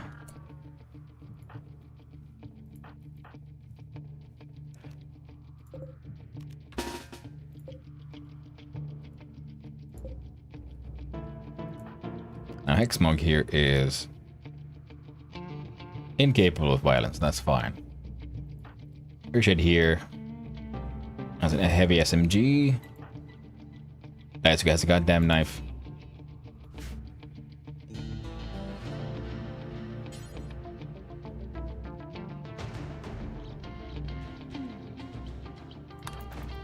Whip the assault rifle, would ya? Reaper, what in the fuck are you doing? God damn you, Reap.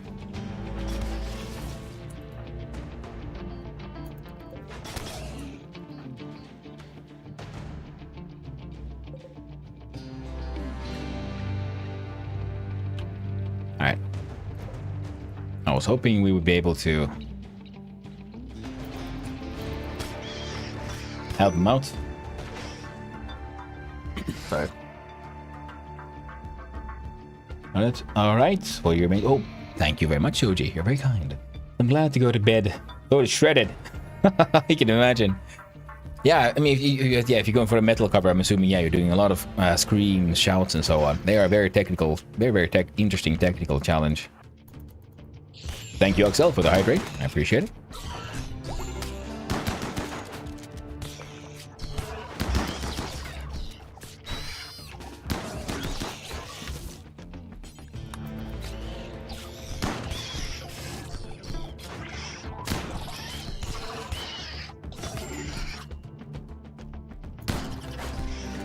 I should have paid attention. I sent him back into his death.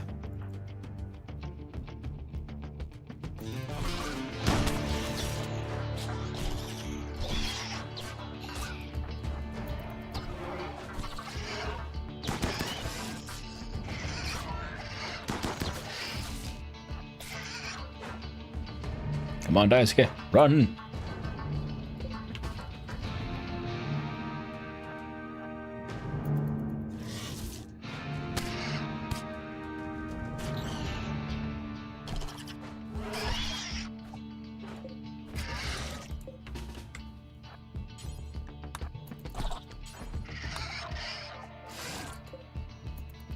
Come on, Ruba. Join in on the melee.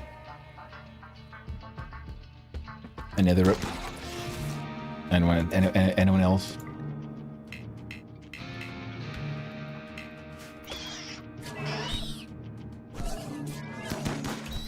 God damn it, and we were doing sort of okay.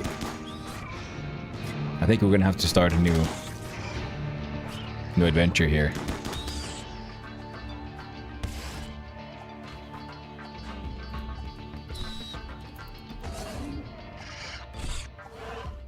pretty sure they're not going to make it.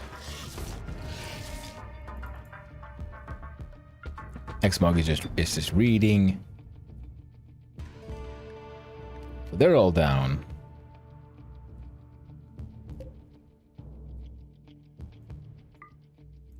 Constructard is also downed. All I wanted was some cotton for my little carpets.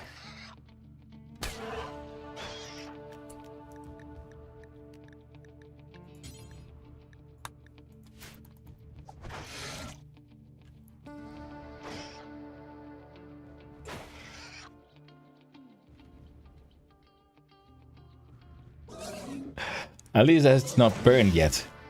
Yeah, but I don't know if it matters. I mean, they're all dead.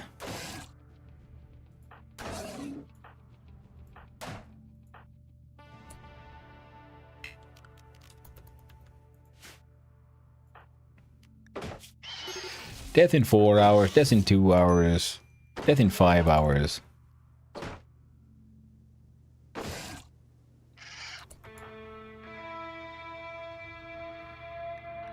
Okay. You have almost non-existent. Death in 5 hours, 1 hour. Okay. Rear shed.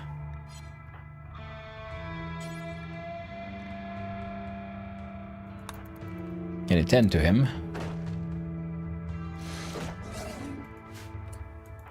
Hexmog is being chased by the big bugs.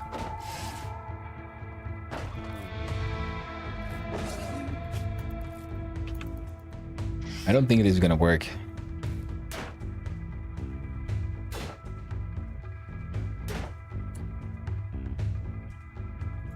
Oh, those guys, he went down as well. All right.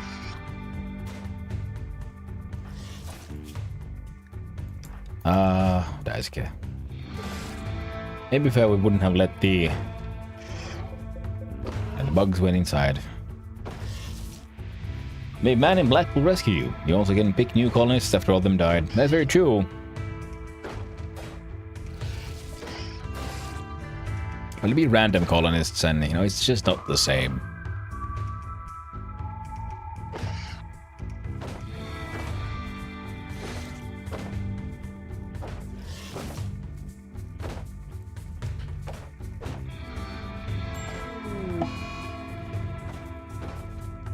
Yep, they're all dying. Hexmog is running away from the inevitable fate of getting eaten by the mega spider. Mega spider's on them now.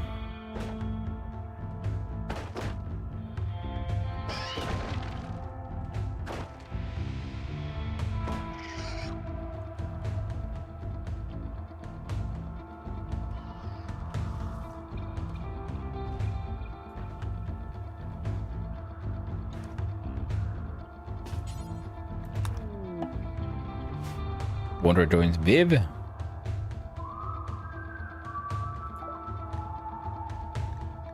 Sure.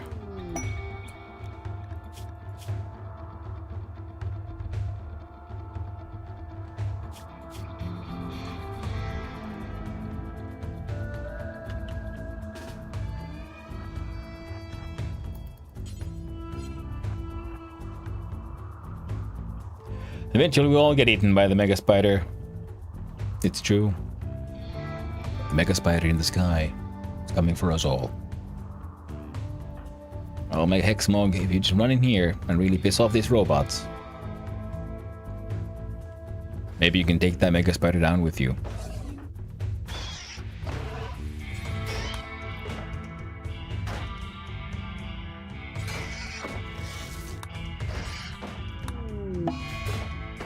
Daisuke died.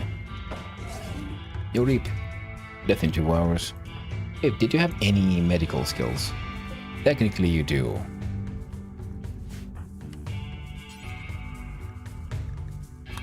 So you can try to tend to that one.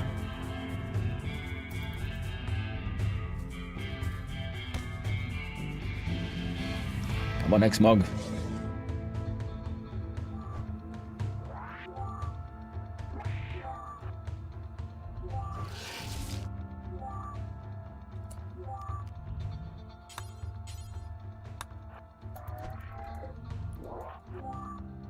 Sadly, the robots didn't care. Okay.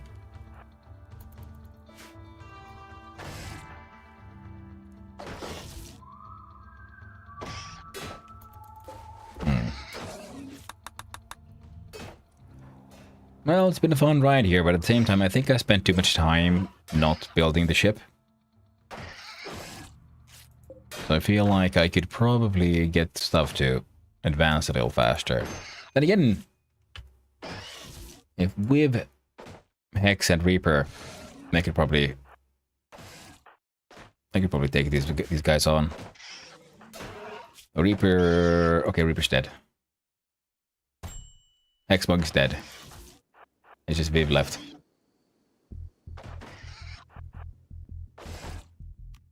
Come on, bang bang. Even you're shooting of 0 and he came with a revolver. Oh well.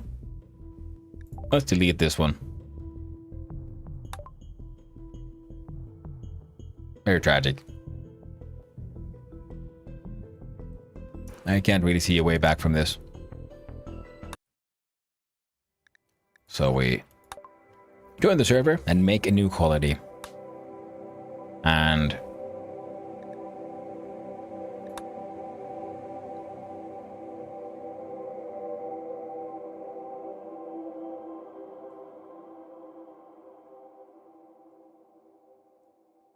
we can start with the vampire shard this time, the Sanguiphage.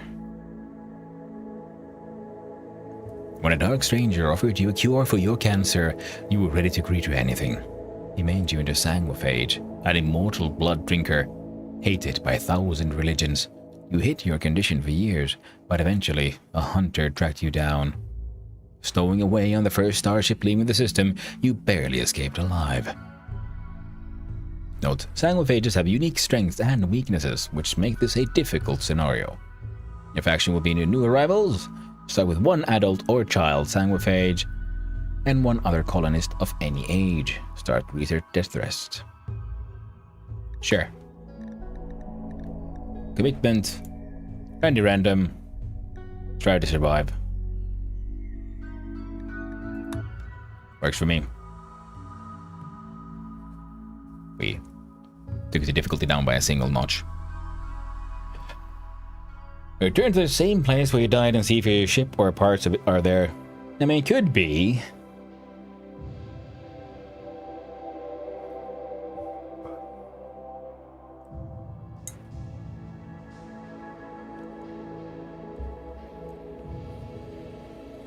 And carry a down ally while using the jump pack.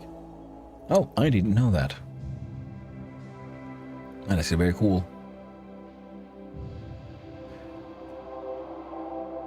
Shift clicking in the name of work type, and the work tab changes the settings for all qualities at once. That's actually handy for some of those. Right. So, seeing as we're starting with the Sanguiphage, we obviously have to then start with the Blood Feeder religion as well.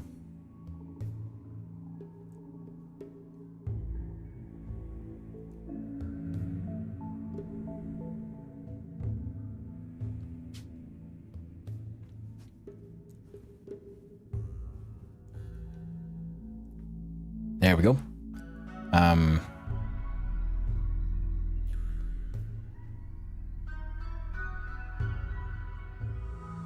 Where were we?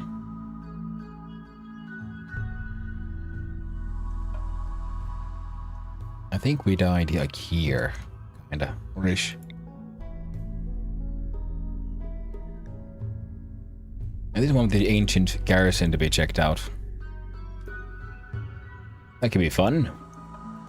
And we have the Scarlands.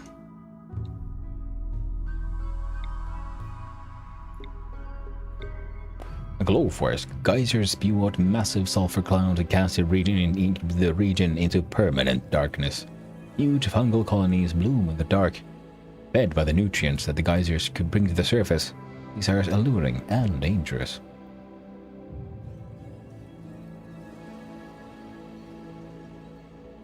And that actually does sound pretty cool. Lava fields. Barren waste burned clean by volcanic heat. Periodic lava eruptions can burn people and buildings. but also enrich the soil with mineral deposits. That's pretty neat. Hey, Blackthorn! Beginning Sunday, it is going pretty well. We did the Trijam, and we didn't get a functional game. The core of it worked, but you can't really play it because there's no way for the player to interact with it. We just lost a colony, thanks to me messing up with the area, so now we're starting again. And I hope it'll be a fun one. Now, oh, I only realized.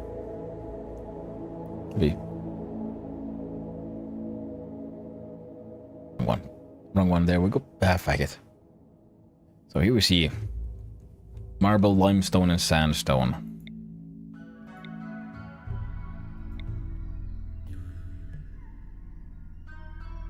Temperatures between 4 and 14. You know what? Let's go for it.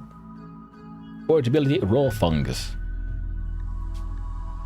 Large sulfur spouts permanently darken the skies and glow forests, making it hard to grow most crops. Settle anyway. Yes. Fluid. Ideology again. We're gonna try to make our own cool one. I like the Arcus style. Wait. Yeah. Blood feeding, of course. Drinking blood is sacred. Blood feeders should be worshipped. Blood feeders are revered. Organ is acceptable. Cannibalism preferred. Yeah, I'm okay with this. The Neo-Arco techniques.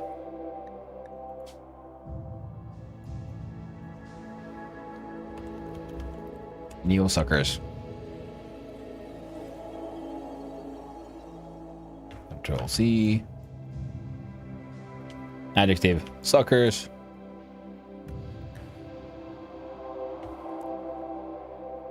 Member noun is a sucker. Ritual room is, of course, the suck room. Icon. Wait, an non-interactive game? You're on the good path to make a pretty nice card game then. Yeah, I tried to go for a tower defense and I got sort of the components and mechanism working, but you can't actually interact with the towers. So that way. It was a fun learning experience though. I very much enjoyed it. So I consider it personally a win in the end. That symbol works, I guess. And we'll go with like a dark red, considering we're all, you know, blood themed. Blood feeding, they're revered. Slavery, acceptable. I don't want to make it honorable because then we have to have slaves, but slaves are handy though. Insect meat loved because why not? Cannibalism, acceptable. We can't make it preferred because it's hard to just farm for that much meat. Execution, don't care. Respected if guilty.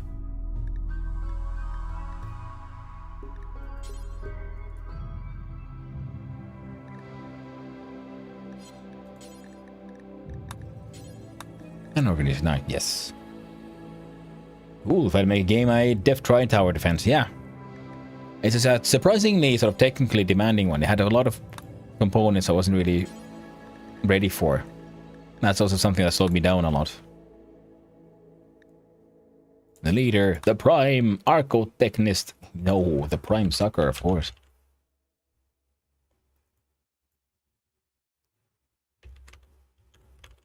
The prime sucker. Demand apparel of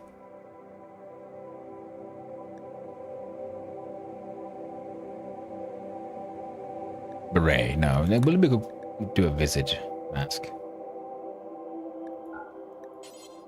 If they need hats, head wraps, broad wraps, yeah, we'll do with the mask one. Moral guide is the abbot.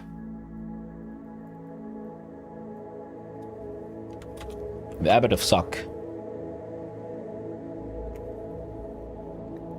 No burkas. I want a cape.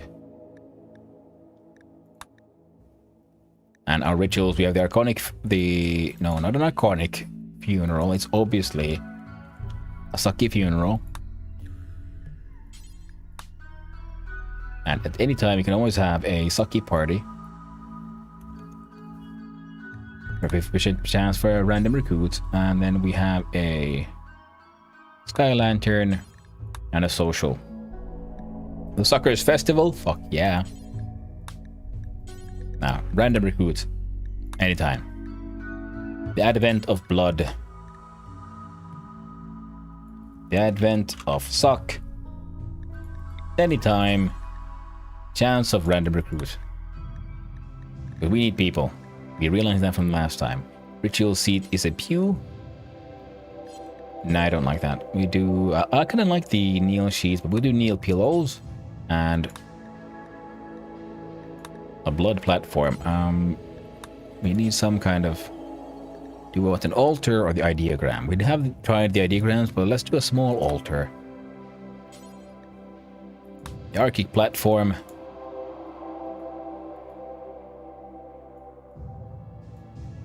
Nah. It's the suck station. Relic? Hemo. Hemo relic. Hemo mento. That's dumb. Our unique relics are unique. A Zeus hammer. A relic. And a...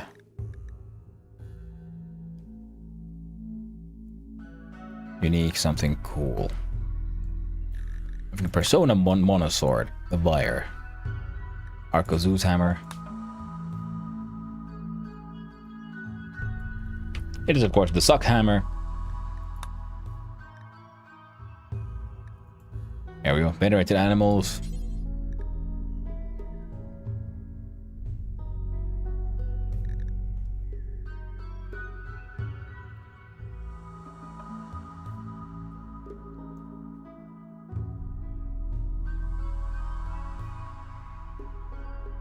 I don't know, heckin' wargs. There you go. That is the Neo Suckers. I like this. Culture is Astropolitan. Category morbid. We have happy. No. Name is gonna change. Is a sanguiphage. Strong undergrounder wimp jealous. I mean, strong melee is good. Strong mining is good, and actually that is a decent set. Oh. Strong medical, social, intellectual, melee is empowered because of all that, and strong shooting. That's a pretty good one. Sean the farmer. Who is our game peer? We need someone who can actually cook now this time, because we can't just do nutrient paste all the way to the end. But it keep on slapping.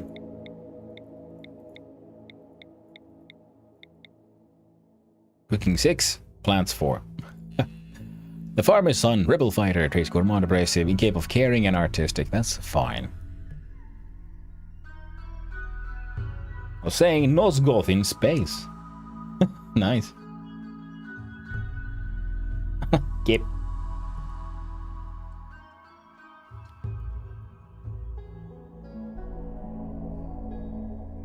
Adria Schneeb.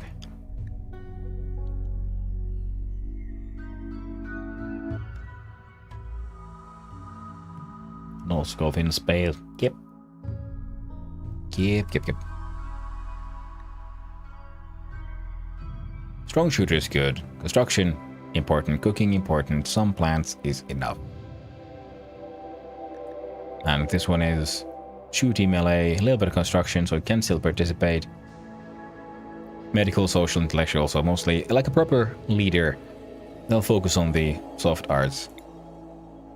And this one is the maker of things. And cooking is important so they can feed themselves pretty much. Works for me. Pop. There we go. Keyboard failure, man. It happens so easily. Happens so often. Alright. Okay, then we'll see if we can... We'll try to rush the spaceship, pretty much. And maybe do some local missions now. Especially with the whole... if we do the... We have to go to the village and research the terminal, and then they get angry at you and they start chasing you. If we do that one with our bloodsucker, that would be pretty handy, because she can run pretty fucking fast. Oh, then we read this one. When a dark stranger offered you a cure for your cancer, you were ready to agree to anything. He made you into a sanguivage, an immortal blood drinker hated by 1,000 religions. You hid your condition for years, but a hunter eventually tracked you down. Stowing away on the first starship leaving the system, you barely escaped alive. Then came the trash. Only a few made it to the escape pods. You land on an unknown Rimworld and find that you are not alone.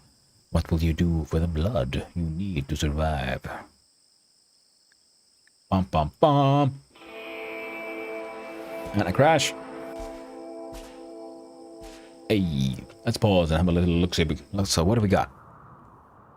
The good thing is, it seems like, yeah, everything's just constant darkness, which means that the vampire doesn't have to worry too much about, you know, sun exposure. Boom shroom. Well, that sounds like it. They give us lifespan, flammability, harvest yield. Yeah, chem fuel. Okay, so we can harvest chem fuel. And I believe silo cap. Yeah, okay, exactly. And okay, so we got drugs coming straight out the ground. All the good stuff. Free table. Things are looking good. We got some steel. And some ruins. There's the Exostrider. So we can go mechanoid. Oh, there's jade growing here and some compacted machinery. Food-wise, it might get tricky. But the good thing is there's a lot of water here, so we have to start with just fishing, I guess. And I think we're just going to take over this area. Gonna fish in this one, I think, eventually. We got wildlife. What do we got? We got boars. We got toads. We got mega bowls and cassowaries. Bunch of peacocks. That's nice. And a bunch of rats. That's a lot of animals here. That's pretty good. Now, show me your gear. You are synth thread clothing. That's black. I'm okay with this. A steel masterwork longsword. Now that sounds like something our vampire should have. Did we have any other weapons here, though?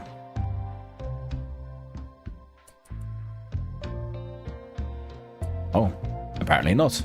Oh well. Well, the orders will allow for all of that.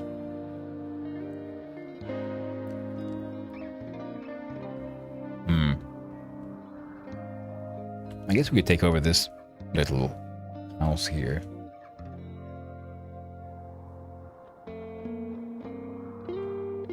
Yeah, that's good to place as any. So what I got? We have some 200 wood. So it's either that or we take over this.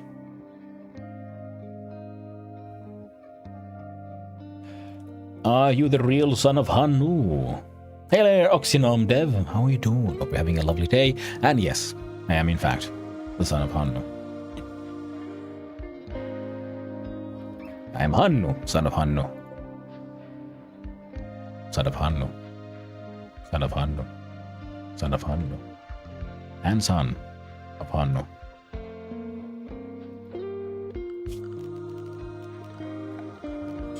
Many sons, many Hannus.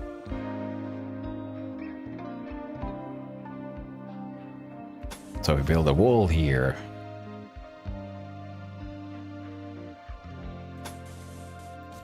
And there.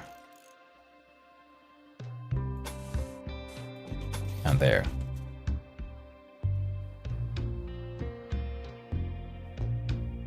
I can block that one off.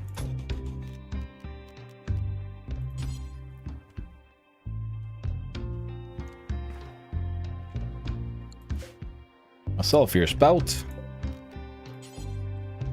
I should be fine being so close to one.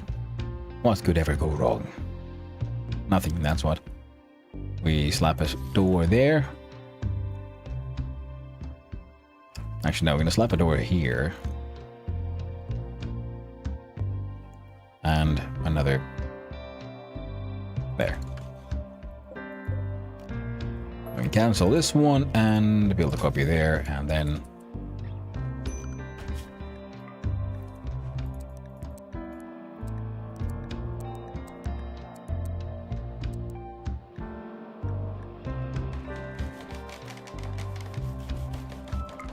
alright.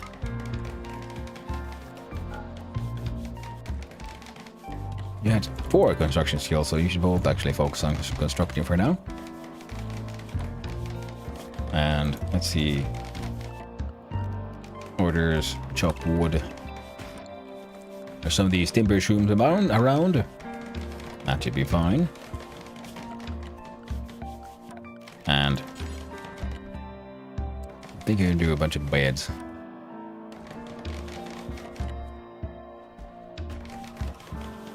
Watch, we'll slap him here, I guess.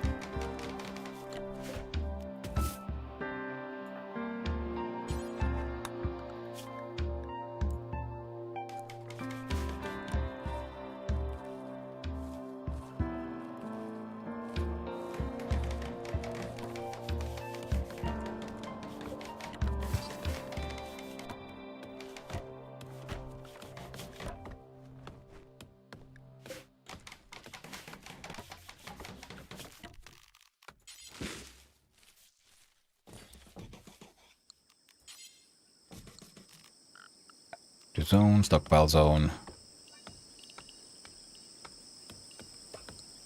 Mark that one and mark here. We remove rotten.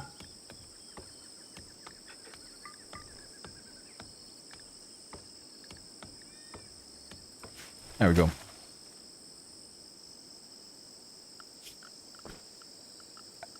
Look at furniture.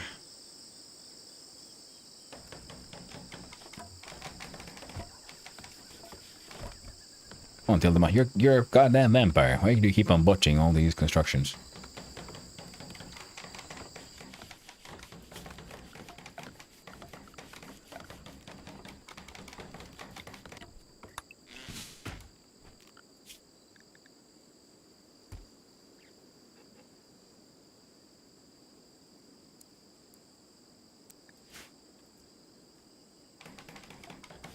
Wonderful. Now this though will have... There we go. That should be enough. Oh, 2 beds and everything.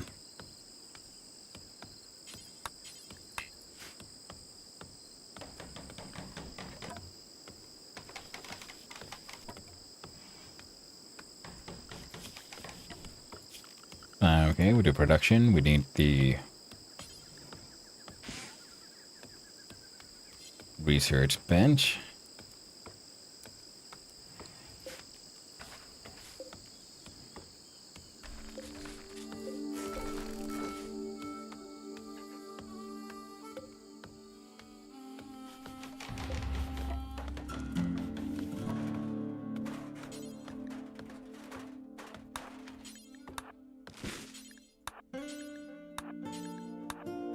Thank you, cool. Deconstruct those random ass things. And speed up time. Oh yeah. Oh, orders, harvest. Now, harvest what you must. Including all the drugs. Especially all the drugs.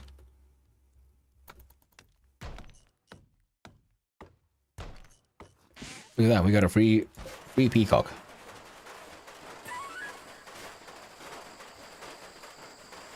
I live inside our house now. One male peacock. And the female one as well, who is our best handler. It is rare, of course.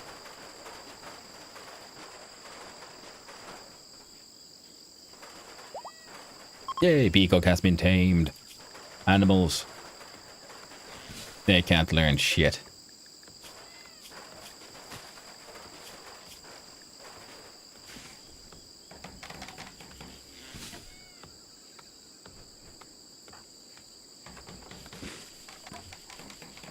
There you go. Now we have a couple of beds and everything. Our barracks. Under orders, cut plants. Yeah.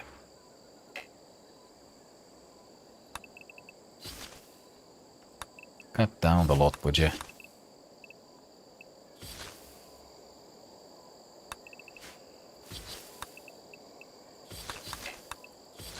Give me these, because I believe these are sort of...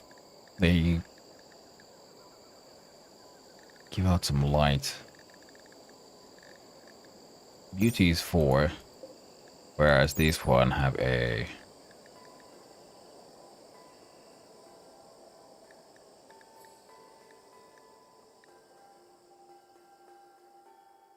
Yeah. I don't understand their point though. Gives off a soft light.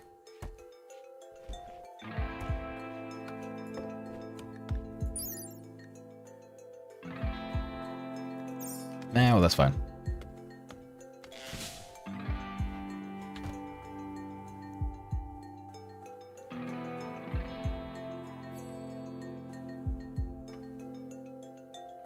Alright, things are coming along, slowly but surely.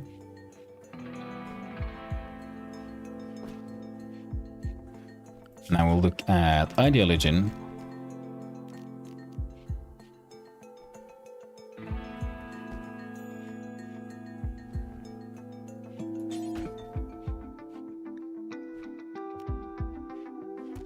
Might as well make a steel suck station, I guess.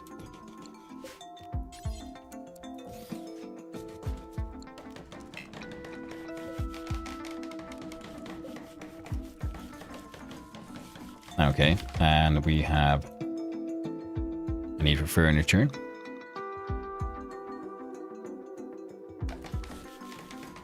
It will be lovers. I guess beggars can't be choosers and all that. Rare charred Tildema.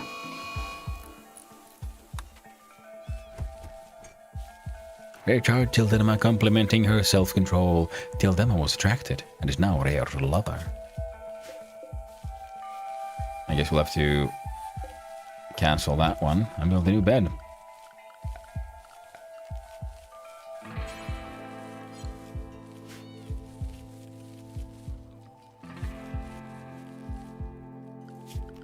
And orders. Chop wood.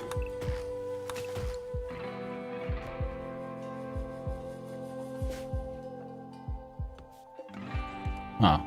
Found any other place? Okay, this is probably then the ancient danger.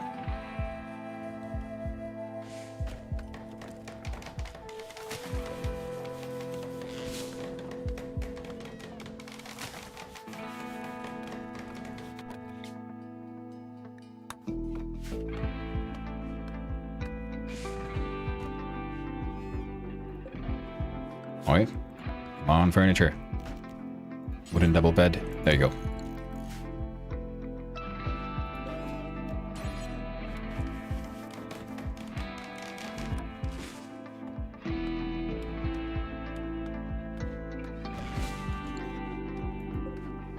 Steel dresser, no. Wooden dresser, yes.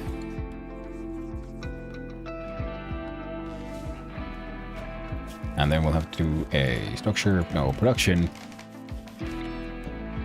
A fueled stove.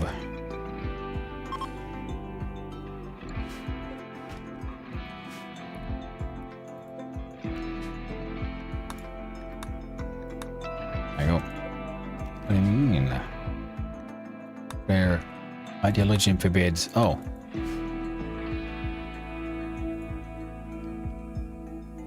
I guess they can't live to sleep together even though they're lovers. Oh well, my bad.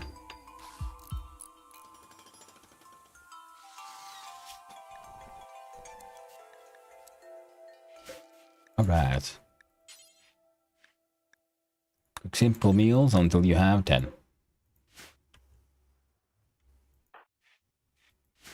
One colony is idle, you say? So tell them that I can do warden, childcare, hunting, constructing. You can do mining. And can do plant cutting.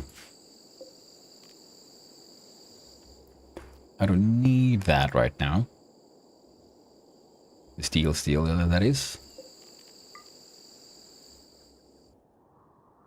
So what could you do? Good old Tildama. Ooh, plasteel. Lovely.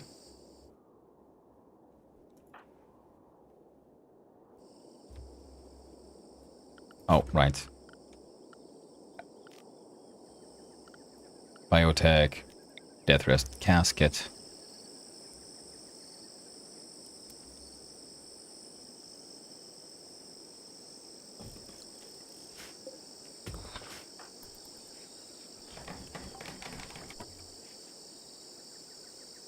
Right.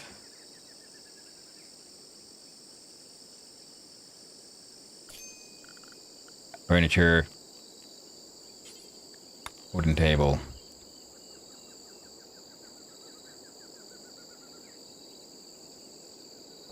Might as well do that one. And a couple of dining chairs.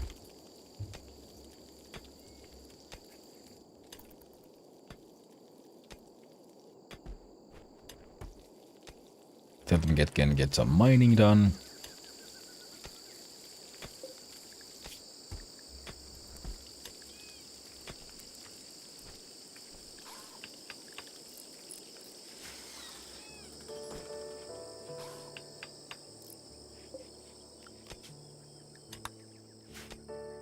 There we go. Orders. Chopped out the wood. Going swimming. Ah, okay. You do what you gotta do. They're very, very chill music. Absolutely. Rimworld has fantastic music. Now I can do it like this. See, slightly smaller.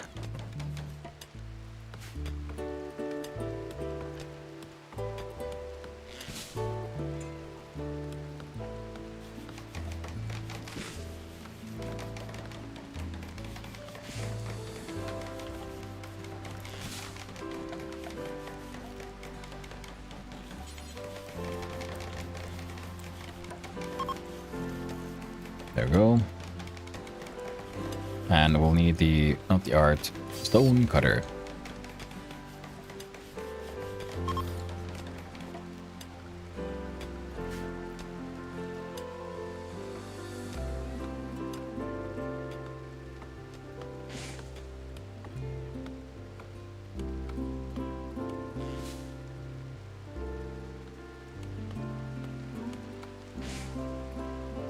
Technically, I guess I could also just tell you all to deconstruct a bunch of shit here, like this.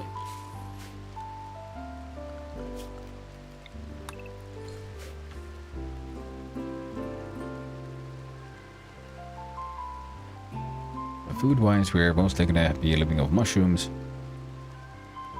It'll just have to do.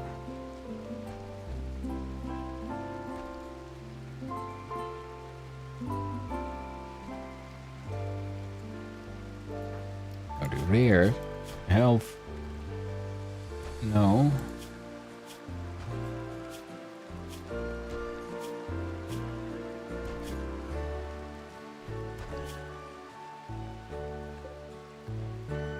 I'm messing with a retro game called Flatline.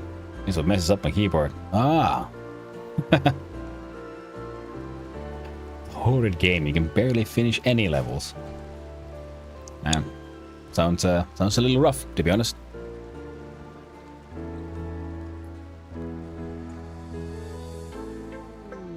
A war merchant.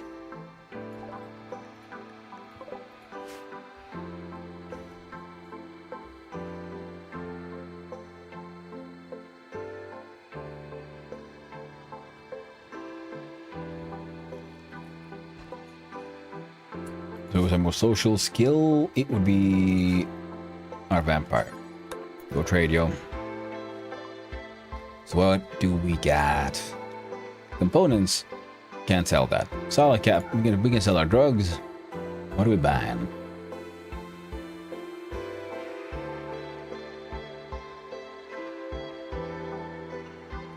Right, well, that's all kind of shit.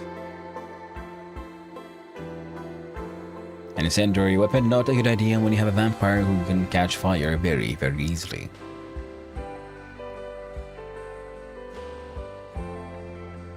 Very interesting in its own way. Sequels are better than actually working. Oh. Yeah, I think as many of the older games can be very interesting because there was so much experimentation in like what is a game, what can we do with these cool machines and so on. Compared to nowadays where everyone is, you know, rehashing old ideas. I mean, but then again, that is how a lot of art and so on works. People keep on reinventing old ideas in new shapes, but also then large studios are just going like, hey, yo, we're doing the same old game we've always done. I'll sell you the same game we sold you last year. Yeah. Why? Because you're gonna buy it. A good great bow could be useful, but a steel spear. Now, Rare, what were you good at? You were good at, okay, shooting. So we do need something that's somewhat ranged. So if I sell those silo caps, and we grab the steel spear. Then Rare here.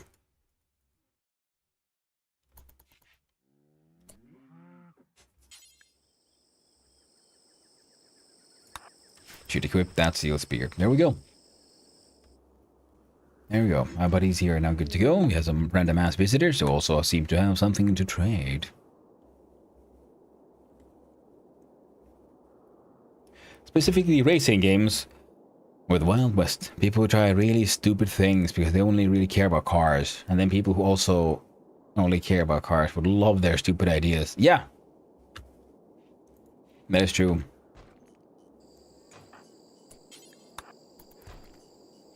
Many a legendary and beloved game is technically a really stupid idea.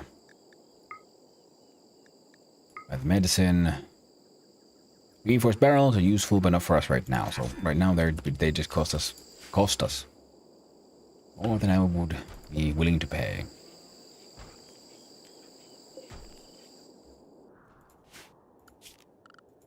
Orders chop wood. Okay, work Tildema. You're construct those a little further down.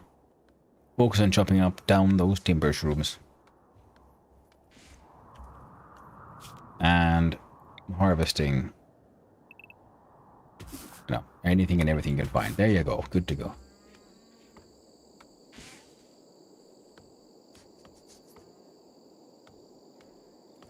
Ah, recreational variety. Here's a good old classic. The horseshoe pin. And also a chess table.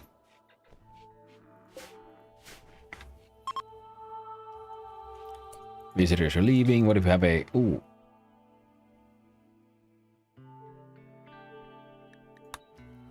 Not a good chance, hey, you say?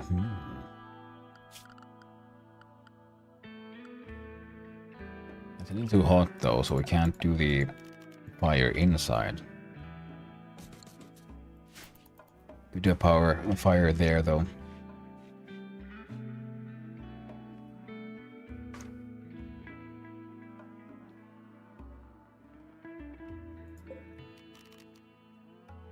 Oh. Lecterns can be moved, but the altar itself is gonna stuck. That's fine.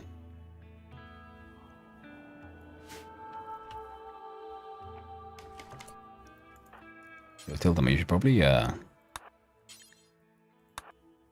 hold the important things. You know, I'm just saying.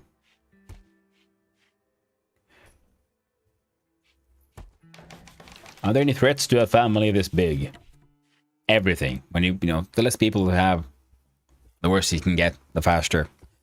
So, let's see.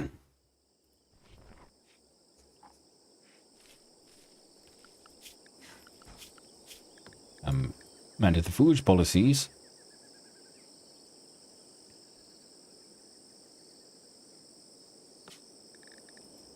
Lavish means no more packaged survival meals. Terrible or worse.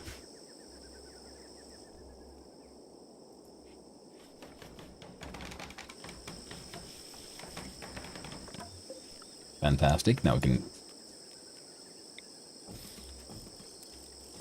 get some researching done. And like I was saying, yeah, fishing is important right now.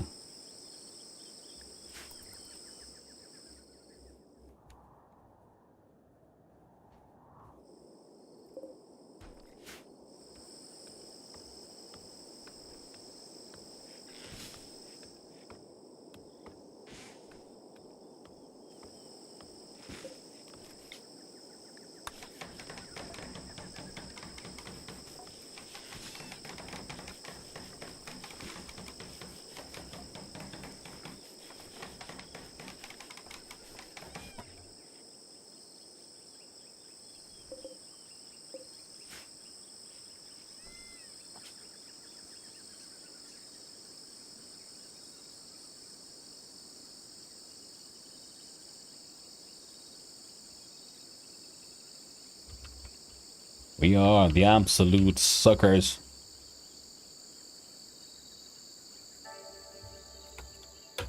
And this settlement shall be known as the Suckhole. There you go. Wonderful. Things are going well.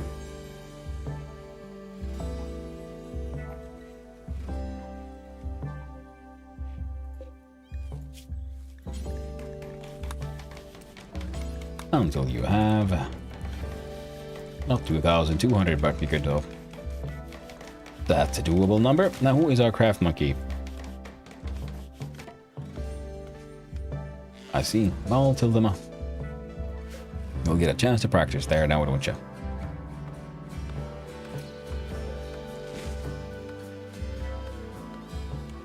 Now, I do believe we had some sandstone blocks all over the place, so we could do a sandstone wall.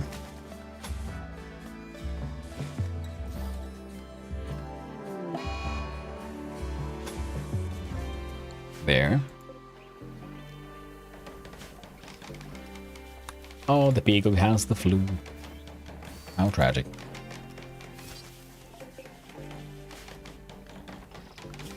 Okay, that. Orders, cut plants. Yeah, get rid of that. No more of these random ass plants inside our random ass house. Time to pack up. Good luck with the bird flu. It's true.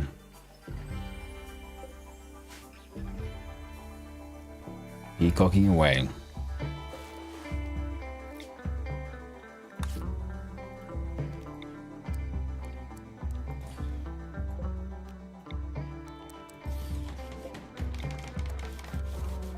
Install all of that over there.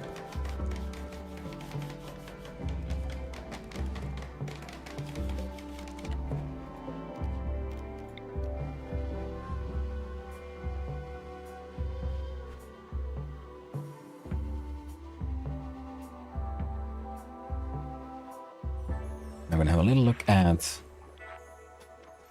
whether or not there's something I could do about the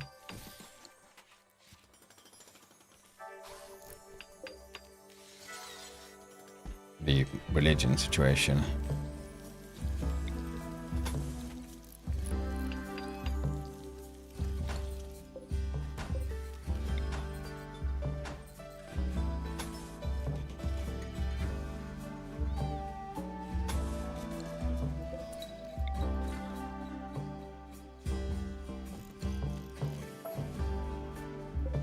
There we go. That'll work. Our defenses are non-existent.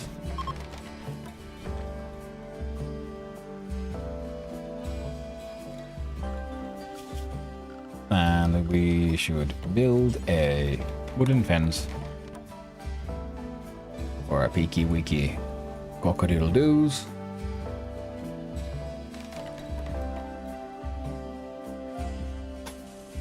I can live next to the volcanic geyser.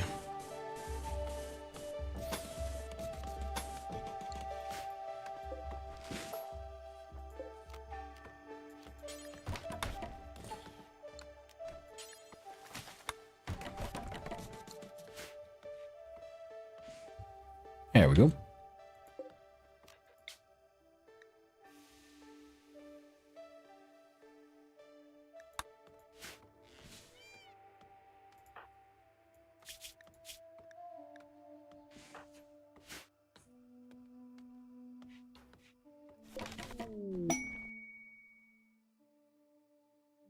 Ooh. Time for the advent of suck. Oh, like the morbid themes with their skulls everywhere.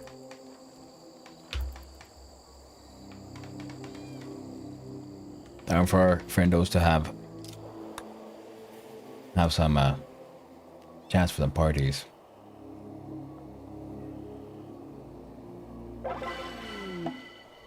Ooh, Wonder joins. Teddy wants to join. Best chance is best skill is artistic, you say? Ooh, a genie.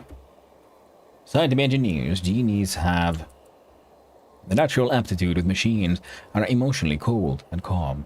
They're also fragile and very vulnerable to pain.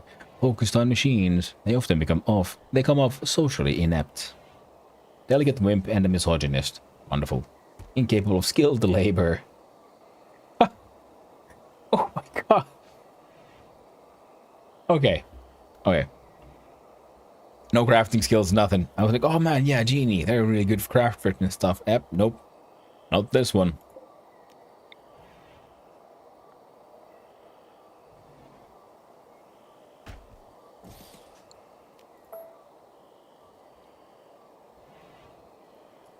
Happened colony wipe. Ooh, big chicken. Got some of those about 15-minute drive from home. Nice, yeah.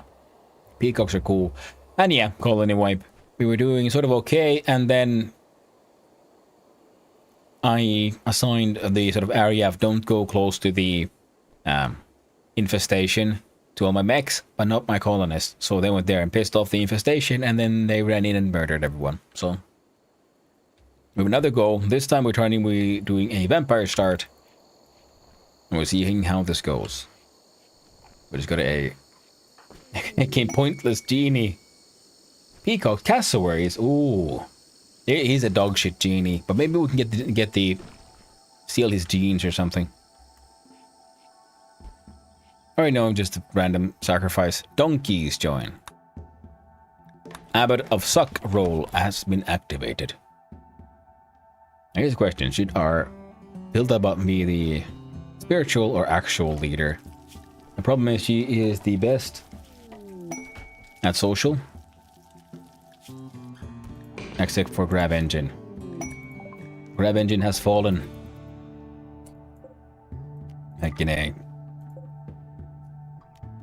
So, inspect the Grab Engine.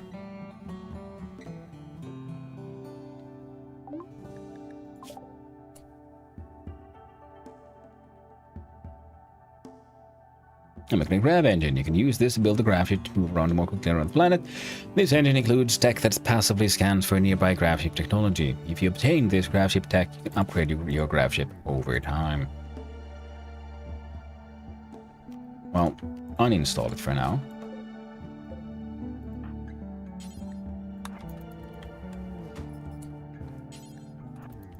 And then haul that one. I don't want to get it to get stolen again. Once was enough. No more.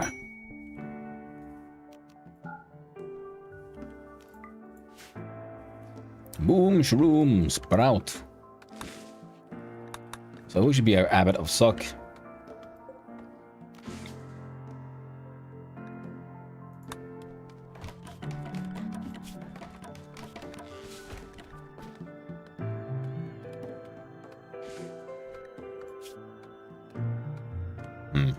I have a pair of peacocks and a pair of donkeys.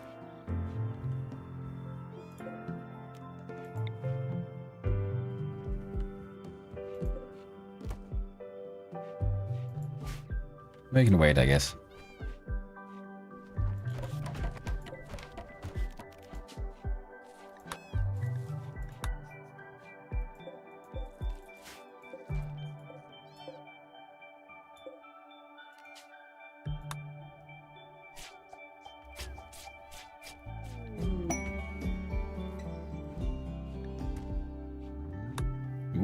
the ancient mech for that. Animals have been brought in. Excellent. Oh, right. What are you good at? Fuck all. That's what.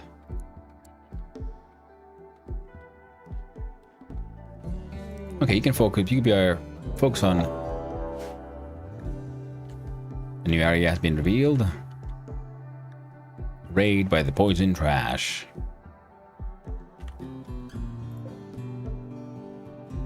Skagor the survivor, unwaveringly loyal. With any luck, we'll get him captured.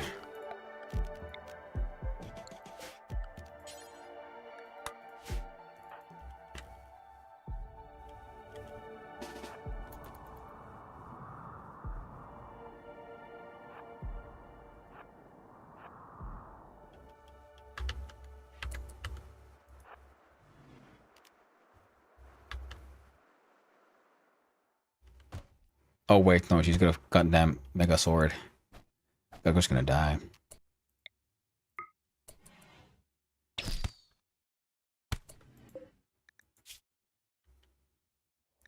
Ooh, one leg is already cut off.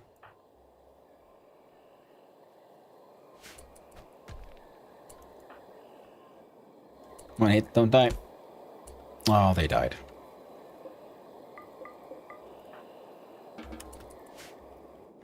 I should have run off with them. I just let them like hobble around until they pass out, and then I could have captured them and then remove the other leg.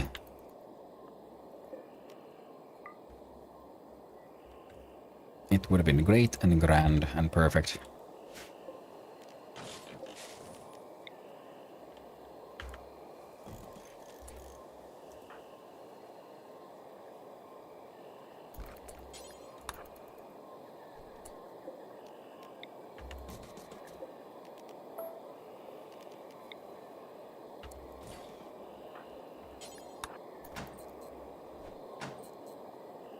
Okay, I think I have a little bit of sleep. Everything is sort of working out.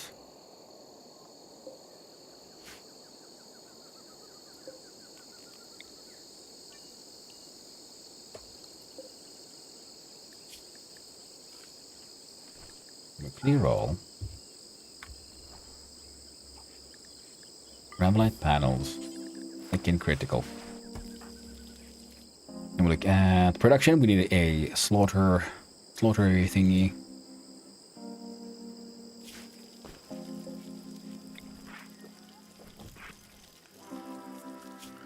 Production.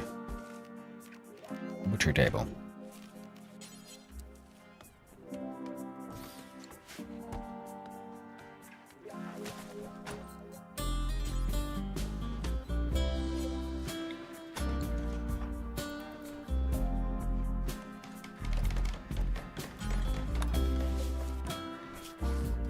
Add bill, butcher creature.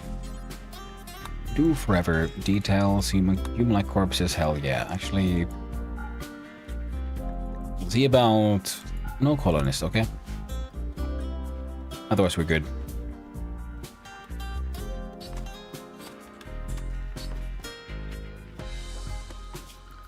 Then we can look at making some of these Neil pillows.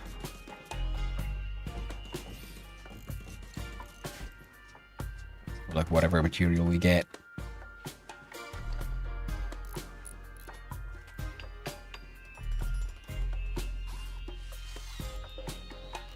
Animals seem mostly caught.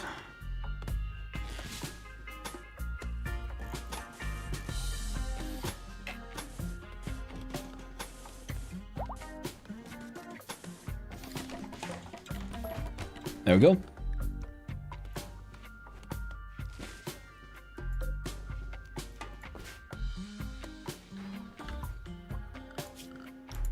A dumping zone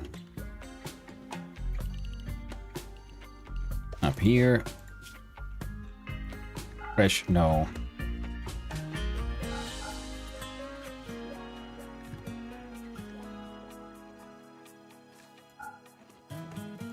you go. So.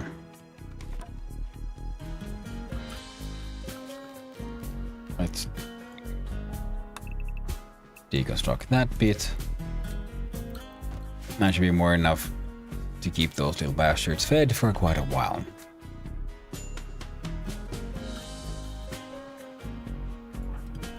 Eddie, why are you unhappy? Awful barracks, you say? Slept in the cold. 20 degrees, that ain't cold. You're a whiny little shit, that's what you are.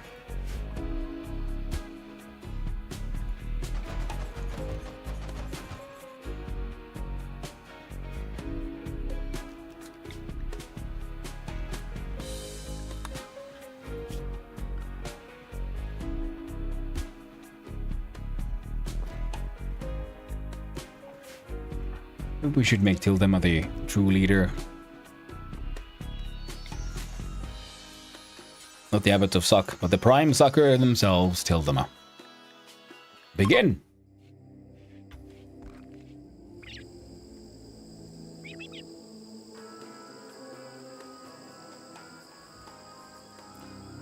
And I guess they might want some kind of lights in there or something.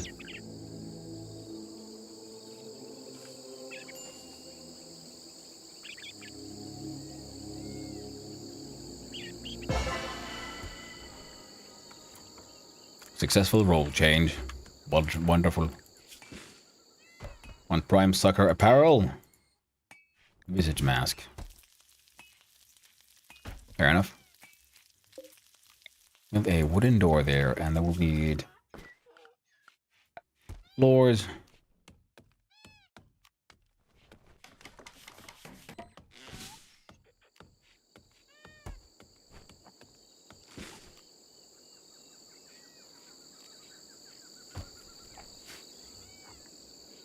Also, I just realized you'll probably be researching a lot.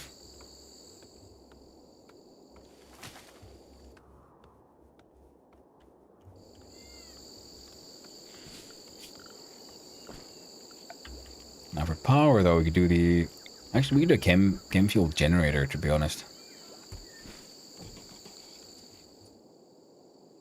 Because we can zoom out, double-click on these boom shrooms, and then harvest. That should keep the little bastards happy for a while. There we go. Okay, we have quite a lot of fungus.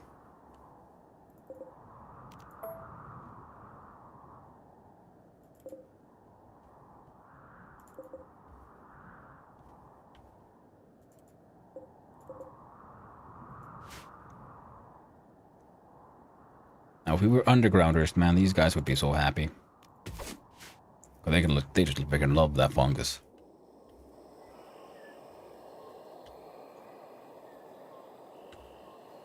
We do a whole bunch of wood, so we could do a furniture, nice torch wall lamp.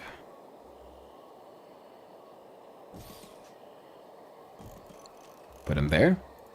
The visitors. If they ain't got nothing to sell, they're just here to hang out and be in the way.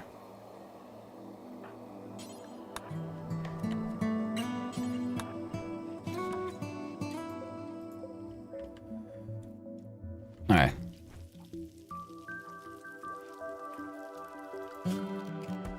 If we look at power,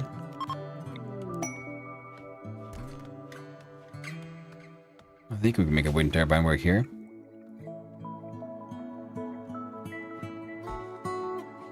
What?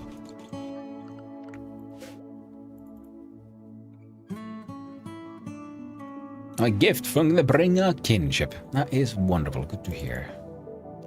Someone appreciates my efforts. Come on, lag machine.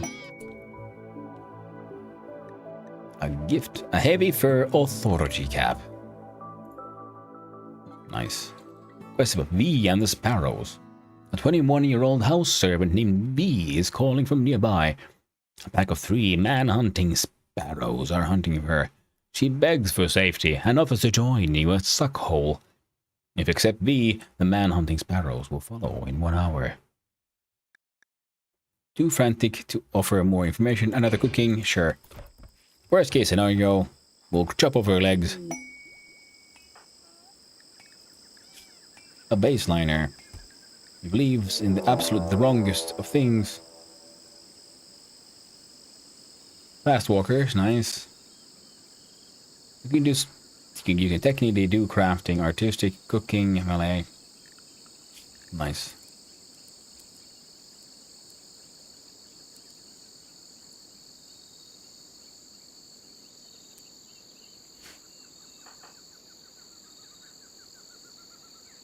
Hauling limestone chunk. Now the sparrows are coming.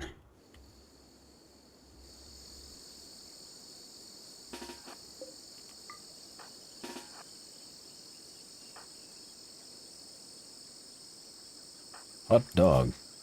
Kenny game with a gun. A shitty gun, but it's still a gun.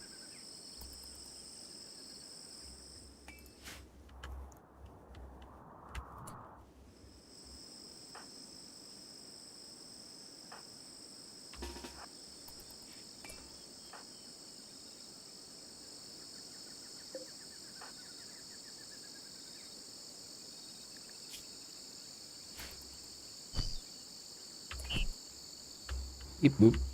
Come on, last one. Come here, you angry ass bird. Get smacked.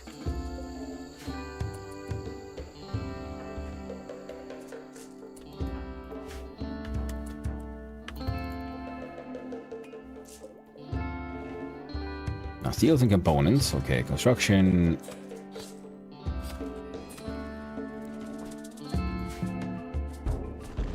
What are we researching? Oh, we're researching fishing, so...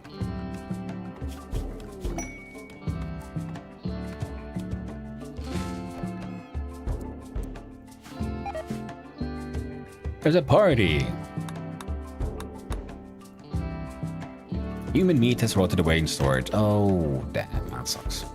How tragic. Didn't even get to enjoy the good stuff. So I guess I should make some more pemmican. Let me research the skills at least. Then we get some fishing here, hopefully. Once we've learned their secret ways.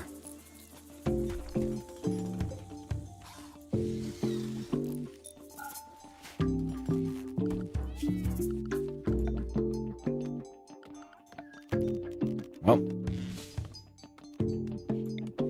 Let's put in some wall lamps. 1, 2, 3, 4. The power sign will do hidden conduit. Goes all the way down here. There. There we go.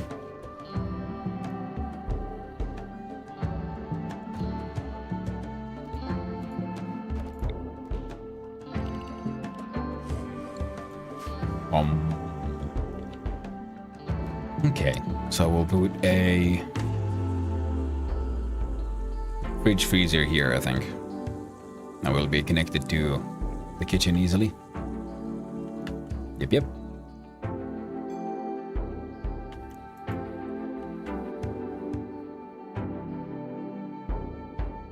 I don't have too many materials in various ways though. And we definitely need more steel. And machinery. Machinery can wait for a little bit.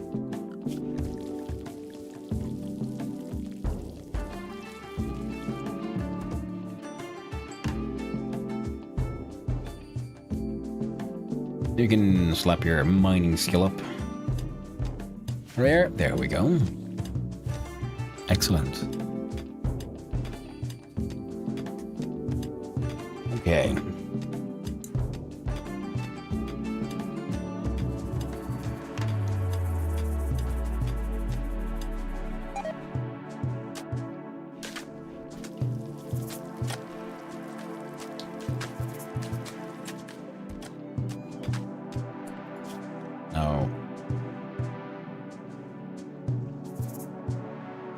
both got skills at 0.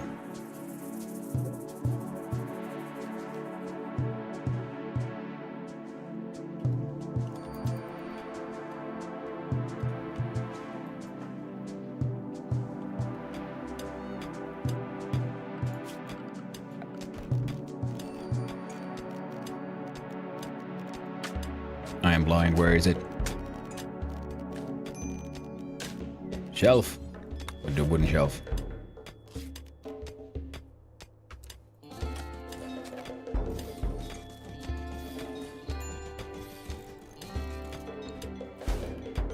Space already occupied. Teddy and B have... They got the plague.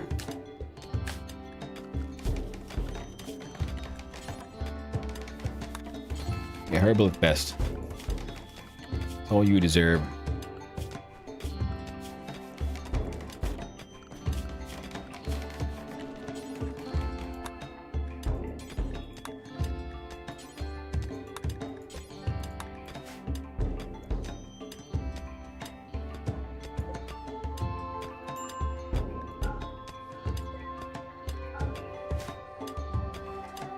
There we go, nice and warm, and also anvil, burn apparel, do forever details, allow, clean, no. Get rid of all that tainted shit. We don't want it. No, not here, no.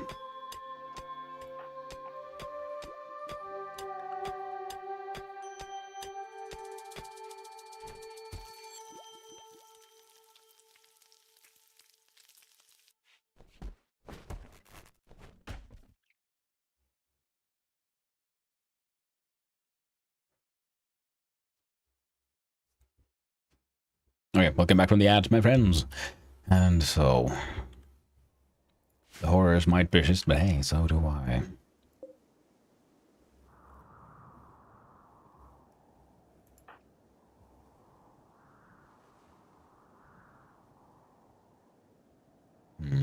Dealing with this thing could be handy to get done sort of relatively quickly.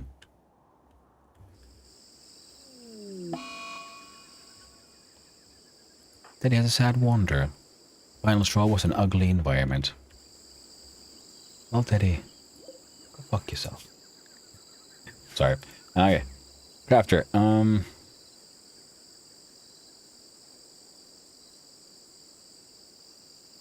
Teddy can't craft.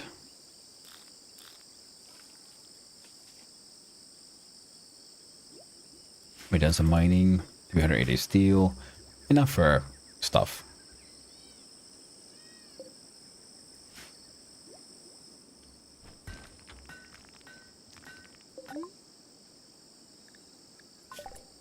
Finished.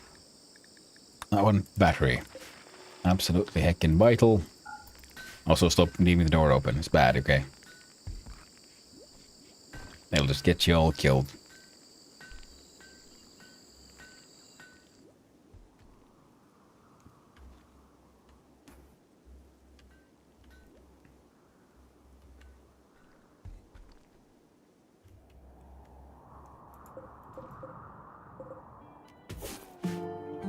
Harvest the silo cap. Why don't you?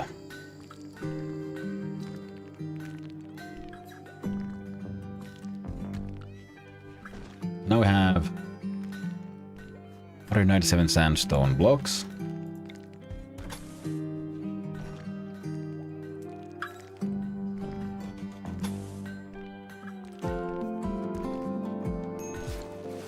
Huh.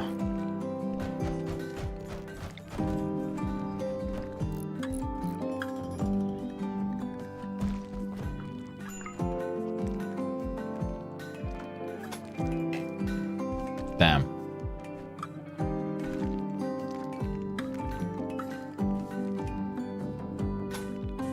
Oh well.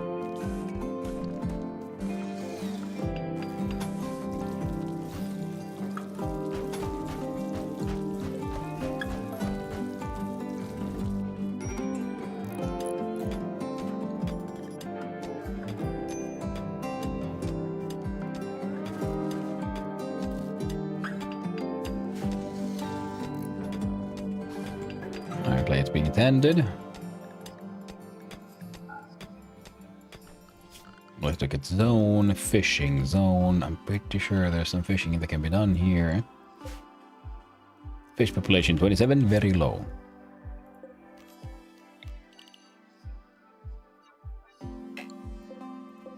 20 very low, that's fine.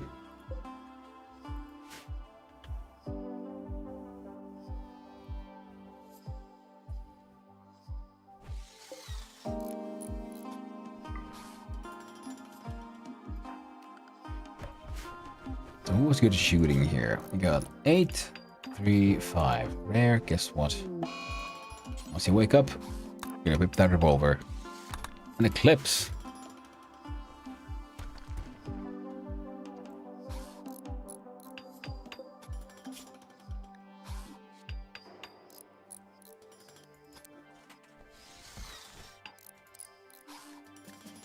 I know.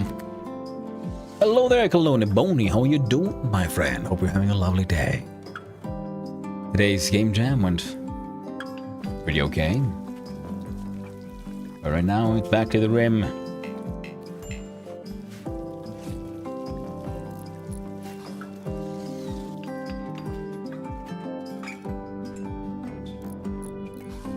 All this. There's still a lot of sandstone there.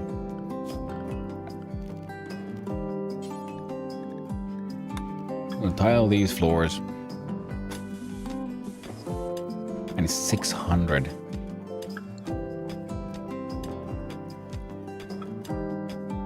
Right. Critical alert, medical emergency. Oh no, Mr. V. What? You're fine. You don't need no help. Here's a question though. Was there any... Oh, there are no medicinal plants. Oh, that's a little rough. Oh, Teddy, if I look at your gear. You're more of a melee dude anyway. You can do some fishing. Once you're done fishing, you can do... Yeah, grab onto that one. Now, Rare is doing mining. I mean, means that... Oh, there's no hunt. There is no cooking, handling, or hunting to be done.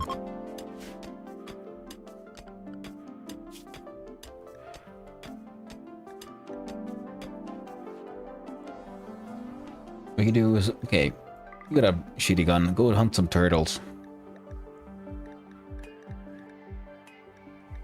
And... Man, cassowaries are kind of dangerous. But it could be interesting if we could tame... Right, so cassowary, how trainable are they?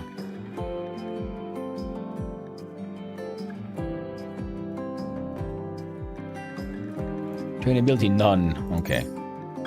They're just murder machines. How about the Colossus Toad? Intermediate. Tame, discard, and attack. Well, let's tame some toads.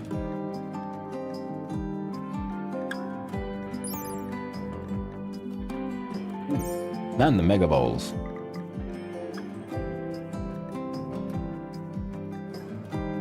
Man. I guess you could hunt down the monitor lizards as well. Solar flare.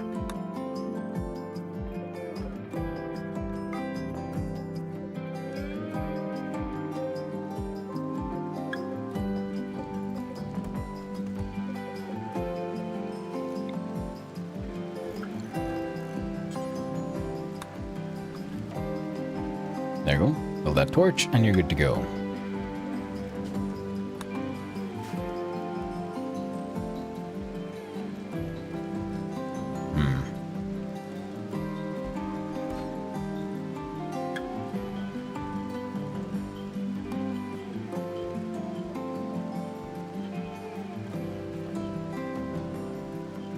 Is that a baby peacock that was just born from one of the fertilized eggs? I think so. Oh well. That's nice.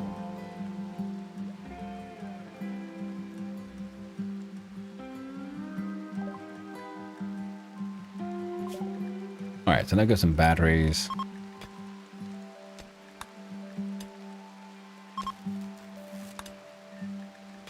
can't really grow the Devil's Strand here.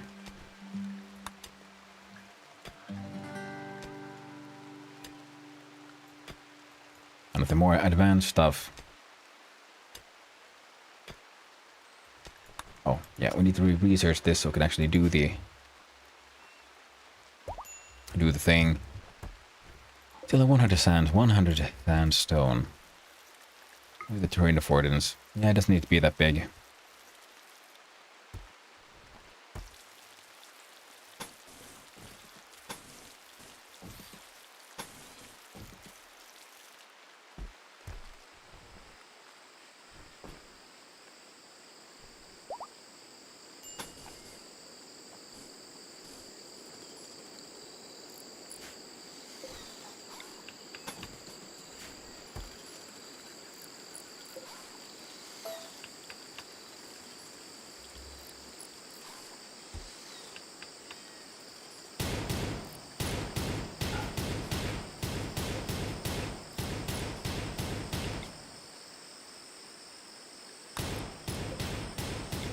Suckers Festival. For the party-o.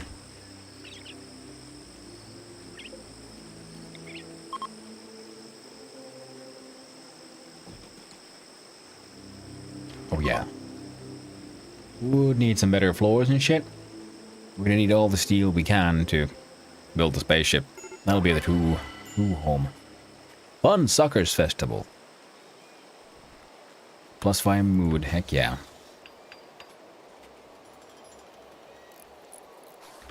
But we will need...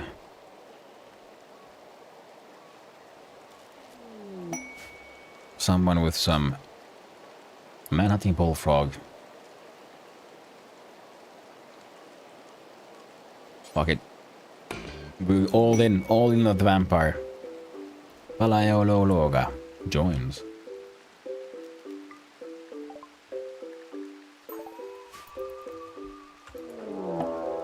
With the sandstone wall, eh?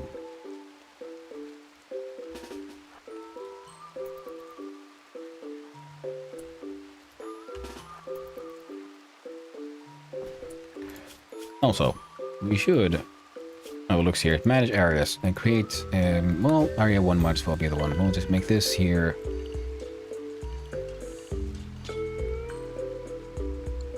And we'll look at areas. Area 1 shall be named indoors.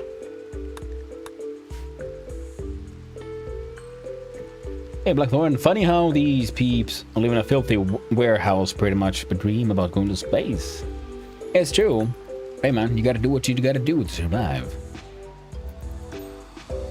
I'm followed by this angry ass bullfrog. Do you have any skills? Kinda, I guess. Vertical pulse, but yeah. The true leaders will be ready to fight.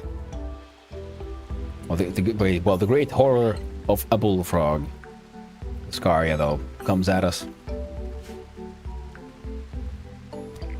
It's dead. We have succeeded.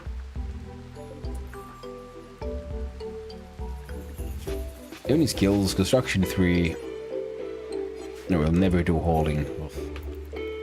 Too fancy for that. No acceptable food for the Palaeologa. Well, that's okay.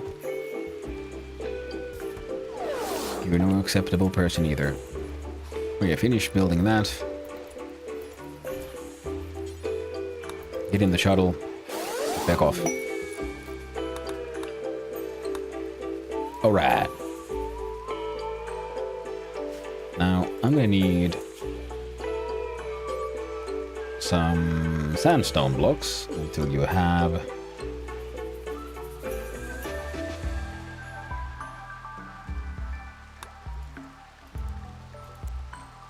not 2,000, but 200. 2,000 seems like a bit much.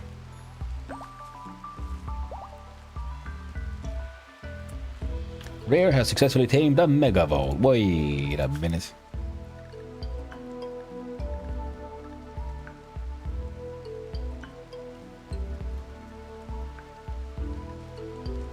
Oh, right. Yeah, no, that's fine. We get me these mega bowls. Couple of mega bowls. Oh, that is a breeding pair. That's enough. Now they have a special training. They can attack, they can guard, and they can do a special. Which for them is dig. Animal will mine rock designated for mining. Animals are generally slow and inefficient. Perhaps. But more workers is more workers.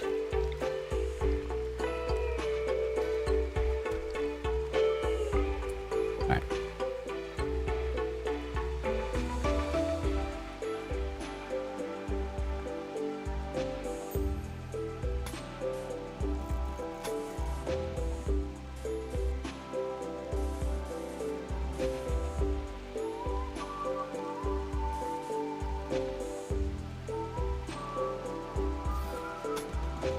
There we go. That should work.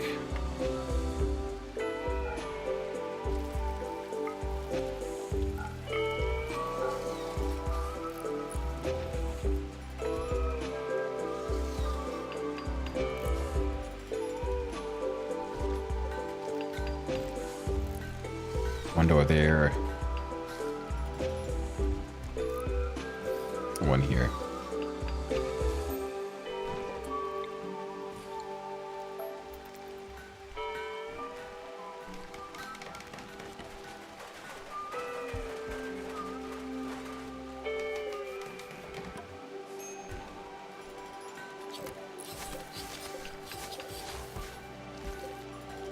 I guess that one can hang out for now.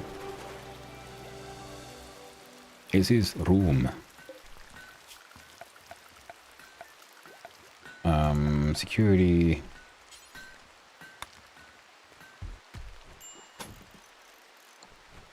One of those. Marble floors.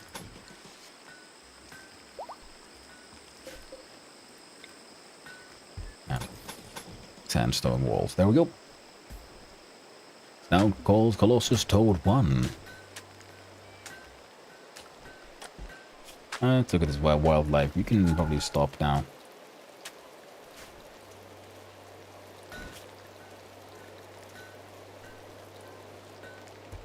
Because I think all the toads are female. So we can't get up the thing about them being breeding pair anyway. But the moles might be useful. Shaman merchant from the Bringa kinship. That's very cool. Oh, hot diggity dog, I have completely forgotten. We could build batteries now.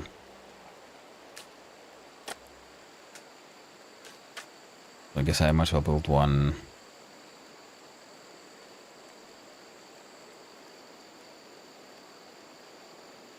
Here.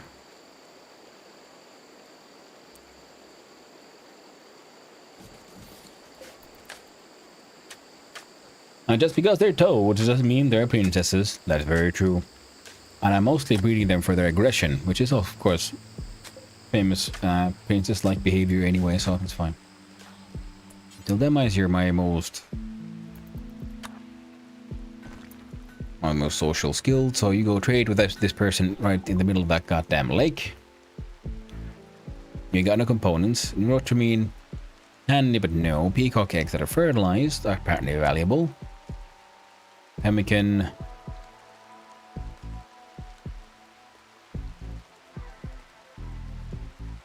Plasteel. Death rest capacity serum. I want that one. I sell them all of my silo cap. My peacock eggs.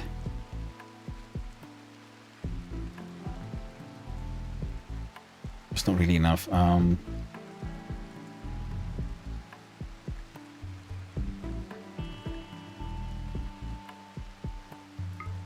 And 2 bits of herbal medicine. I'll buy those. Instant pause. Now till them ingest death rest capacity serum immediately and then haul that shit back. Lovely.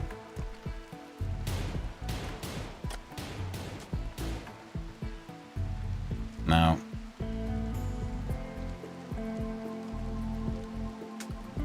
for animals, we'll have to make a new area.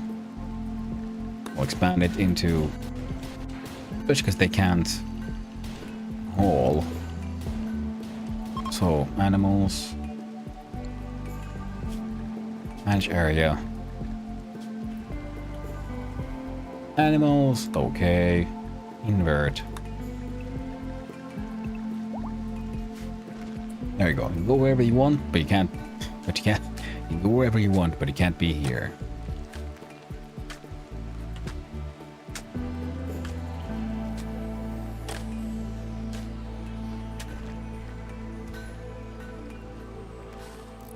Now I have 20 bits of lizard skin apparently.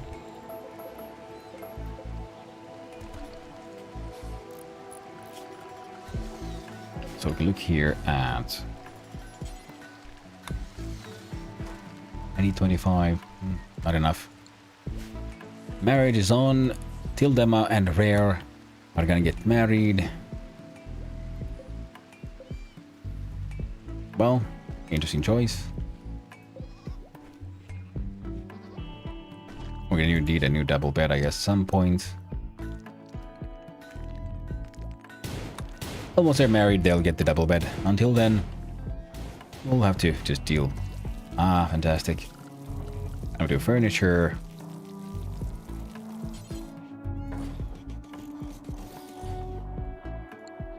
A whole bunch of wooden shelves. And that's it.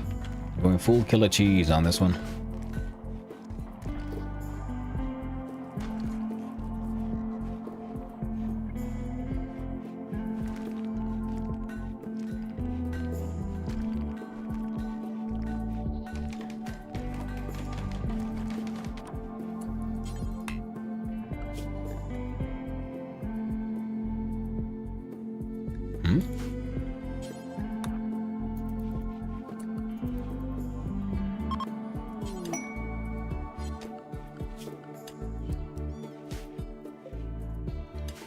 Oh, they left a gift.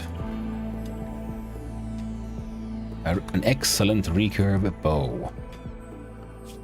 That's pretty good. I want to see who is... Wrong one. Rare. Bio. You have a gun.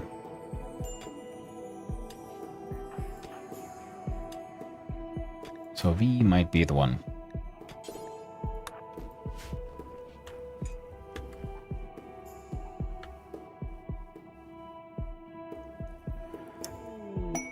Loyal bullfrogs. Athenais Brinneus, a praetor of the Emperor Bocchetto, has recently lost a scouting party to a pack of 6 man-hunting bullfrogs. She wants to throw those bees towards you to be killed to uphold her honor. Bullfrogs will arrive at Suckhole 12 hours after you accept. A book on geothermal power. That is actually pretty goddamn good. So is this one. Just general, just free mining XP. Holy shit. That's a rough one. I'll go for this, and all that for Tildema. What are you fighting? Oh shit, you're fighting a goddamn cobra. Tildema, where you at?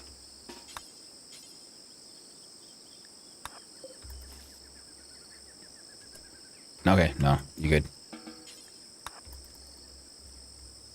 Focus on the compacted machinery. We have the 1. We'll need 3 components. We have 2. We need 3 components. Mark that one for hunting. And I think rare. No immediate danger.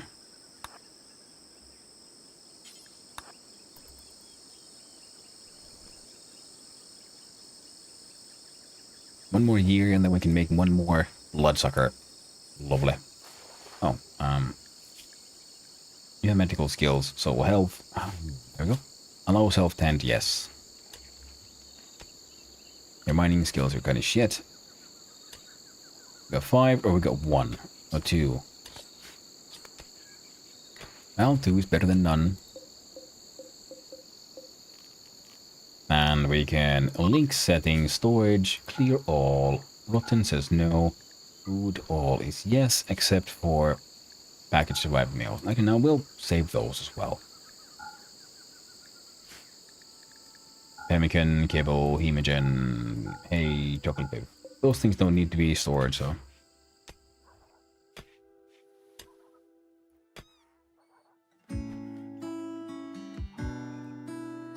Alright. The bulls are being trained. God damn it, Rare. You hunt that cobra now.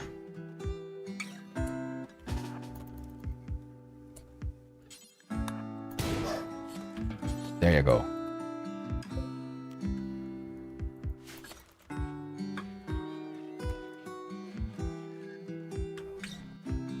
Well, the excessive amount of fungus is slowly and surely turning into be less excessive, so harvest a bunch of those.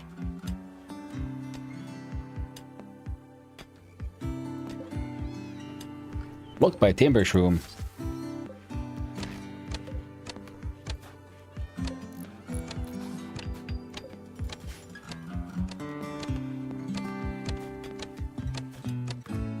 Bees out hunting. -20. Perfect. A man hunter pack. Oh yeah, the bullfrogs. Kind of forgot about those. There was 6 of them. A rare is getting a little worse for wear. Animals indoors.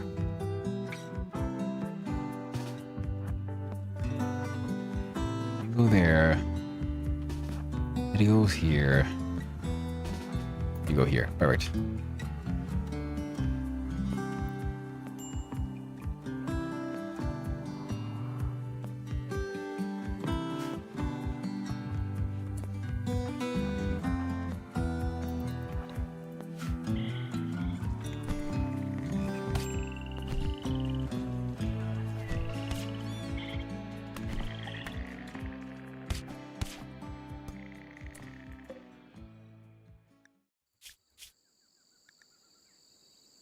And we reach to attack distant targets instead of just guarding it. Master needs guard. Assign a master to whom it will follow and defend.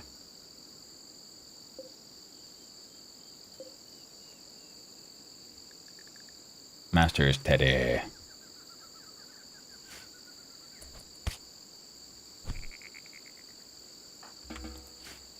There we go. Our animals are now allowed in general animal space. Ooh, hemoglobin.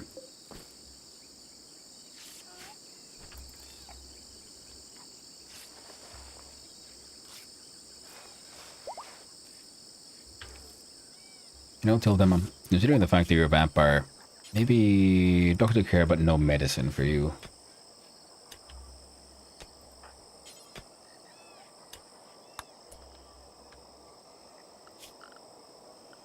Do zone, stockpile, fill it all up. What's inside here is clear all. Nothing rotten, and human and animal corpses.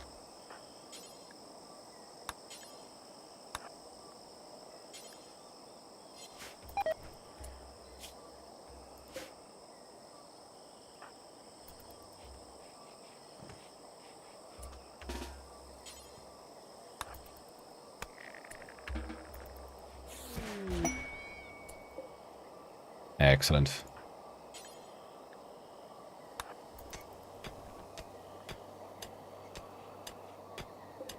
There you go. Save the book. Furniture. Like a marble bookcase.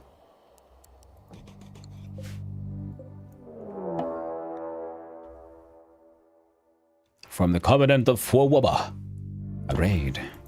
I said Banzo. Naked man with marble club and a whole bunch of jade all stuck up his ass. Good stuff. Hopefully we can harvest his blood. And organs.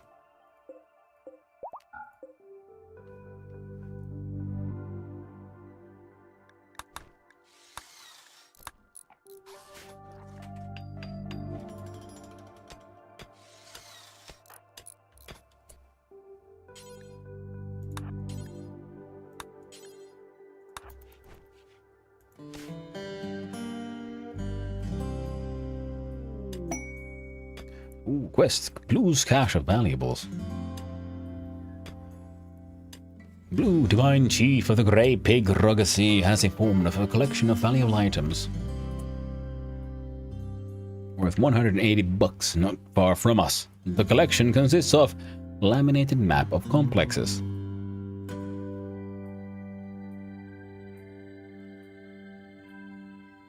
A map containing thousands of strange symbols, many of which resemble caves. The most common symbol looks like an angry quail drawn in a graffiti-like style. It smells faintly of insect jelly.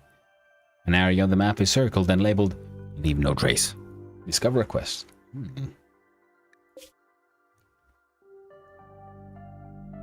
That's a bit of a walk from us. And a logging site. Right. Banjo is coming in.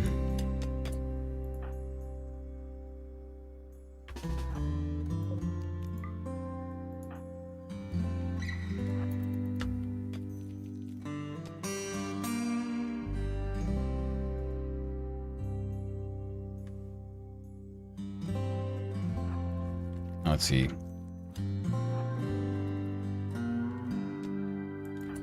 Damn it, Teddy, no.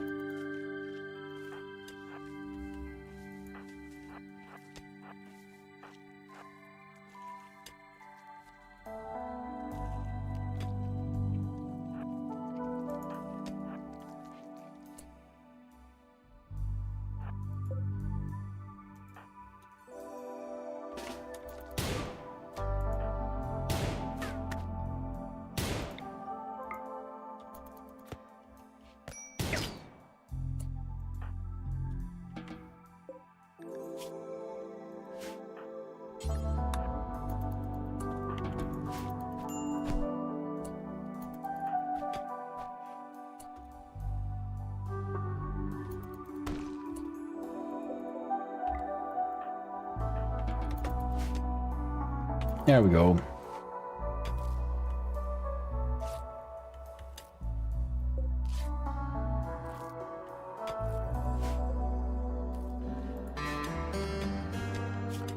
Right, okay, so if we look at ideology, we should have possibility to build a light ball.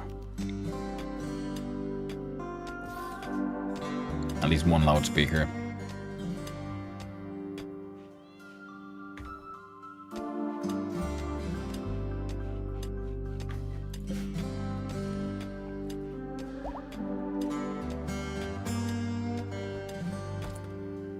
What's this?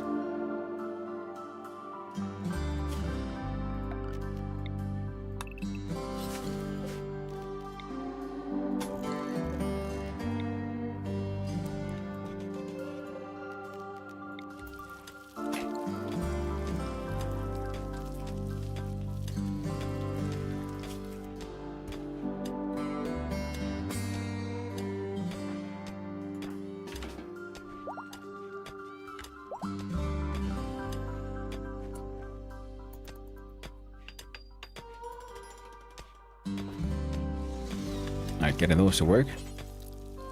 Be quite nice.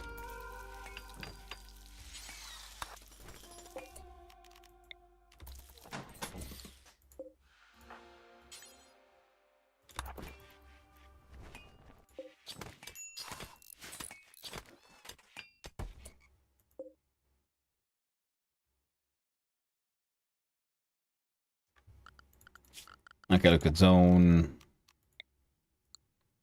There should be roof and everything.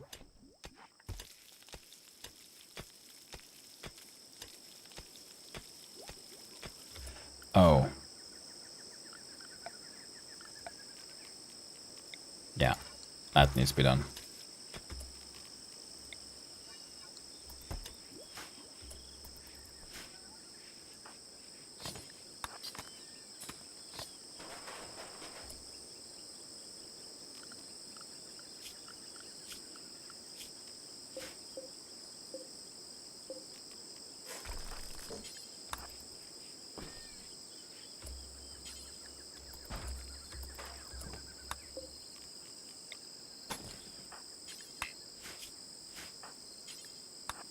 There you go.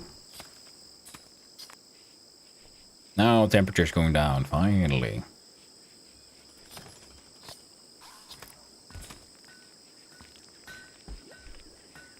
There's 40 plus degrees in here, apparently.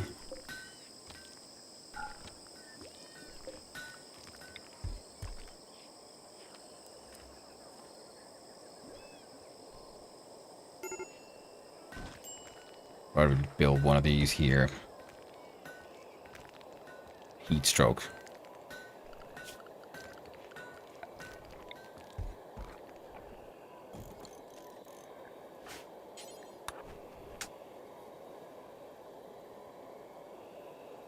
There we go.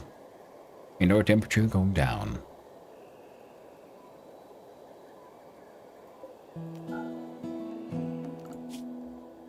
Now,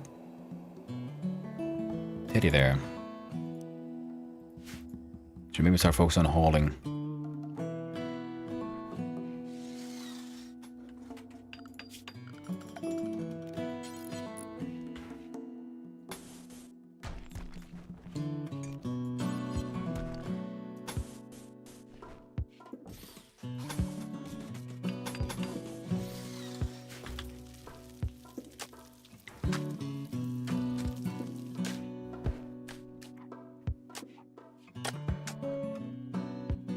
Oh, right.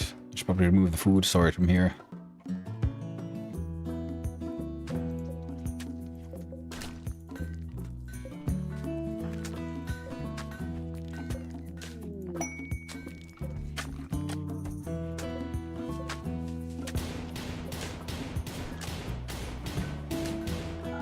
No food. Except for that. No food. Except for that. Resettings. What is this? Oh, it's a Testicle Twister 3000. Holy shit. Thank you for the follow. I really appreciate it and hope you have a wonderful day. Just leave my undercarriage alone, please. I'd appreciate that.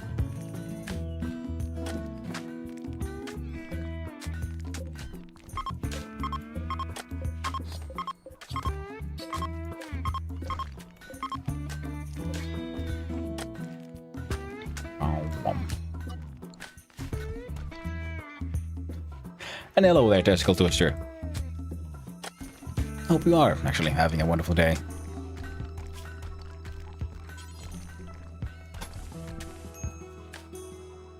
Okay. I have a 4th stage malicious prostate cancer. Well, that really sucks.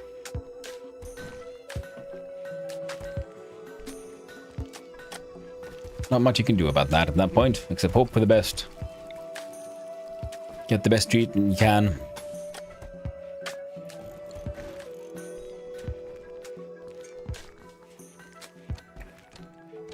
And so on. And so forth.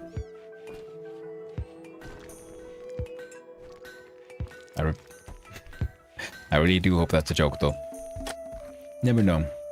But if it ain't, well, I still hope for the best for you. Now, level 10, yeah, can't be tamed. I could fight them, but no real point. Now, we can have begin a sucky party though. Wait for most everyone to get back here. Everyone's asleep? Perfect. Time for a sucky party, yo.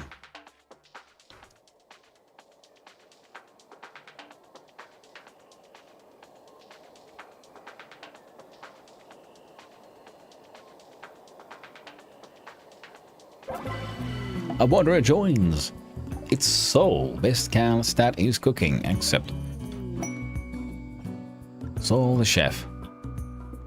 Due to the quality of the ritual, your development points have increased by +1 from 2 to 3. And fantastic. Excellent. People have arrived. Soul. Bio, tell me, you are a high mate. Ooh, designed to be companions and concubine with a unique ability to psychically bond with a mate. My mates are empathic, beautiful, cheerful, and talented in social matters.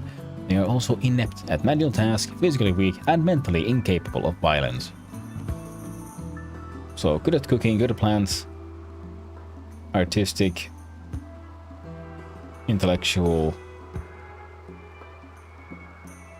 Now let's look at a little old soul here. Okay, first we should probably build a new bed. I set the owner to be Tildema.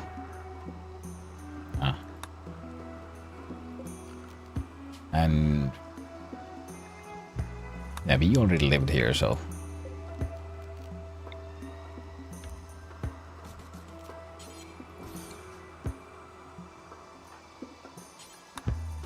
we can start working on that one.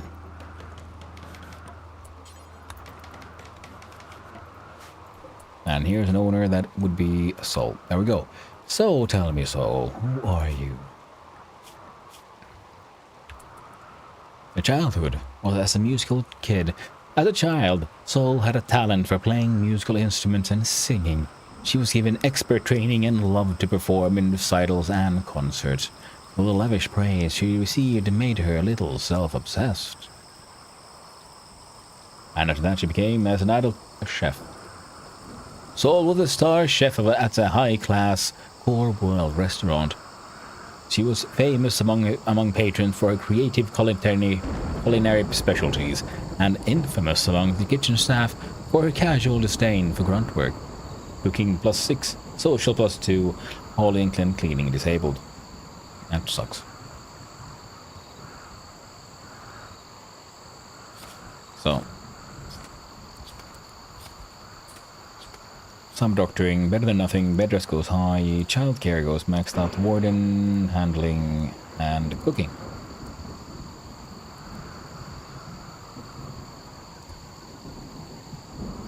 Now, art, if they're not the research, yeah.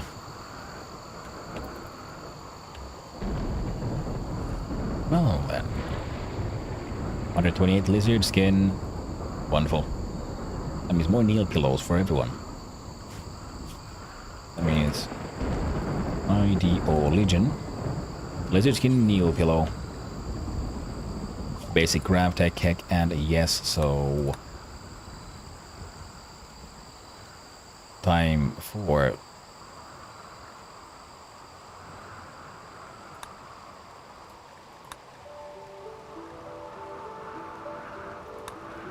advanced lights, because that'll save us some pain. A lizard skin kneel pillow. There we go.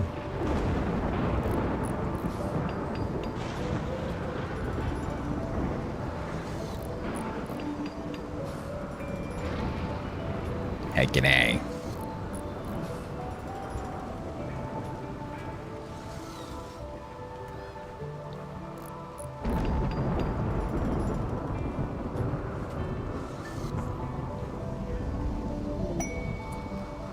A party? Tildema is throwing a party, though she's not even there.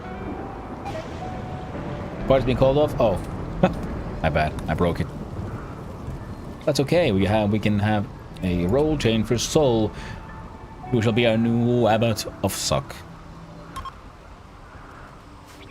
Everyone get ready at the Suck station. And accept Soul into your life.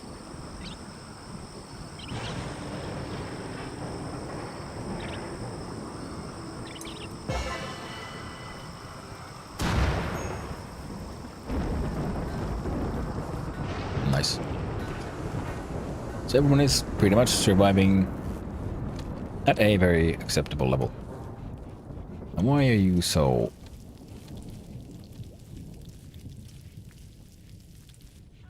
Okay, so now it's cooling off. That's okay then.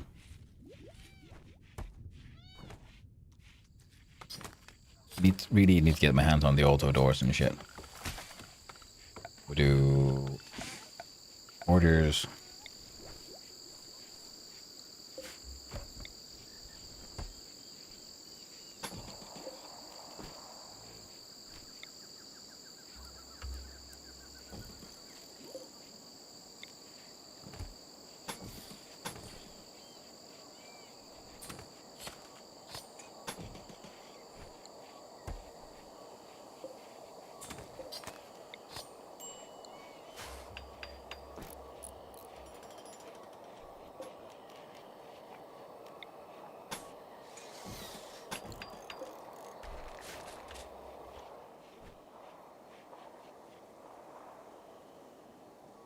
You know what, that's actually good enough. No need to worry about that too much. Now Tildema, what do you need? Sleep is almost maxed out.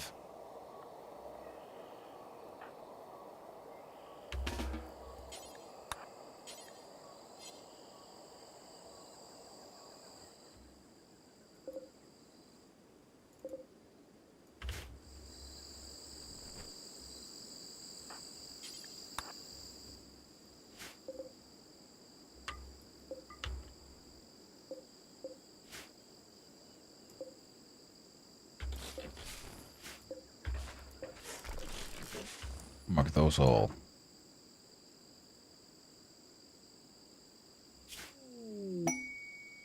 Quest active, ship to the stars.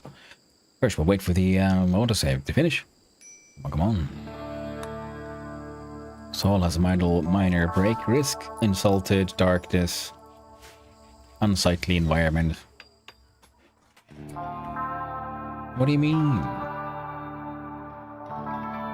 Very dirty, you say? Well, Teddy has a new job, I guess. Should also be focused on cleaning.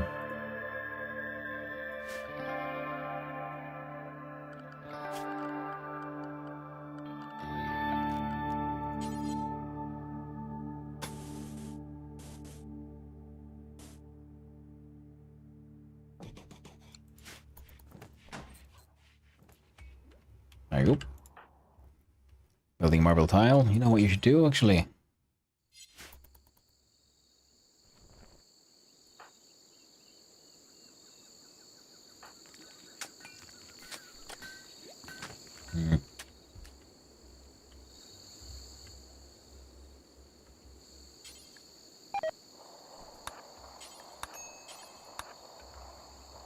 Dirty cooking area.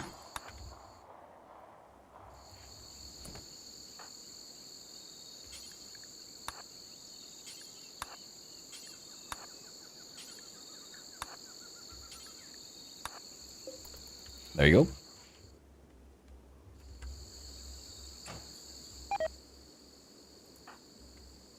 Oh, food poisoning. Oh, tragic. Let's hope they feel better soon.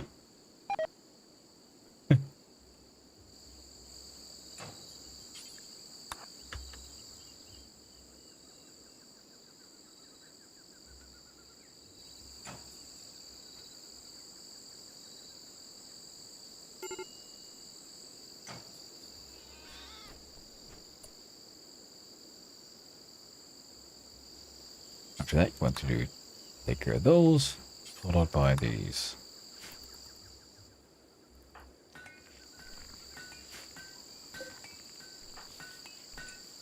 There we go. Hopefully he'll start feeling better soon-ish. Name something a refugee. 30-year-old assembler from Cherkassky is calling from nearby. Being chased by imps.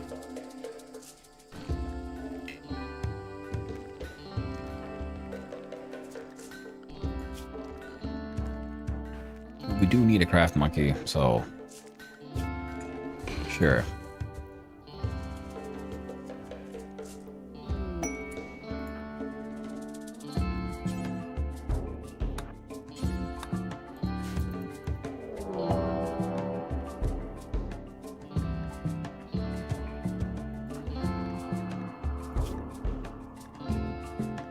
Bio. A night owl. That's kind of handy for a Cherkassky.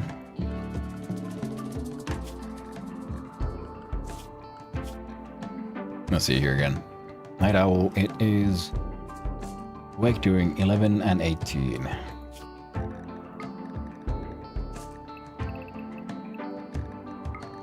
Anything for the rest? Melee, craft monkey. We can make that work.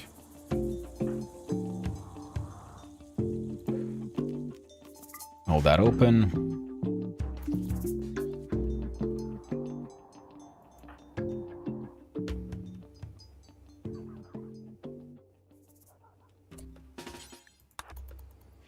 The steel spear. Still can't sleep. Rare is Everyone is very food poisoned except for Tildama, so well, let's hope she can carry it. Well, there are a couple of imps with bows. You know what, Cherkassi? You gonna run here?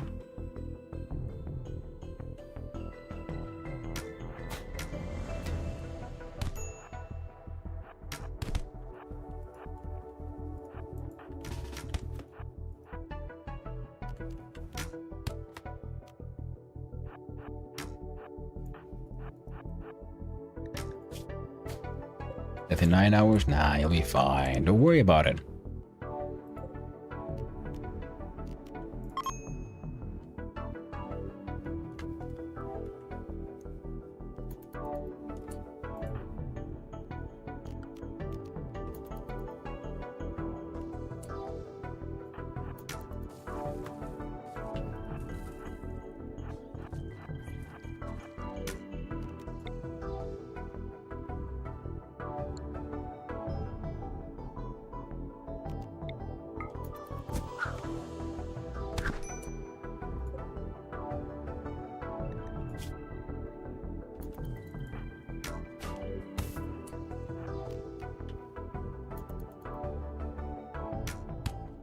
As long as they focus on using their...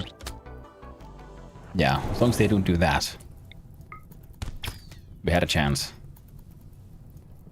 Come on, Tildama, run, run, run, run. Ooh, okay.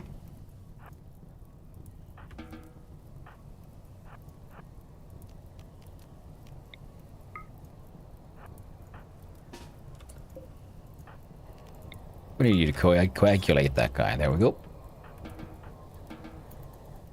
And y'all can do what you need to do. Shame about the silver. Can't be helped.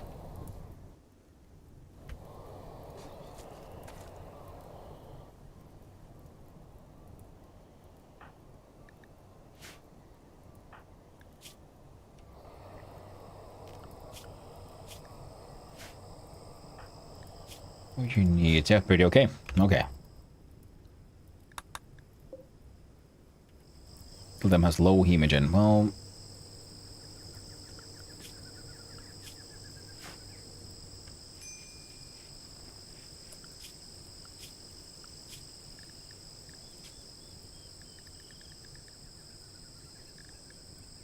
it's the new.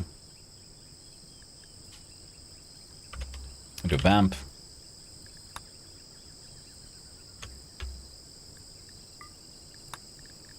Kill them vamp.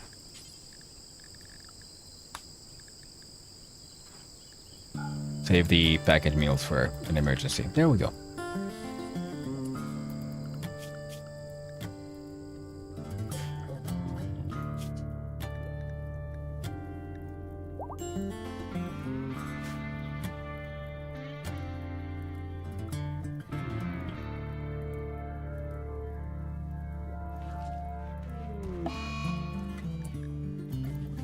Chikarsky has an infection.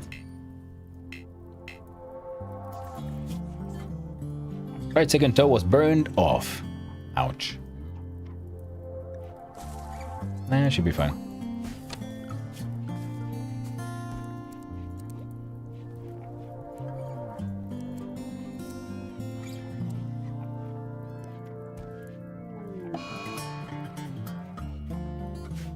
Involuntary death rest. Oh.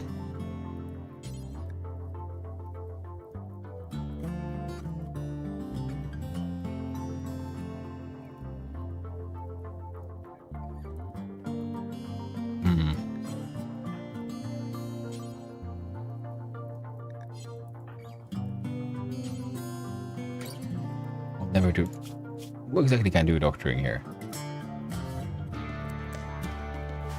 Soul.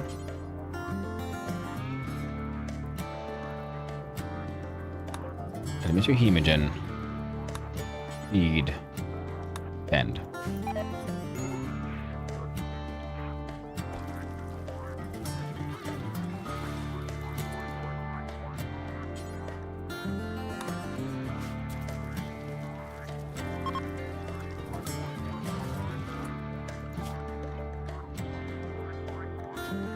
Animals shrink. Not in the kitchen either. There we go.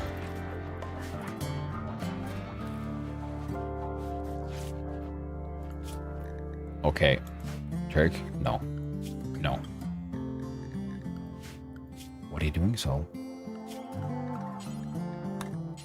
Herbal at best. We save our medicine for an actual emergency. This, my friend, is not an actual emergency.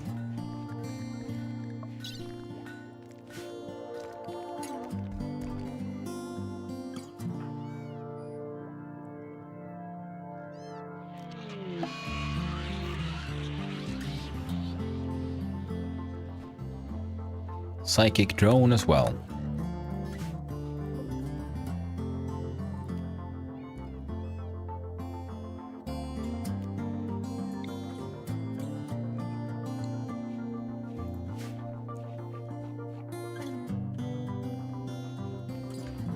Everyone seems to be otherwise doing fine. We just hope nothing crazy happens while Tildama is out of action.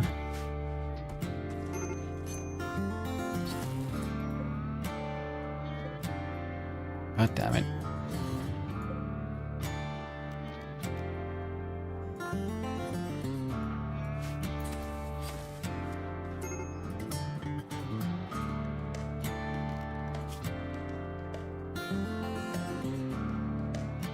Want the apparel? Oh, we need a cape.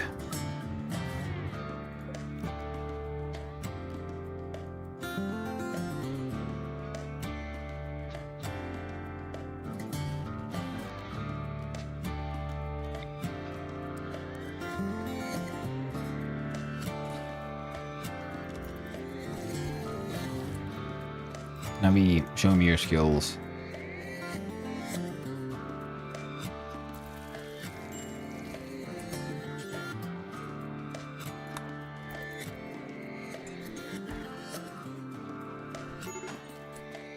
A strong melee.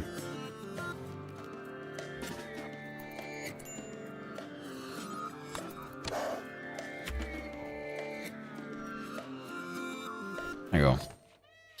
Deal with the Cobra. Cobra's been dealt with.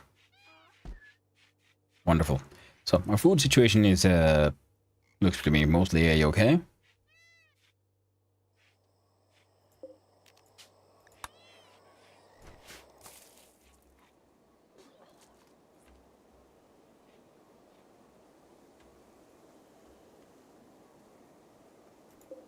Yeah, I'm gonna start mining. How about Chirk? How's your health? Yeah, you're good. Was that an arterial blockage? I think it was.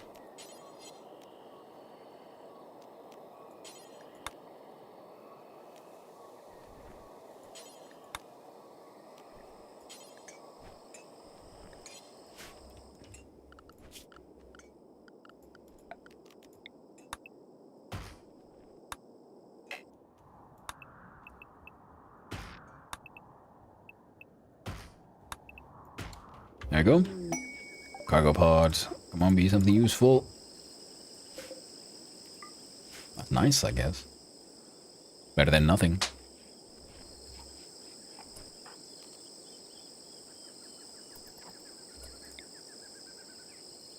You can't reassure yourself, okay.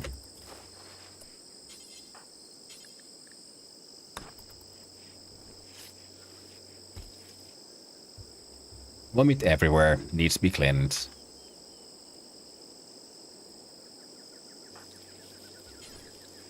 Clean the kitchen.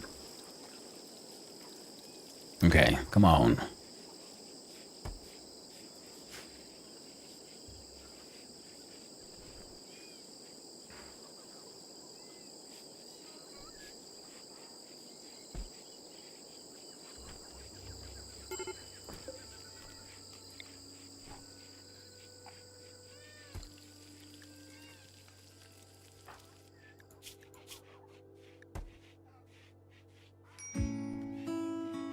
Okay, immunity is doing faster than the infection itself, so yeah, he's fine.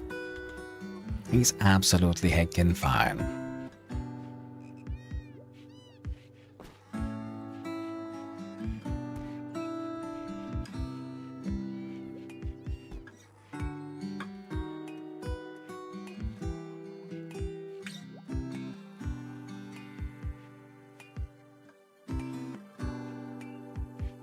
Hopefully it won't be too long until he can get up and, you know, contribute.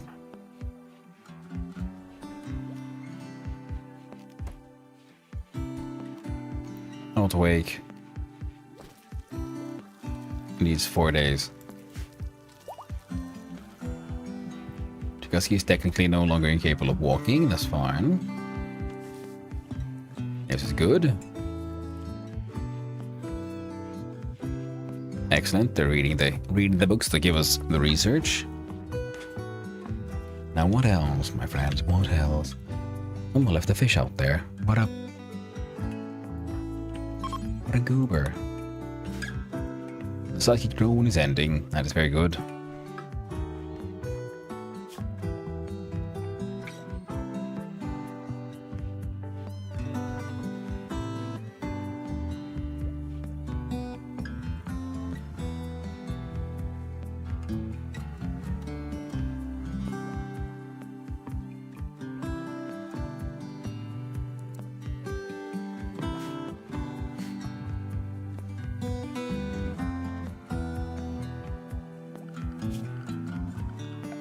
Right, sorry about that, friendos. There we go. Animal sleeping spots. We have 4 donkeys, 3 peacocks, 2 mega bowls, one of them pregnant. All getting trained. Like, yeah, bowls can dig. Diggy diggy bowl. Someone with trading skills. I mean, trade something to trade.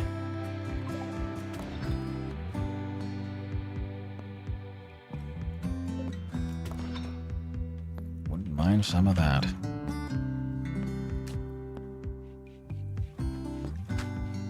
Well now, soul.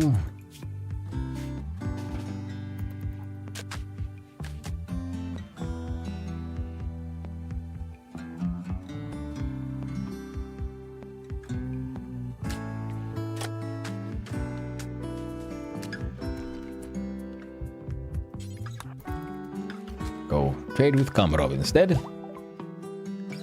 What do we got? Ooh, jump packs. I would love some of that. We have nothing we can really sell. We got some drugs. Yeah. I can buy your meds.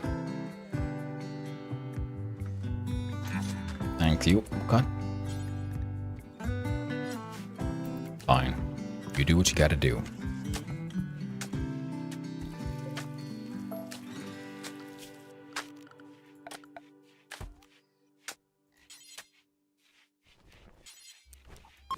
There you go, freaking hand tailor bench. Better than nothing.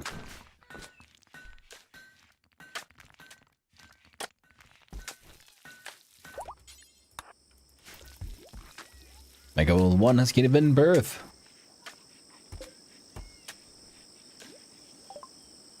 Advanced lights, good. That saves us a little bit of power.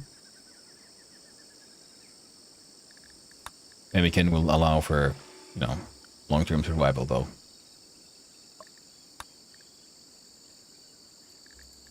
I do have actually enough skills. I should probably go for the packaged survival meal immediately. Make those instead. Solar panels useless. Multi-doors could be useful. What do you mean idle?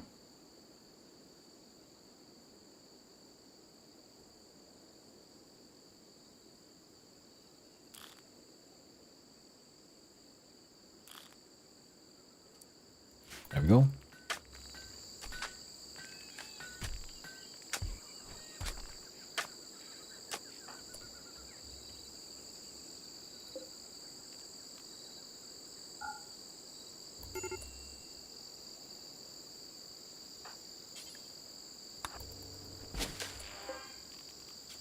Set owner Trigoski. There we go. There, got your own goddamn bed. So 3.6 days.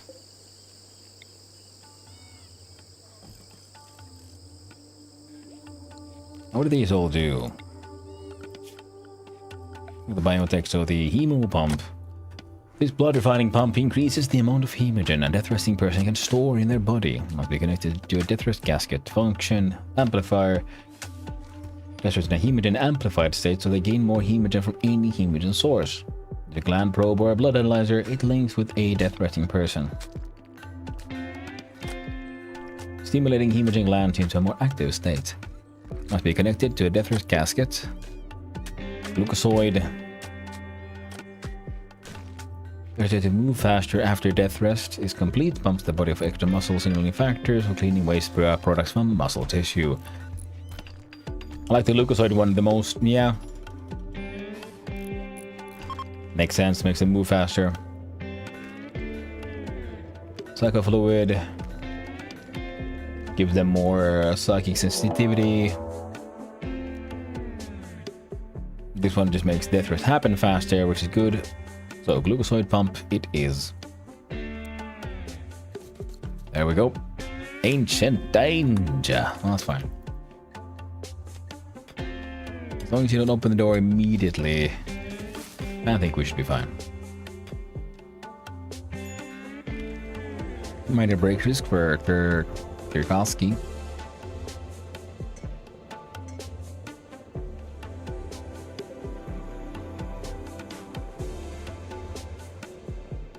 Okay. Now you're... Okay, still needs the 3 days. Okay, that's fine. It's a minimum of 3, and it's already down for 2.7. Excellent.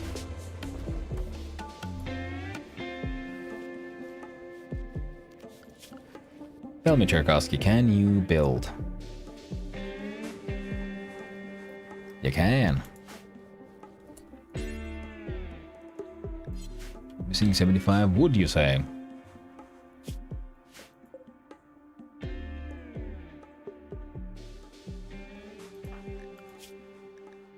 Can you do plant cutting, son?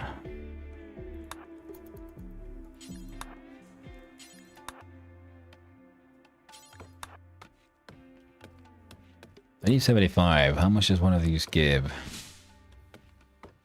3 or 4 might be enough. It just might.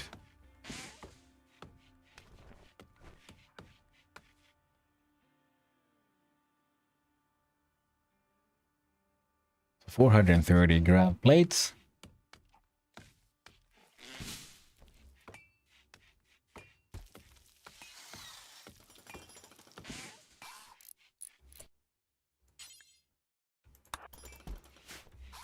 Nah, you gotta earn your food, friend.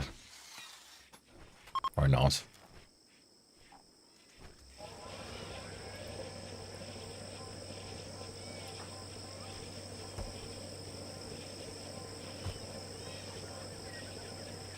Alright, hey, she auto woke up. Excellent. So if we look at her bio and her health. Yeah, I didn't get the full boost bonus, but it's fine. You'll get it next time. Major break risk for Tchaikovsky. Why? High life is missing. Night owl in daytime. Convert the bastard. No, from 92 to 66.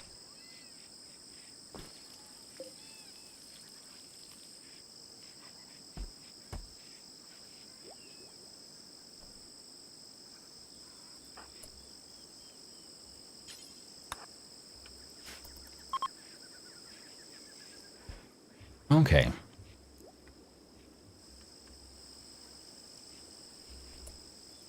And do a leader speech.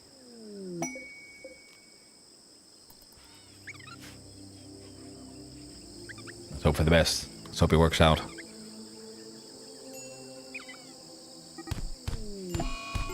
Insulting spree.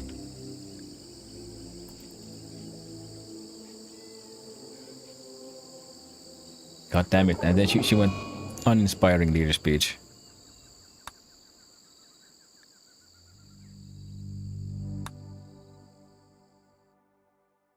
Final straw was sweaty. Why are you hanging out there, though? It's your own goddamn fault, that's what it is.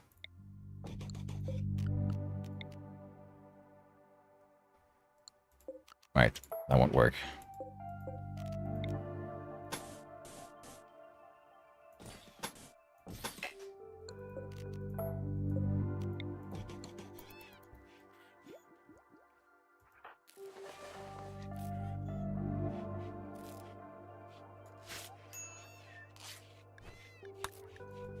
Oh, we tried to lead a speech. Didn't work out.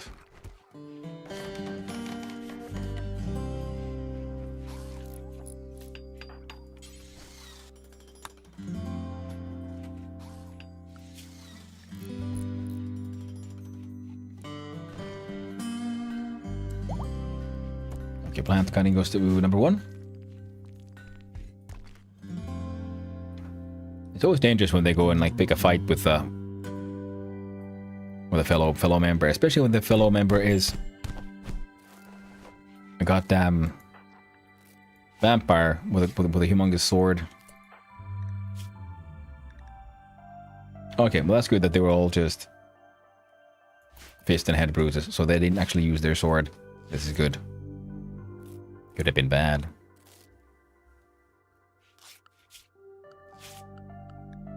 Oh, if we get a V turn, that'll also be great. But Cherkowski is, well, we need that crafting monkey. A few more days until we could do another conversion ritual. Also, you have a very clear schedule. Why were you not up? Not asleep.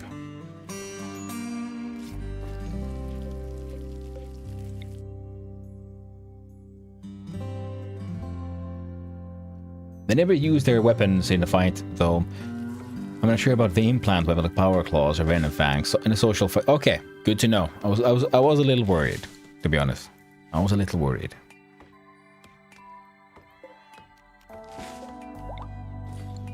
I'm glad I was worried for nothing.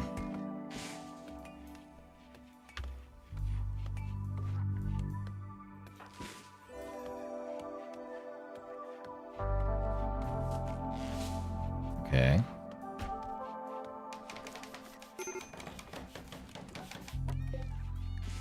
Finally, what we need now desperately is a cape. Yeah, I can do whatever you want, man. We just need a cape.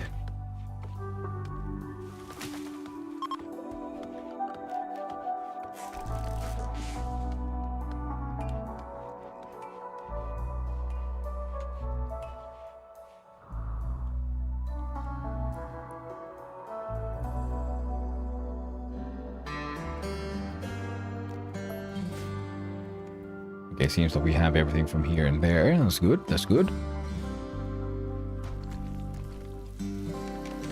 Our foods are pretty okay. Oh, are we out of mushroom?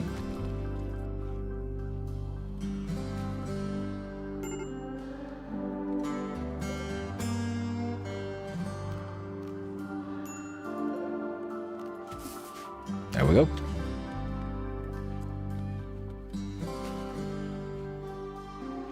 Low food, you're saying? I don't know about that.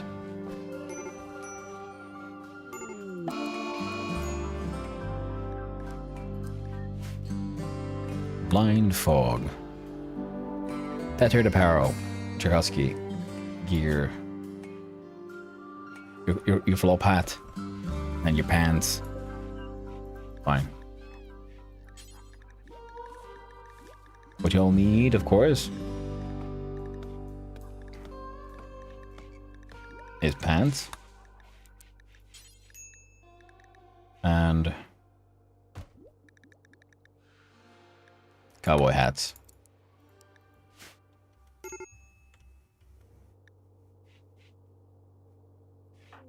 B, why are you unhappy now? Insulted, drowsy, hungry, darkness. Dull barracks. Keeping huskies, Flavius Elametnik, a consul of the Empire of Boketo, is making a good request. He wants you to take care of 2 huskies at Suckhole for 12 days. Huskies are Flavius' favorite pets, and I want them to see the world outside of his royal court. Sure.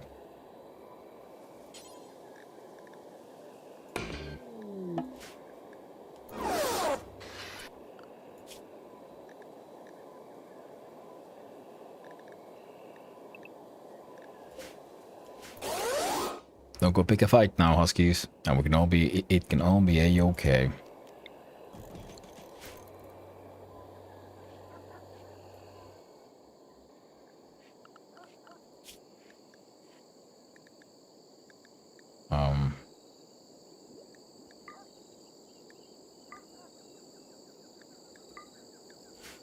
I go combat toads and combat all the others. Look at the wildlife, colossus toads.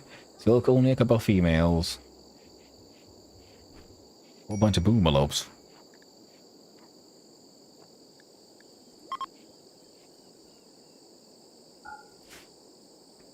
Taming a boomalope could be pretty handy though. Quest available for the deserter.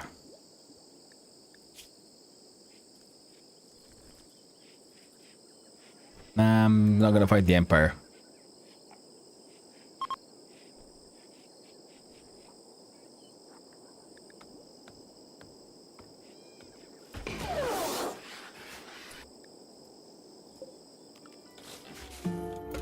There we go. Let's allow for the titling to happen for Tildama. Clean this god-awful barracks, would you?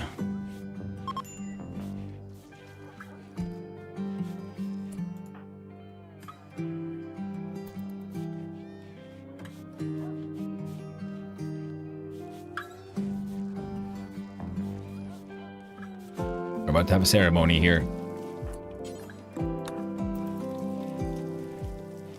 I think we're pretty good. Start the bestowing ceremony.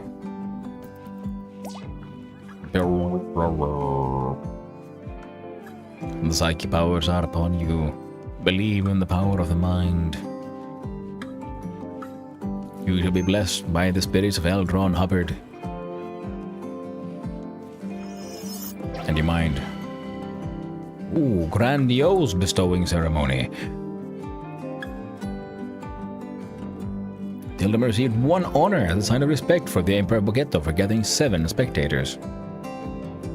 Wonderful. And now she has the title of novice.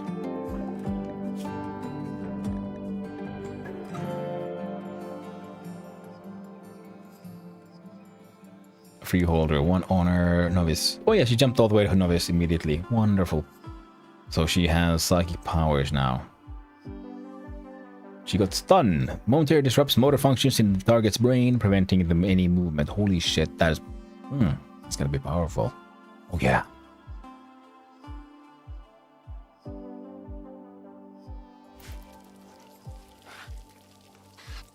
Now... at some point...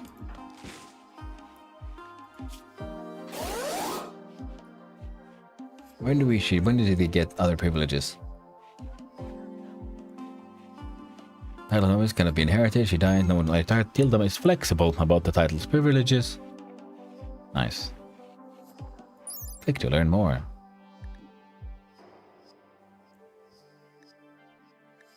Is it an acolyte when...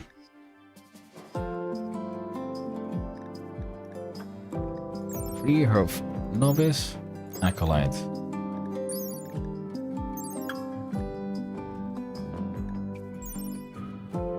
Next one is will have requirements. That's gonna be tricky, that one. Disallowed work types, cleaning.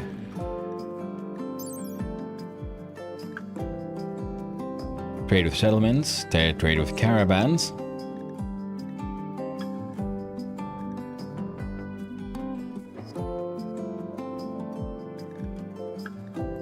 Praetor.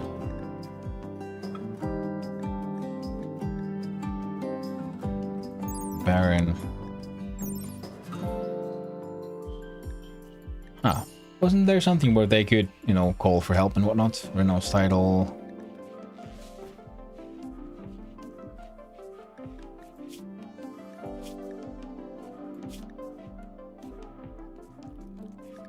Prime Sucker, assign role.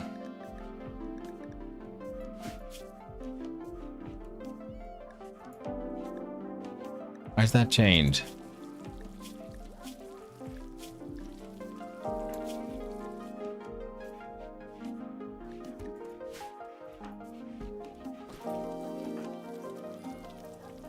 Oh, not long left, then we can do the proper kind of conversions as well. Excellent, we can do the good stuff. Biofuel refining.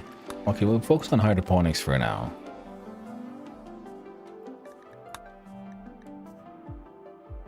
No, thanks too much. Auto door is the way to go.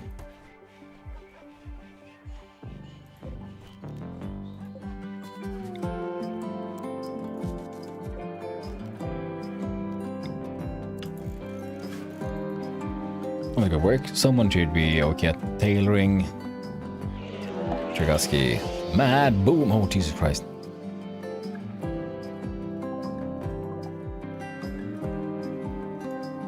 Okay, there's only two, thankfully. I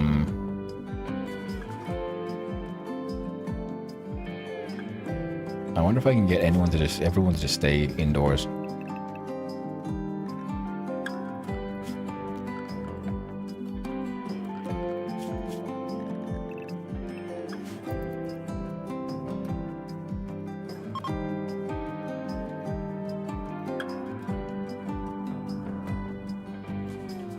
Group of travelers are passing by. Well,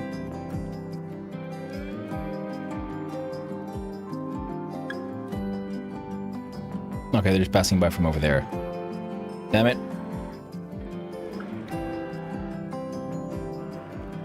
Freaking boomalopes.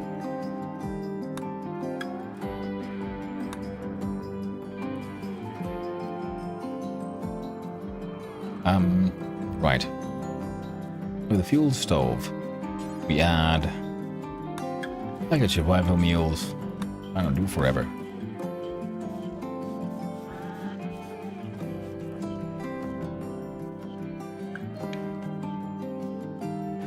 Give me a quick sec.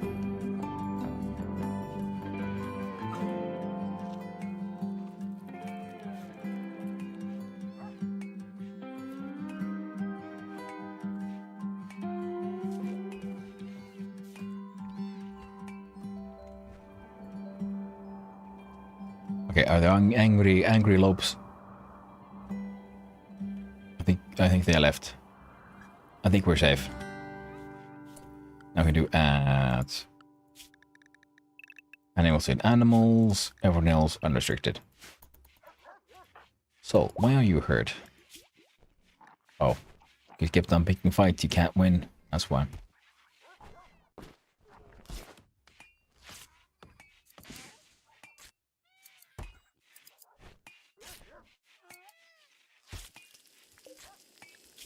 Can we make a visage mask here, by the way? We can. Details.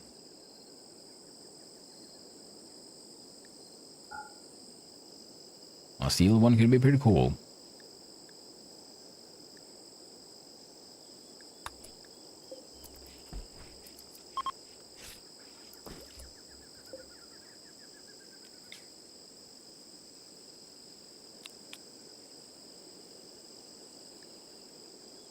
Go for it.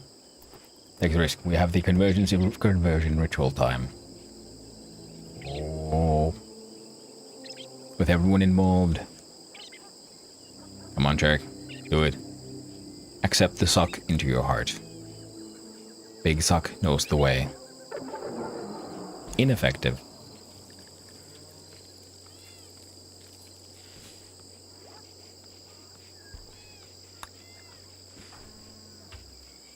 That sucks. Oh, it was a gamble.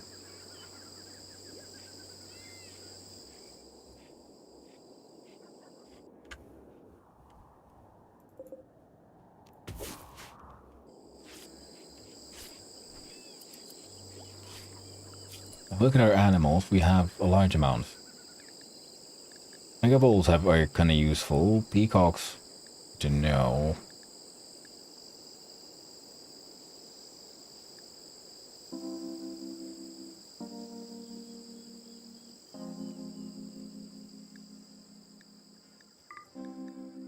We got 3 males, 1 female. That is a bad balance there.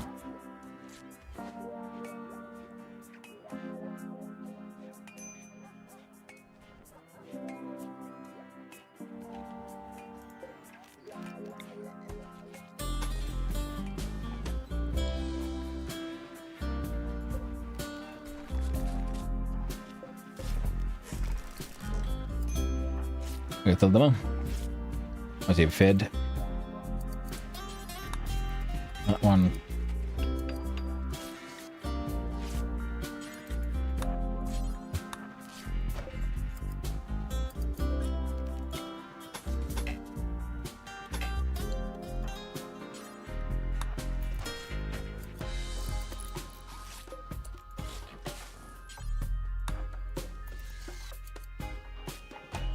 There we go.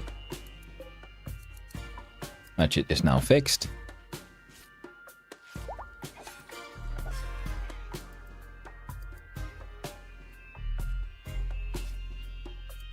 Some of our animals were cold. My doggo is big, me and biggest there, and it is actually dog walk o'clock. So things are looking a little bit more stable this time compared to how we went previously. We can have a advent of sock.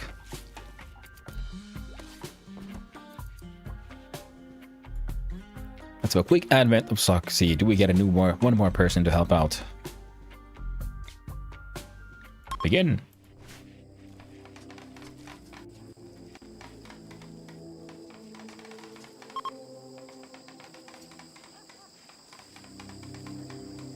Come on.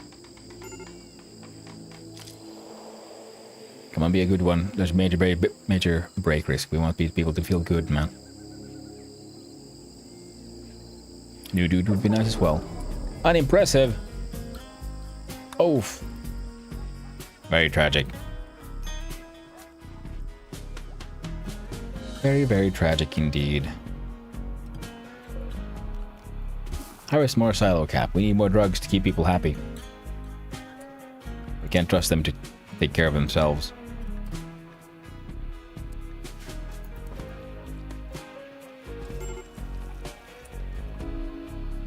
We have 2 other more marble blocks.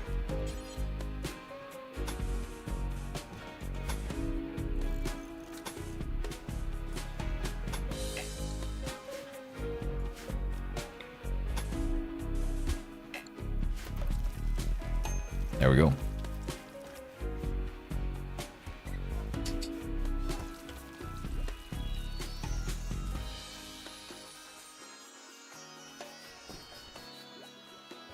Yeah, everything seems to be working relatively stable. My dudes are actually pretty much running out of heckin' food.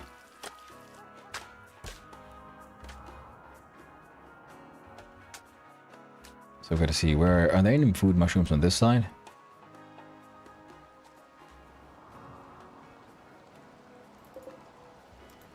Harvest those as well.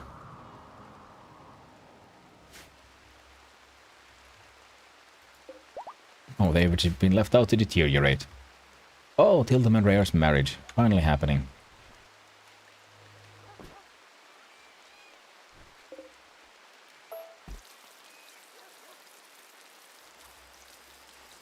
Oh, wonderful. They got married by the robo-corpses, right next to the battery. Oh, what an iconic location. And now everyone's celebrating. That's good. They were feeling a little shitty. So a nice, good wedding should hopefully lift the spirits.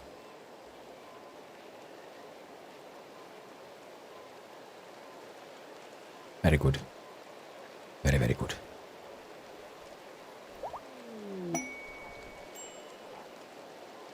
So, marriage has happened. Tchaikovsky is still making capes. Everything is looking promising once more. But as I said, I gotta raid you all out. Dogs need to be walked. We clickety clackety on the save and quit to OK to OS. Come on, you can do it. Oh, I'm off to bed too. Well, thank you for hanging out, Swick. You're a pleasure, as always. Ladies, man. See you later too, my friend. Hope you have a lovely rest. Can I get this to work? Come on, bro, BS. Don't be like that. Oh. Yep. We can put on the Chili McCoppy. Well, I'll switch on over to the stream end scene. And we'll have a quick little look at it. Who's up and about? And what are they all doing? Now, let's see.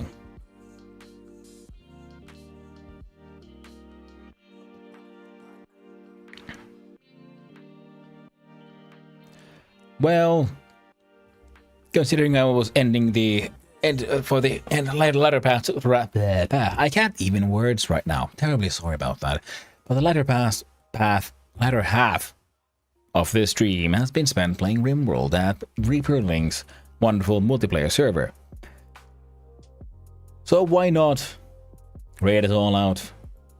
The Reaper Link himself, who is also playing Rimworld on his own server. He's also doing a subathon, which is in crates and numbers. I don't get it. He's nuts, that man. Insane. Absolutely insane. But absolutely wonderful as well. And I'm sure he will take very good care of you all. God damn it. I think I'm a little bit more tired and a little bit more dehydrated than I thought. So we'll start the raid. So, once again, thank you all for hanging out. Thank you to all the chatters, all the lurkers, and all those who just wandered on in. Hope you all had a good time. I know I did. And hopefully I'll see you around next time. We got some achievements done today, you know. We took part in the game jam, and though the game isn't very good, it's still something we made, and I learned something on the way. And rimming was fun. It always is. I love that game. So, hope you all have a wonderful day, and a wonderful evening, or a wonderful morning, depending on where you are. So, until next time, my friends, ta-ta.